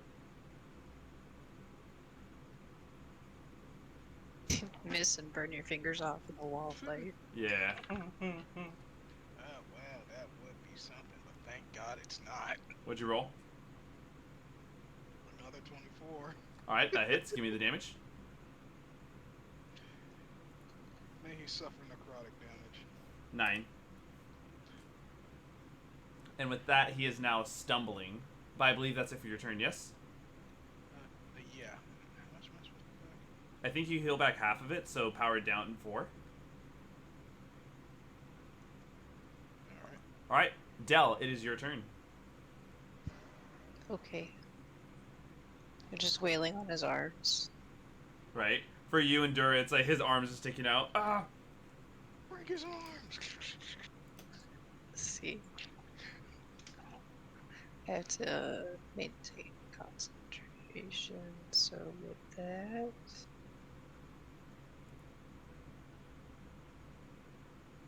Okay, no, I still have I was gonna use the wand of magic missiles.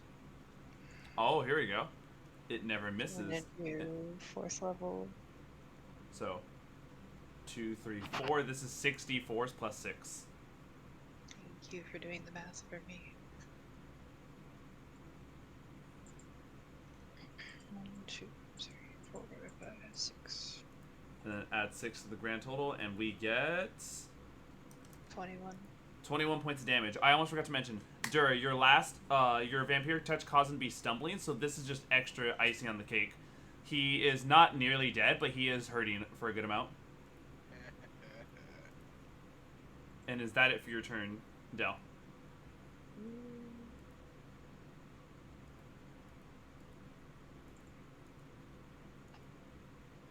Yep.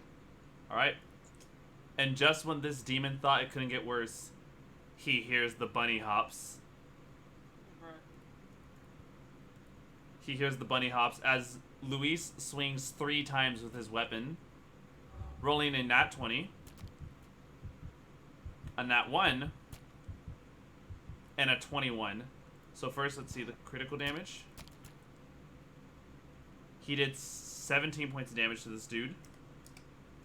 The nat 1 causes it to lunge out and bite at Luis. It rolled a 23. Biting Luis for 39 points of damage.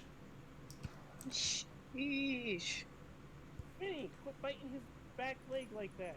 And Luis's final attack is what lands the killing blow. No. And when he dies, you all hear his voice echo out, "Yanogo will avenge me." And his body crumbles away and goes back to the abyss. No, revenge these nuts. Avenge these nuts. No, you're being a bad girl. And so, Being bad. for managing to open the doors and are able to enter the Bleeding Citadel, you all are bumped up to 12th level, as we're going to end the session with me doing the description for what happens when you enter the Citadel. He says, how the hell we bump up to it? Well, you're about to find out, I'm guessing. Oh no. So, who's ready to walk through those doors? Yes. No. Why? Don't know.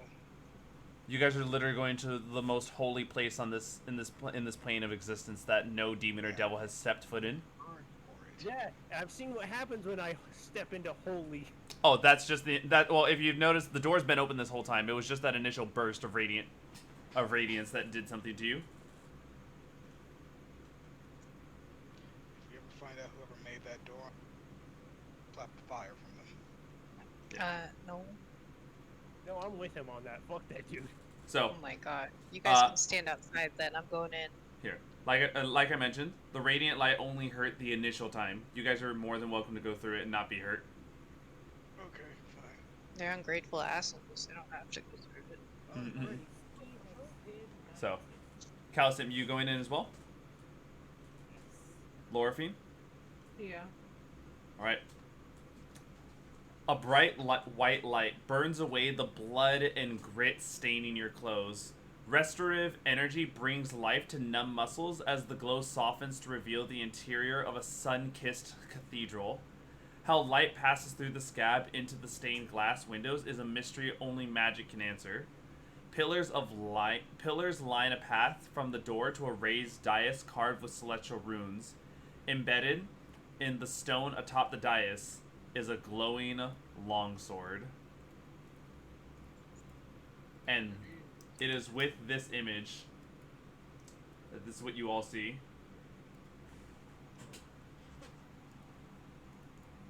Same thing, D&D images as well as on stream, for anyone who's not looking. I would seed it. Looks like it tastes like blue. I know, right? It tastes like blue. And that is we're going to go ahead and call it here. Thank you everyone so much for tuning on in. It has been a pleasure having you all join and watch our adventure as we're pretty much hitting a big climax in this story. If you guys want to support, feel free to follow and subscribe on Twitch. For any more stream notifications, possible chance to participate, and even content polls, follow my Twitter and join the Undead Legion on Discord. And for any VODs of today's episode, check out the Xenolage YouTube channel. And, of course, as of yesterday, we have officially launched a new way for people to try out D&D through a raffle system. When you join the Discord server, we will be doing weekly notifications, so that way people who react to it are pulled into a raffle that will allow them to participate into a isekai adventure on Fridays. It does not matter if you are a player in my games, if you are someone who is new to D&D, or if you are a veteran. Everyone who gets a fair chance in this raffle to get to try D&D for a first time, or get to play another game a week. But of course, in order to do that, you'll need to join the Discord, and we'll be able to show off more there. Thank you everyone so much for tuning in. Hope you all have a safe night and sleep well. Good night. Good night, everybody.